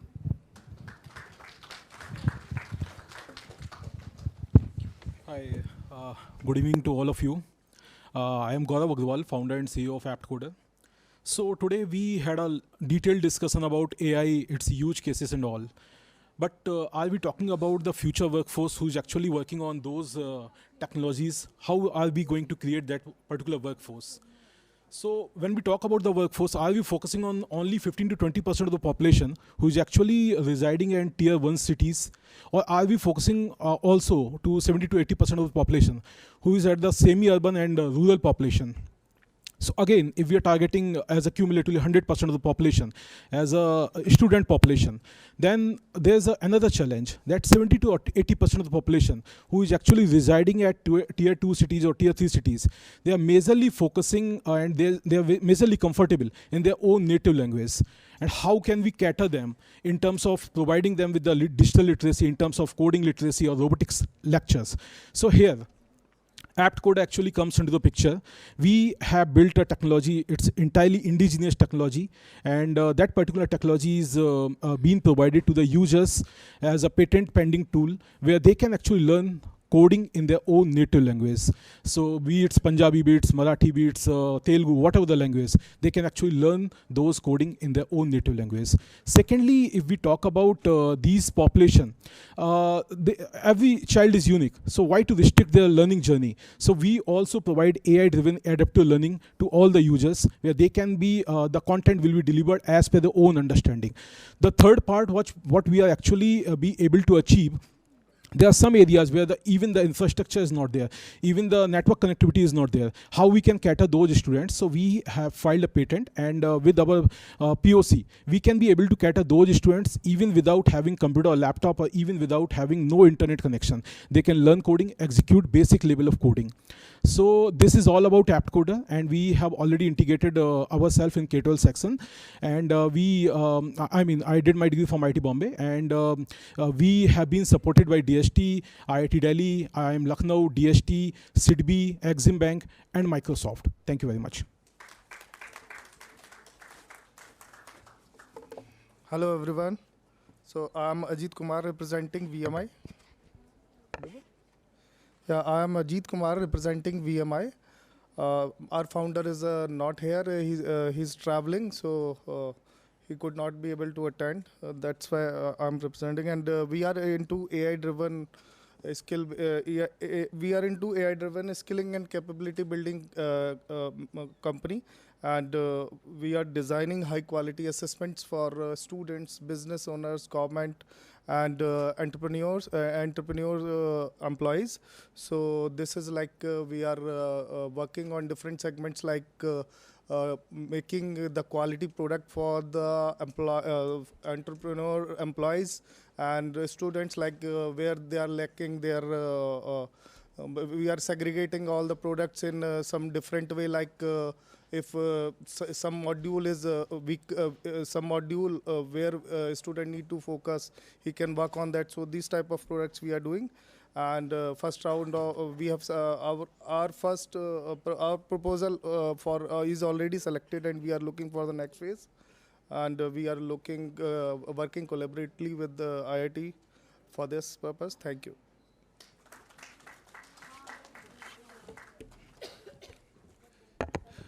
Finally, the last man. This is Rajneesh Tripathi from Open Spectrum. We have made an IoT device, innovative IoT device, which is patented, indigenously designed by us. This majorly monitors the soil temperature, soil moisture, and water potential, specifically for the farming segment. The device is quite simple. I have got the device here. The device is battery operated and works on NB-IoT technology to ensure that the connectivity is available nearly to the 95% of the pin codes in India.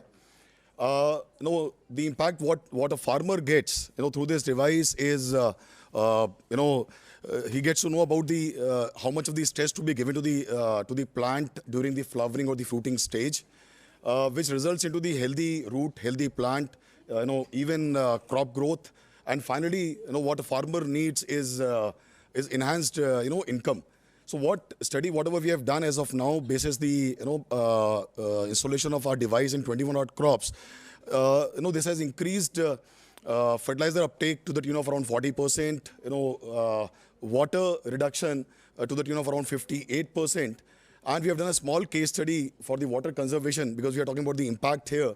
We did a small case study in a place called Himmatnagar in Gujarat. In 5 acres of land, in 6 months' time, we were able to save around 6 million liters of water, using our device. So that's a one tangible impact. That's what we were able to see.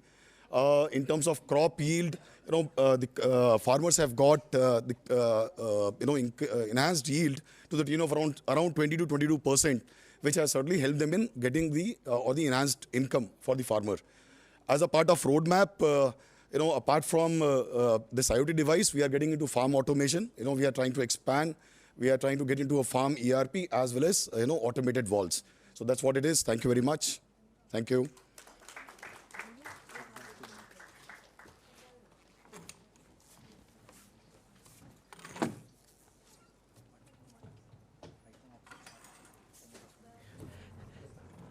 Thank you so much. Now I would like to call upon the startups from Oxford. Please, the following startups, please come up on stage. People for Planet Ecolabs LLP, Fusky, Team Agni, Beetle Region Solutions, and Mole.ai. I think everyone can use the podium. I think people are more comfortable with that. Cool? Yeah, perfect. Please. Again, stick to 2 minutes. 1 minute more is not a fundamental right. Okay?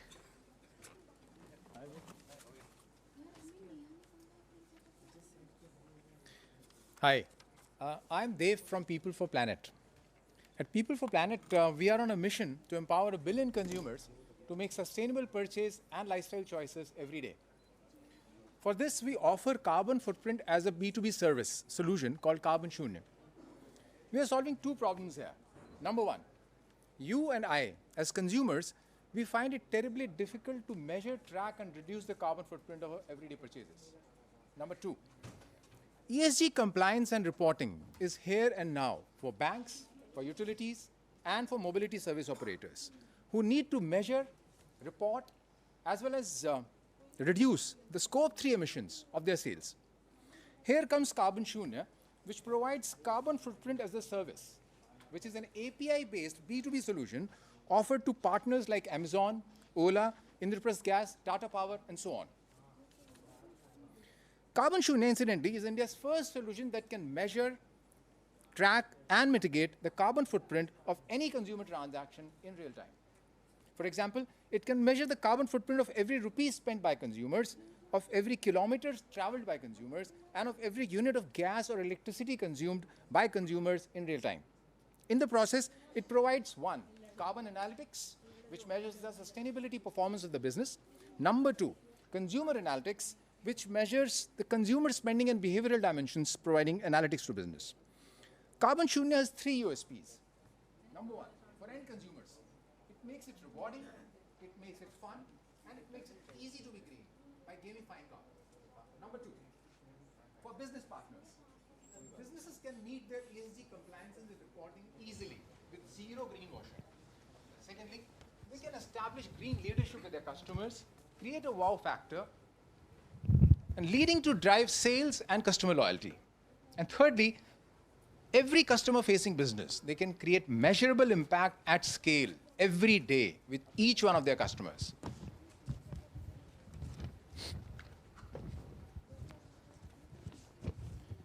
Incidentally, Carbon Shunya is a tool that's been developed in collaboration with institutes of eminence. For example, Potsdam Institute of Climate Impact in Germany and Jawaharlal Nehru University in Delhi.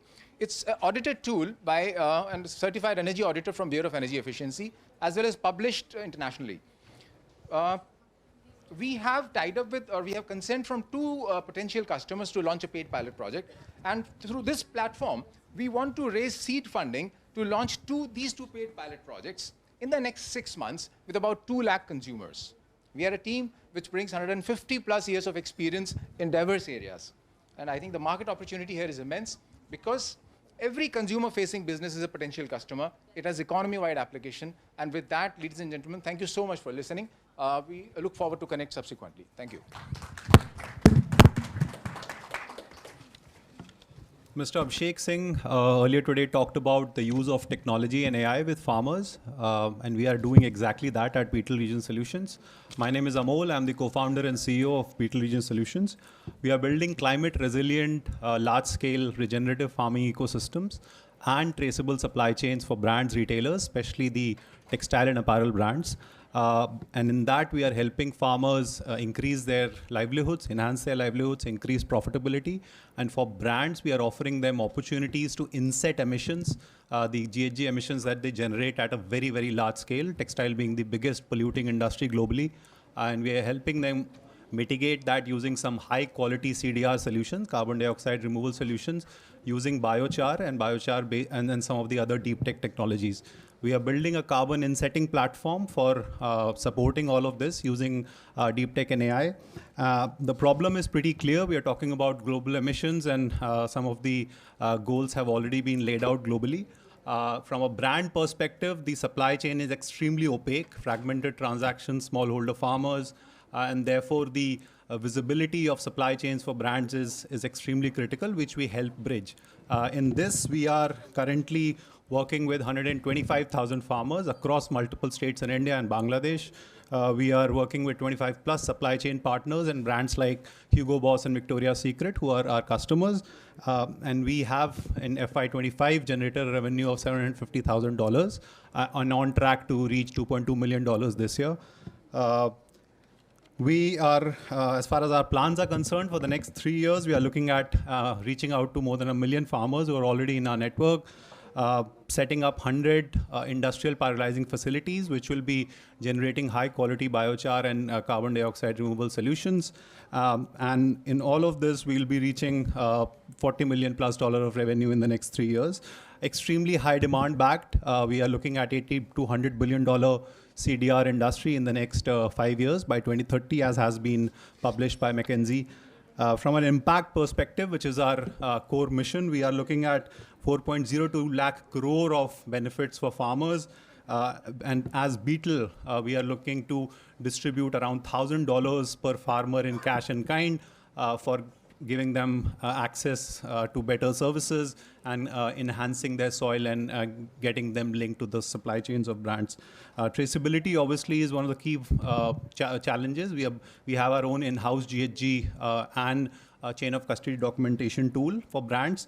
And the idea is that eventually in the next 2 years, we'll be building completely carbon neutral textile supply chains from farmers to end garments to help them deal with some of the CBAM regulations, which will be coming into effect next year, and also the digital passport, which will be attached to commodities, where they will have to be complying with a certain GHG threshold for importing and exporting of garments. Our team comprises of people who have more than 200 years of consolidated experience, from Oxford MBA to supply chain carbon experts, and the organic cotton stalwarts that support us. Thank you. My name is Amol, and we are Beat Region Solutions. Thank you.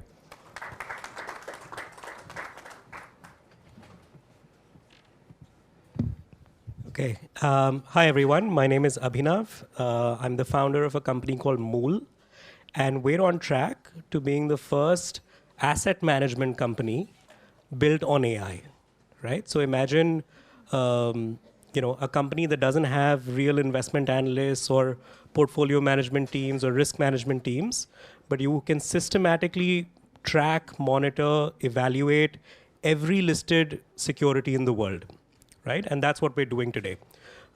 We continuously find investment opportunities, create complete valuations using all kinds of data sources, including structured, unstructured, alternative data sources.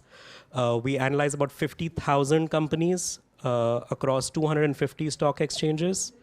We've developed this platform by partnering with other financial institutions who've used our platform as a SaaS and sort of AI workflow enablement platform. And now we feel fairly confident about closing the loop, right?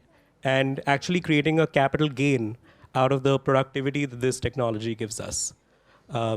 So currently we're operating as a SEBI licensed and registered research analyst. And we anticipate being able to actually offer an execution model, right? Something where you can put the money in, it finds opportunities, discovers these re-rating opportunities between earning cycles, and in what we've done so far, we've seen as much as 30, 40, 50% changes on a single target just in a quarter, right? So I think if we do this well, the baseline of investment returns that we can all expect will change. And if any of you are engineers or you're looking for, excited about building extremely high quality, hallucination-free, expertise-grounded AI agents, please talk to me. Thank you.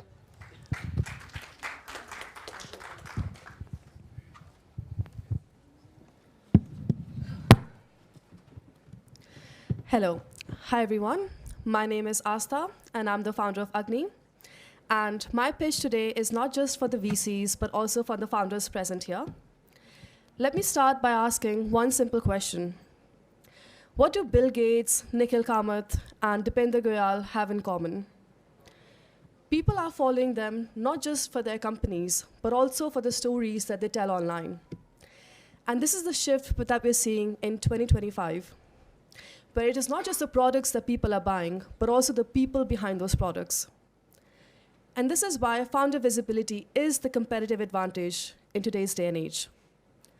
But here's the problem. Founders know this is important, but struggle because of three things. It is anyway hard to tell stories online. On top of that, traditional PR is outdated with announcements and random fluff.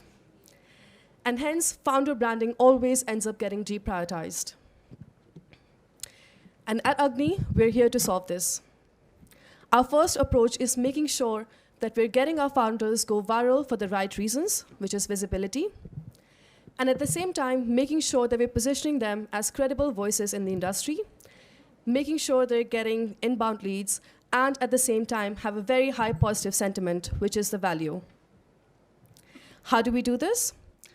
We have a very own Agni framework where we focus on people, how humans think and respond, on patterns, how audiences behave online, and on platforms. How do algorithms work in real time? Now, this is something most PR agencies are not doing, and something social media agencies don't understand. And here are our results.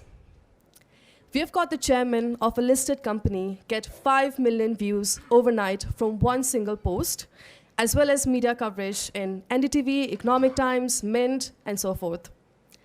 We have had a member of parliament gain 1 million followers in the last 1 year, despite being stuck for ages.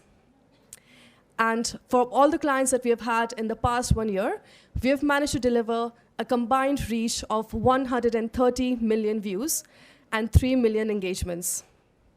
And all of these numbers have been 100% organic.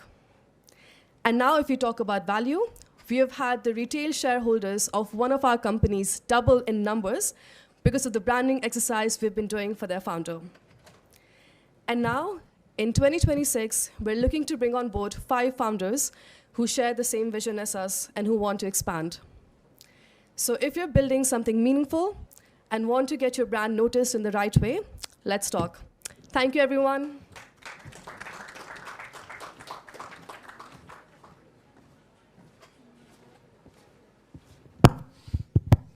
Hello, everyone.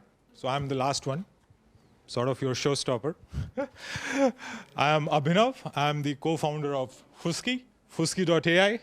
It's a funny name, I know. That's precisely why we have kept it. It's short for future skills. In an AI-accelerated world that we are going through today, where subject knowledge gets obsolete quickly, right? What you know today is no longer your competitive advantage. No matter how great you are the Nobel laureate of the world, but still that subject knowledge will fade away. But how fast you can acquire a new skill tomorrow when the business demands, that's gonna be your competitive edge. This ability to learn, it seems, is a metacognitive skill, and there is legit science behind it. Neuroscience, cognitive science, psychology, ton of research already there. So every human needs this. Unfortunately, there is no systematic, science-backed, scalable cognitive infrastructure to develop one's ability to learn. So Fusky.ai is an agentic AI platform that gives you that cognitive infrastructure for improving your cognitive skills and the ability to learn at scale. This is needed by every human, be it a school student, be it a college student, be it corporate employees, organized sector, unorganized sector, everyone, right? That's why this brings a huge, massive market, more than $30 billion globally. We have a stellar team of founders with complementary skill sets that execute real fast, and that's the reason our traction numbers are so great. Within 6 months of MVP launch, We are able to make money off the MVP itself, which I'm very proud of. We have Toyota, Christ University, IIT Kharagpur, Britannia, and more marquee names as our customers. In the end, I'll just say this. In 21st century, and an AI era that we are going through today, the illiterates will not be the ones who cannot read and write.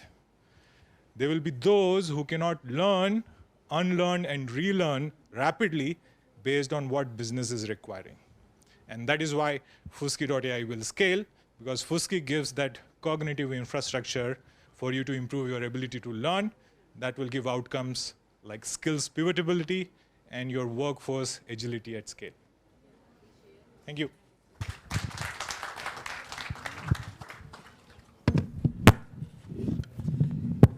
Thank you so much to all the startups that are presented here. I have to say it's very, I would say I'm pretty proud to see that, of all the AI startups here, most of them were focused on some sort of social benefit, whether it be sustainability, upskilling, or climate tech. So, moving forward, since I know everyone here is really interested for the networking session, but we're moving towards the conclusion of this event, and for that, we have one last fireside chat for you. Right. Now, we turn back our focus and end this committee by, again, talking about AI by her, highlighting women-led innovation in AI. For this, we have... I'm sorry, I think. Right.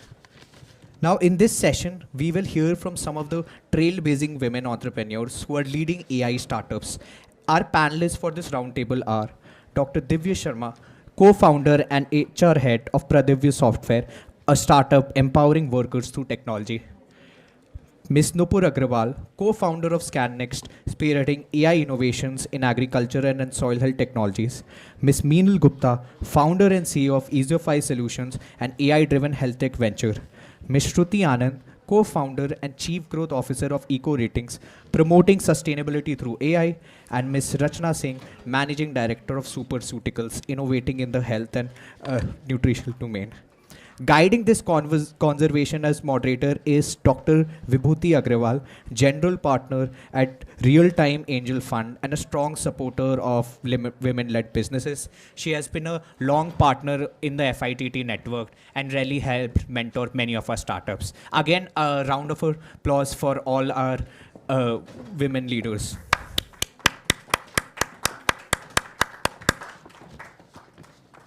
Vibhuti ma'am, the session is all yours. Please.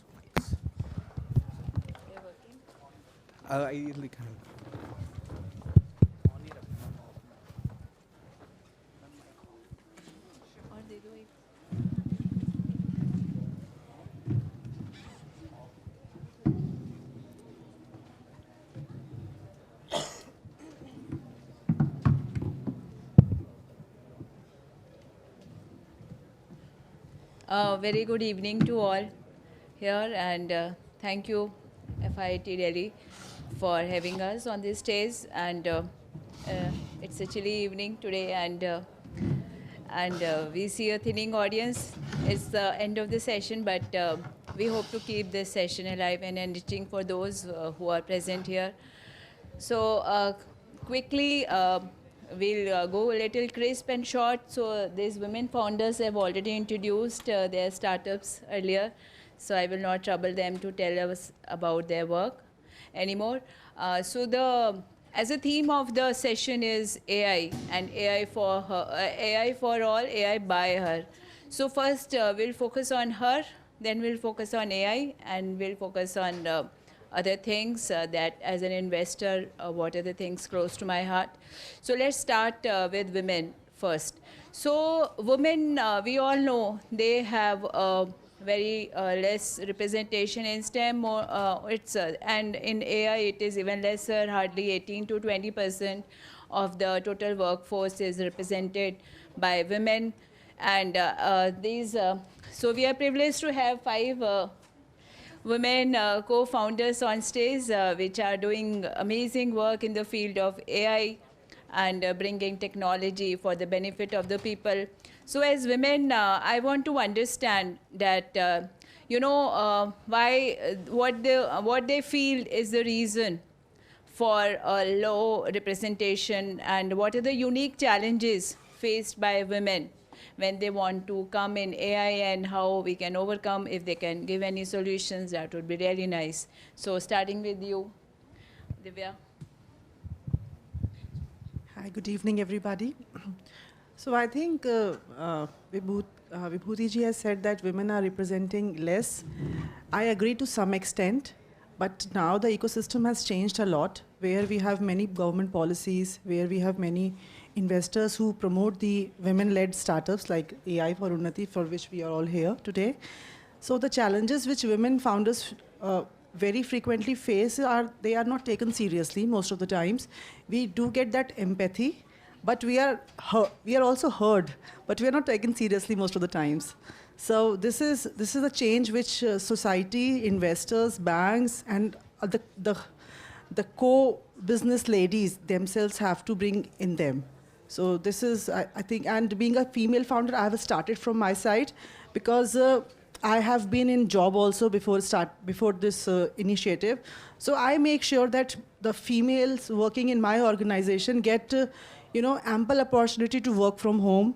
They get to make work-life balance more easily convenient, and also I try to give them the equal exposure which my male team members are having. So this is the part of bit which I could do. I'm doing. Thank you. Yeah, so now, yeah, lovely insights, Dr. Divya. And now we move to Ms. Rachna. There's the mic. Hi, very good evening. Yeah, so are we going for the same question?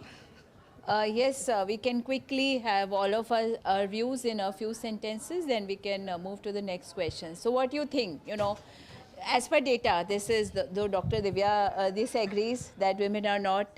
So in metros, we see different pictures. We all know in metros, women are, typically they are, they get equal opportunities and they are at par. But the data still says that over the world, that women representation is less than 18%, especially in AI. So what do you think, Rachna, is the reason why women representation is still less, even though they are being given more opportunities? As of now, we have so many programs which are supporting women. So what is it? So, okay. So I feel that, from a women point of view, when we talk about, as you correctly said, in metros and cities where we have a lot of access and people are more aware of equality and empathy and all that. But as you move down to tier 2 or 3 cities, this definitely goes down. So, I myself, when for work we travel to, I'm working in rural areas, and I understand that it's really, really difficult to work in rural areas. So now that restricts me from actually work in those kind of areas where we don't have facility, to stay, hotels or proper, place to maybe washrooms or these kind of things, and so that is definitely a very, very I would say it creates a kind of a hindrance. It creates a restriction for women to work in these kind of areas.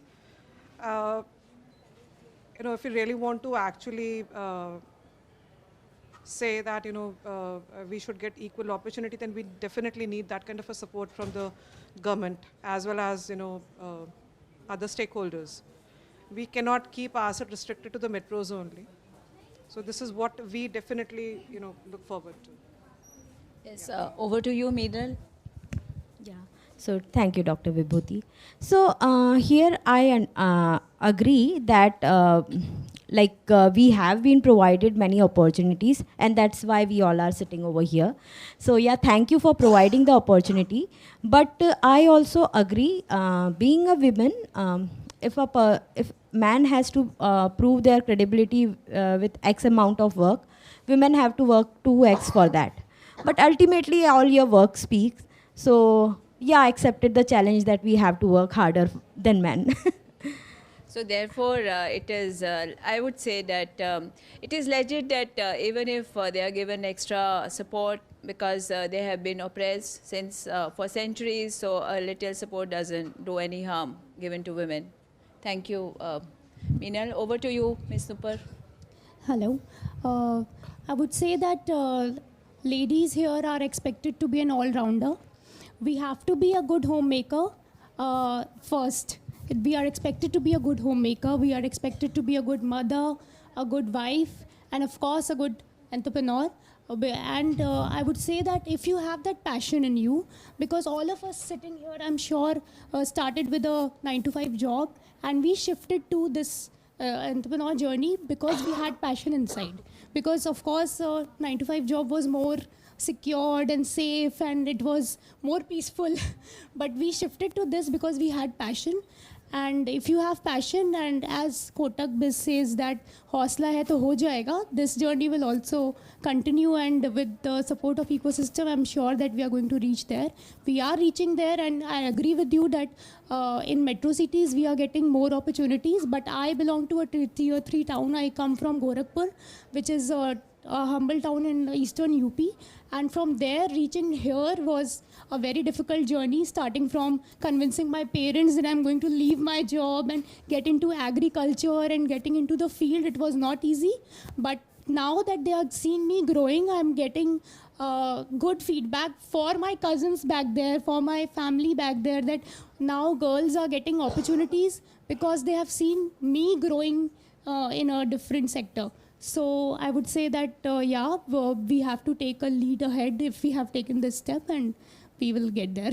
So kudos to you, Nupur, not only setting path for yourself, also setting path for your family, females in the family, and making them aware of the challenges and the opportunities. And whereas women are expected to be all-rounders, men are just expected to be great professionals and great business. That is a primary expectation from them. But yes, with times, of course, there is a change in mindset, and we accept. I think the day we start accepting men as pure homemakers, we will start expecting women as pure professionals also. But that is something that the society needs to change in the mindset. Yes, over to you, Shruti, your opinion and views on the point. Yeah, good evening, everyone. I'll just like to add on to what just Nupur said. She said passion. I say confidence has to be there, and there has to be perseverance. Whether you are from a small town or a big one, obviously it means tier 1 towns, girls get more opportunities as compared to the tier 2 or 3 towns, but everything is out there. It's just the opportunity you need to grab. You need to grab that opportunity and make it big. Support from the government via policies, and we did various initiatives which are there, that's there for women founders. So platform is there, it's just that we need to shed off whatever is there in the mindset and then just take off. Very well said. So the data says that less than 2% of the women, all women founder startups are being funded by investors, and almost 14 to 15% of the mixed team is being funded by investors. Like people like me. So the majority of the funding is going to male only founders. So as an investor, I want to understand what are we missing on? What are the strengths that women bring on the table, especially in AI-based startups, and what are these that we are missing? Having a woman in the core founding team, how the women are adding value, how, of course, you as founders of great companies, you are adding a lot of values to your startups. So what are we missing? What are the strengths that women are bringing to the table? Yes, we'll start with you, Meenal, from the middle this time. So, when I talk about my journey into this Easiofy, so Easiofy is a health tech company, and we came into a health tech. It was not because of business. We came with our own personal experience. I lost my husband because of COVID, and during the same time, my father and my 2 co-founders' father were struggling with cancer. And we have gone through the pain of the ecosystem that it is, which is very complex. And when I talk about like, it's not like there is, yeah, I understand that there are less experts available, but a workflow and the system that is present for health tech, it should not be a disabler. It should be an enabler. And this is how we started EasyOFI as a health tech company. So we have optimized complete workflow for this radiation contouring, which optimizes, and we have reduced weeks of work into a few days. So this is how we have built our AI system. Yeah. Yes. Yeah, please, Rachna. Yeah. So my also, journey is quite similar to Meenal's. When we started, I was working in rural area, and I found that there is a huge gap, and it was so painful to see people suffering from so many diseases, and they had nowhere to go. Doctors were not available. Whatever diagnostics they're getting done, it takes almost 3 to 4 days, and that it's like in rural area. I don't know how many people actually have lived that life or seen that life closely. People, they don't go to doctors till the time it is like, okay, ab to ho gaya, ab to matlab upar hi jane wala ka scene ho gaya hai, usse pehle koi nahi jata hai. So even the families, because they understand the fact that if we go to a doctor, that means a bill of minimum 5K, nothing less than that. So it is like a last resort, okay, fine, this is the end of it, now we have to go, we have no alternative. So I realized that, most of them, I was working in rural area of near Nasik and Pune, realized that most of them, and every 4th or 5th person is suffering from some kind of a mental disease, or eyes, having a squint eye or something like that. Similarly, when I was working in Kolar, people were suffering from kidney problem because there's a lot of cyanide in the water table.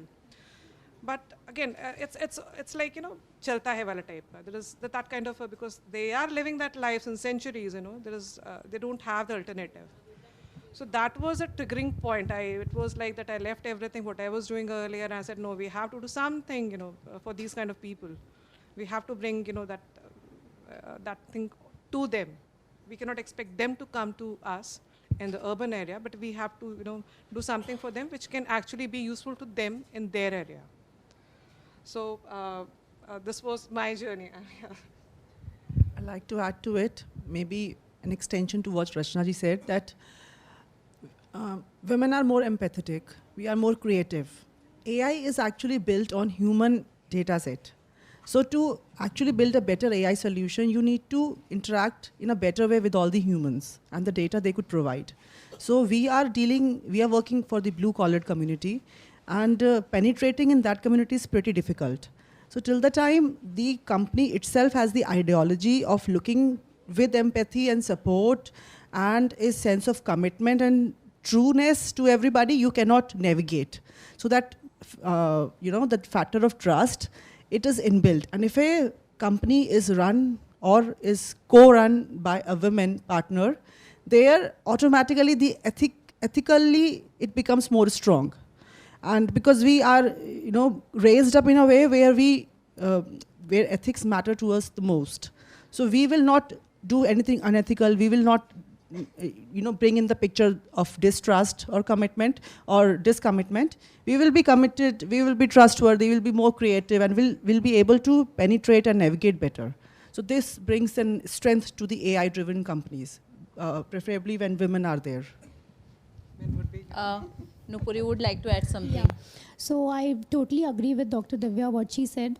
And because I come from agriculture sector, whenever I go on the field, I meet a lot of women farmers who are working there. And when we interact with them, I feel that they are more connected. Of course, we have men, supporting us on the field, and they are talking to the farmers. But when when a lady is talking to a lady, they feel more connected. They trust you better, and they actually open up to you and speak about their day-to-day problems, what they are facing in the farming community is facing, and they are more, trusting you more. So that's what your question was, what are we bringing more to the table? So I think that trust is what we are bringing more to the table when we talk about rural community. Yeah, With rural community. So when you talk about workforce, so maximum workforce in rural areas women only. Yeah. So please don't mind men. I'm really sorry for that.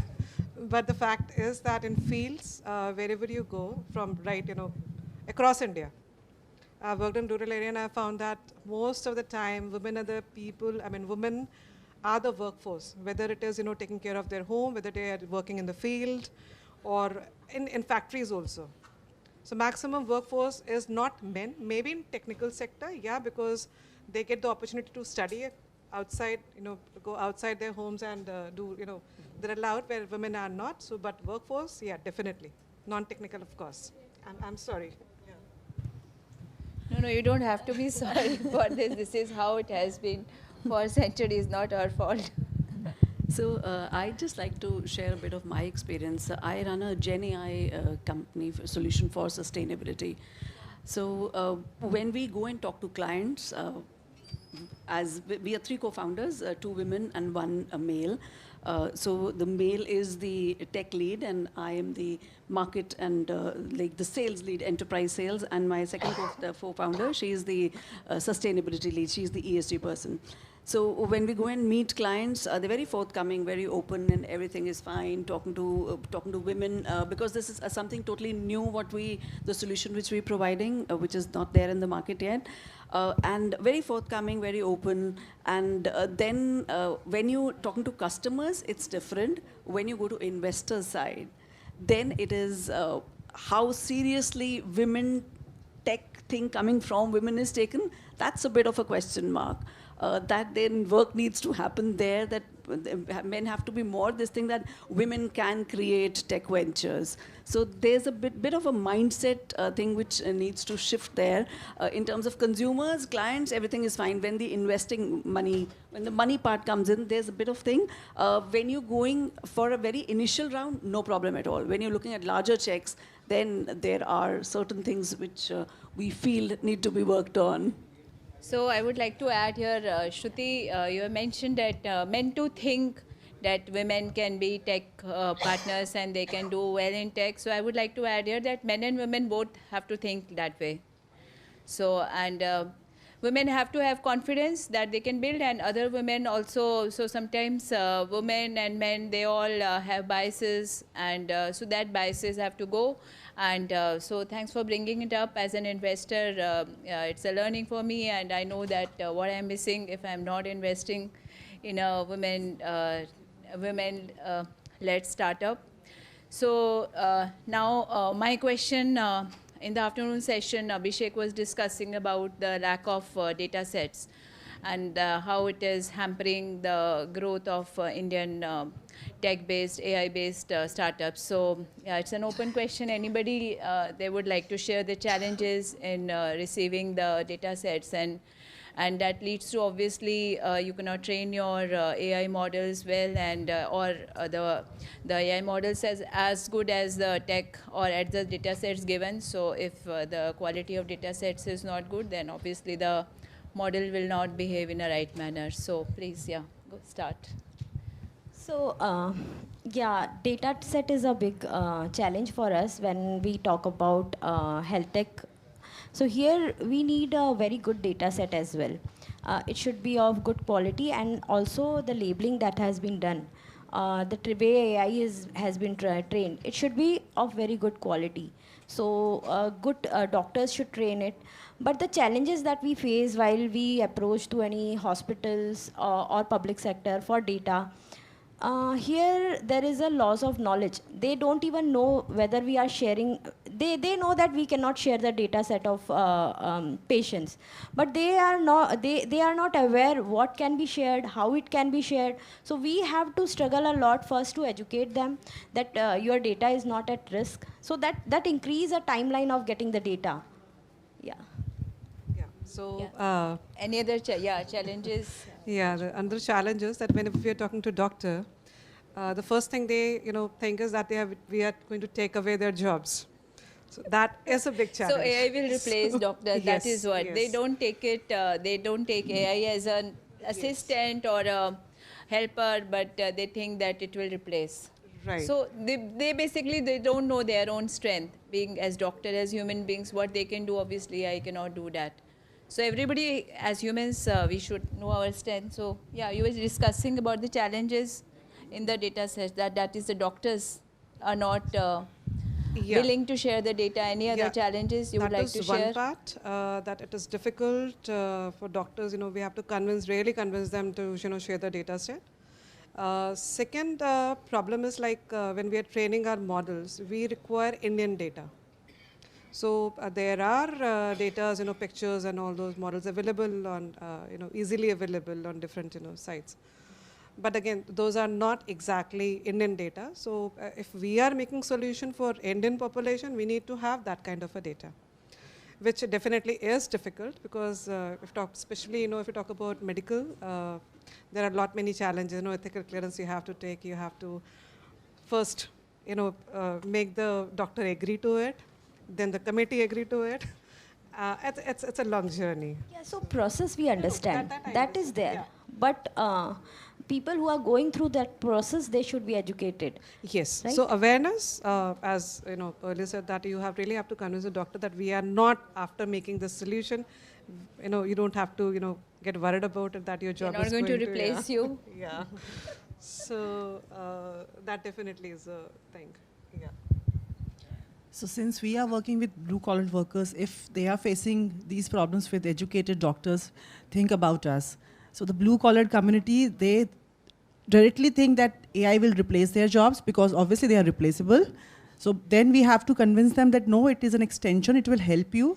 You don't have to stand in the scorching heat or the rains to collect the data through the moving trains. That camera will do it for you, the software will sense it. So number one, the resistance to change, and number two, we also have a grievance handling portal within the app. So there, the railway workers have to enter their employee ID and other details to file a grievance. That's a common thing. But then they're like, spam हो जाएगा, हमारे पैसे चले जाएंगे. उस community को सिर्फ ये पता है कि अगर आपका कोई आधार नंबर ले रहा है तो पैसे चले जाएंगे. So this is a very big resistance, and how we tackled it because we are working closely with the trade unions. So when the message go from their union leader that no, it is safe, you have to do it, we are also doing it. So that's how we are able to do it, and we are doing it successfully now. So this is, I'm sorry, this is not only happening in the rural area or people who are not that literate or, blue collar, but this is the mindset with the educated, well-literate people also. The moment you talk to ask them about, because when we feed when we create an ID for a patient or a person, the first thing is ask me basic questions, name, phone number and all that, maybe Aadhaar. So they say, no, we, हमारा तो सारा चला जाएगा, so we will not share those things. So, yeah. So as I come from agriculture sector, agriculture is very diverse. And if I talk about soil, in India itself, we have 128 sub-agroclimatic zone. So we have to collect, we have to train our models according to the sub-agroclimatic zone to give a proper result and advisory to the farmers. So for enhancing our data collection, we have hardware, we our own hardwares on ground. We deploy our own hardwares which collects the data, and from there we train our models. And of course, this was not possible without the help of industry partners. In a very short span of time, I'm very proud to share that we have been able to calibrate more than 22 districts of India and the states of India and 150 districts. And we have footprints in 7 countries till now. But of course it is challenging, and when I talk about pests, we have like millions of pests, and whenever we deploy a hardware on ground, we get new pictures of new kind of variety of pests which has never been seen, never been reported. So of course the data training will take time, but eventually we are going to create a good data set for the industry, which is going to help stakeholders take precision-based agriculture decision. That's wonderful, Nupur. So your data is what they will make a progressive farmer, as we discussed in the session, that a progressive farmer which is well aware, knowledgeable, and can give a better yield in his limited field. So definitely your data is going to help the future generations. So over to you, Shruti. You have to add something. So what we doing at Eco Ratings is we have trained a base model, which is an Llama 4 we started with, Llama 2. We've trained it on sustainability. So all the data sets which are, because it's a global product, it's framework, sector and geography agnostic. So data was not an issue. Indian data definitely, we struggled with it, but we are almost there now for putting in Indian data also. So we've used that as the base model. And on that, what we do for companies is we deploy a RAG architecture, which is retrieval augmented generation architecture. For companies to be on sustainability, monitoring, tracking, reporting, data is just not there with them. Data is so fragmented. So when we deploy this RAG architecture powered by GenAI, it's an intelligence with you powering it. When you query, it knows, it identifies where the data is lying. It'll pull out that data in real time, give a response. So whatever, even if you're saying that, okay, and it'll give you references as well, where from it has pulled out data, which report, which page number, and the link. So all of that, so making it easy for people to at least gather the data, and so that monitoring, tracking, and reporting of ESG becomes easier for sustainability teams in companies. But the challenge which we face is we making life easier for the sustainability leads in companies, but the challenge is that they feel threatened, at least the junior level, they feel threatened that it is going to take away our job. Although it'll be aiding them, it'll be making their life a little easier. Otherwise, they'll be doing Google searches, picking up documents, because this one, our model will pick up data from anywhere. If it is from IoT device, an image, or an invoice, or a spreadsheet, or a Word document, so there's no restriction to that. So, but they feel that, so they stand as guards when we talking to their leads as for closing deals. So, challenge comes there. They feel threatened by AI. So, adding to this, data is a challenge, but if you have solved a problem that has optimized the workflow, and that is a real problem that people are facing. So be it a doctor, they are ready to share data. They will help us to improve your system. They'll help you to co-develop the system. But the thing is, if you have hit the right problem, they are there to support you in every way. I would like to talk about one challenge, not about the data, but mindset of people. So the moment, like we are into diagnostics, so when we started doing the diagnostics, the moment you start giving the results in a short time, that is what our agenda was. So, I mean, जब तक वो 2 या 3 दिन नहीं लगते ना result आने में, तब तक उनको ये होता है यार गलत ही दिया होगा. वो रिपोर्ट आने में 2 दिन लगेंगे, 1 दिन लगेगा, उस सुनने की सबको आदत है. Yeah, so I think same goes for Nupur also. She was just telling me outside that when they go for soil testing, you do it there, so they don't trust it. So They trust it, but sometimes they are like, they trust it, but sometimes they are like, इतनी जल्दी result आ गया, अच्छा, can you do it again? So that factor is there. They don't understand that, whatever you're getting it right in front of your eyes. So you cannot actually, it's a real-time data. So that definitely, we have long way to go, I would say. So it is the mindset that needs to be changed. I think with AI, they will know how things can do things faster than earlier, how they can move faster, yes. So same challenge we also face, because it is all real-time responses which they're getting from their own data. But what we've done is that we put the source of data in the base. Where from, which file, if it's from the ERP of the company, which document, page number, and the link to that, so that it can be verified. So that solves the problem little bit, at least for us, because we are in a different domain. Similarly, when we go to radiologist and all, onco-radiologist, and when we speak that we'll be doing your contouring, head and neck contouring in 15 minutes, so we see a big smile on their face, and आपस में बोलते हैं यार ये 15 minute में करके बोलने वाले. So because this is a burden for them, we understand that. Yes, so great discussion with this. We conclude today's session with an insight into the challenges faced by the women founders, as well as the opportunities which are there, and what they bring on the table, and what are the challenges in data sets. So anybody in the audience, they would like to suggest, or they want to share some personal experience or something that they can add up to the today's panel, we can take. Otherwise, we are happy to wind up today's session. So, ma'am, I think we can just take this up in the networking session, since everyone really wants to go.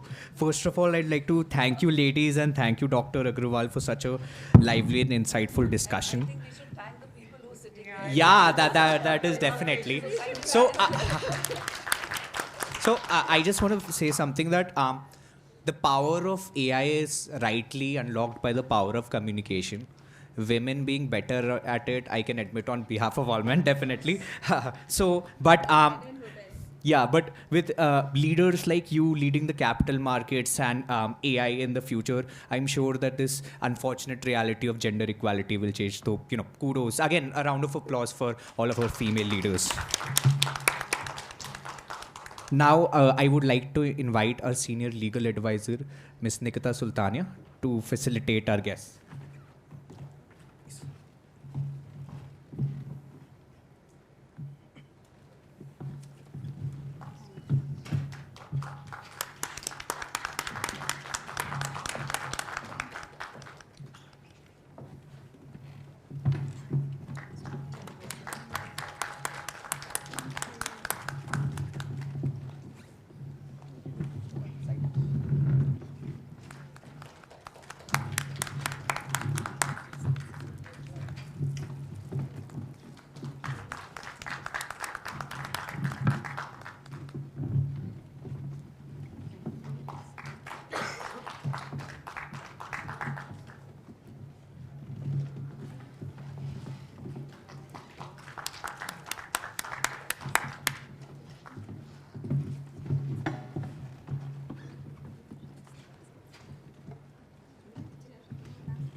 Yeah, sure.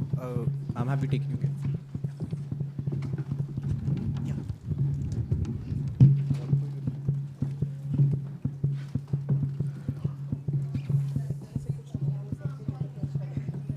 So I'm sure all of you are tired of my face, but just bear with me a little more. Ladies and gentlemen, as we come to the close of this today's summit, I have the pleasant duty of delivering the vote of thanks. So all behalf of the organizers, thank you. Thank you to all our speakers. Thank you to all our panelists. Special thank you to my team. Thank you to Samyak, Aditya, and Shashank from Oxford for really helping out with executing this stuff. With this, we formally conclude the Kotak BizLabs Luminaires FITT Oxford AI Summit 2025. We hope you found it enriching and inspiring. Thank you, the audience. One more thing. So from our Oxford community members, we have a little bit of gifts for all our investors. So please, you can get them from the registration table. Thank you. All of you can move for high tea and networking. Thank you so much. It was a pleasant hosting you all.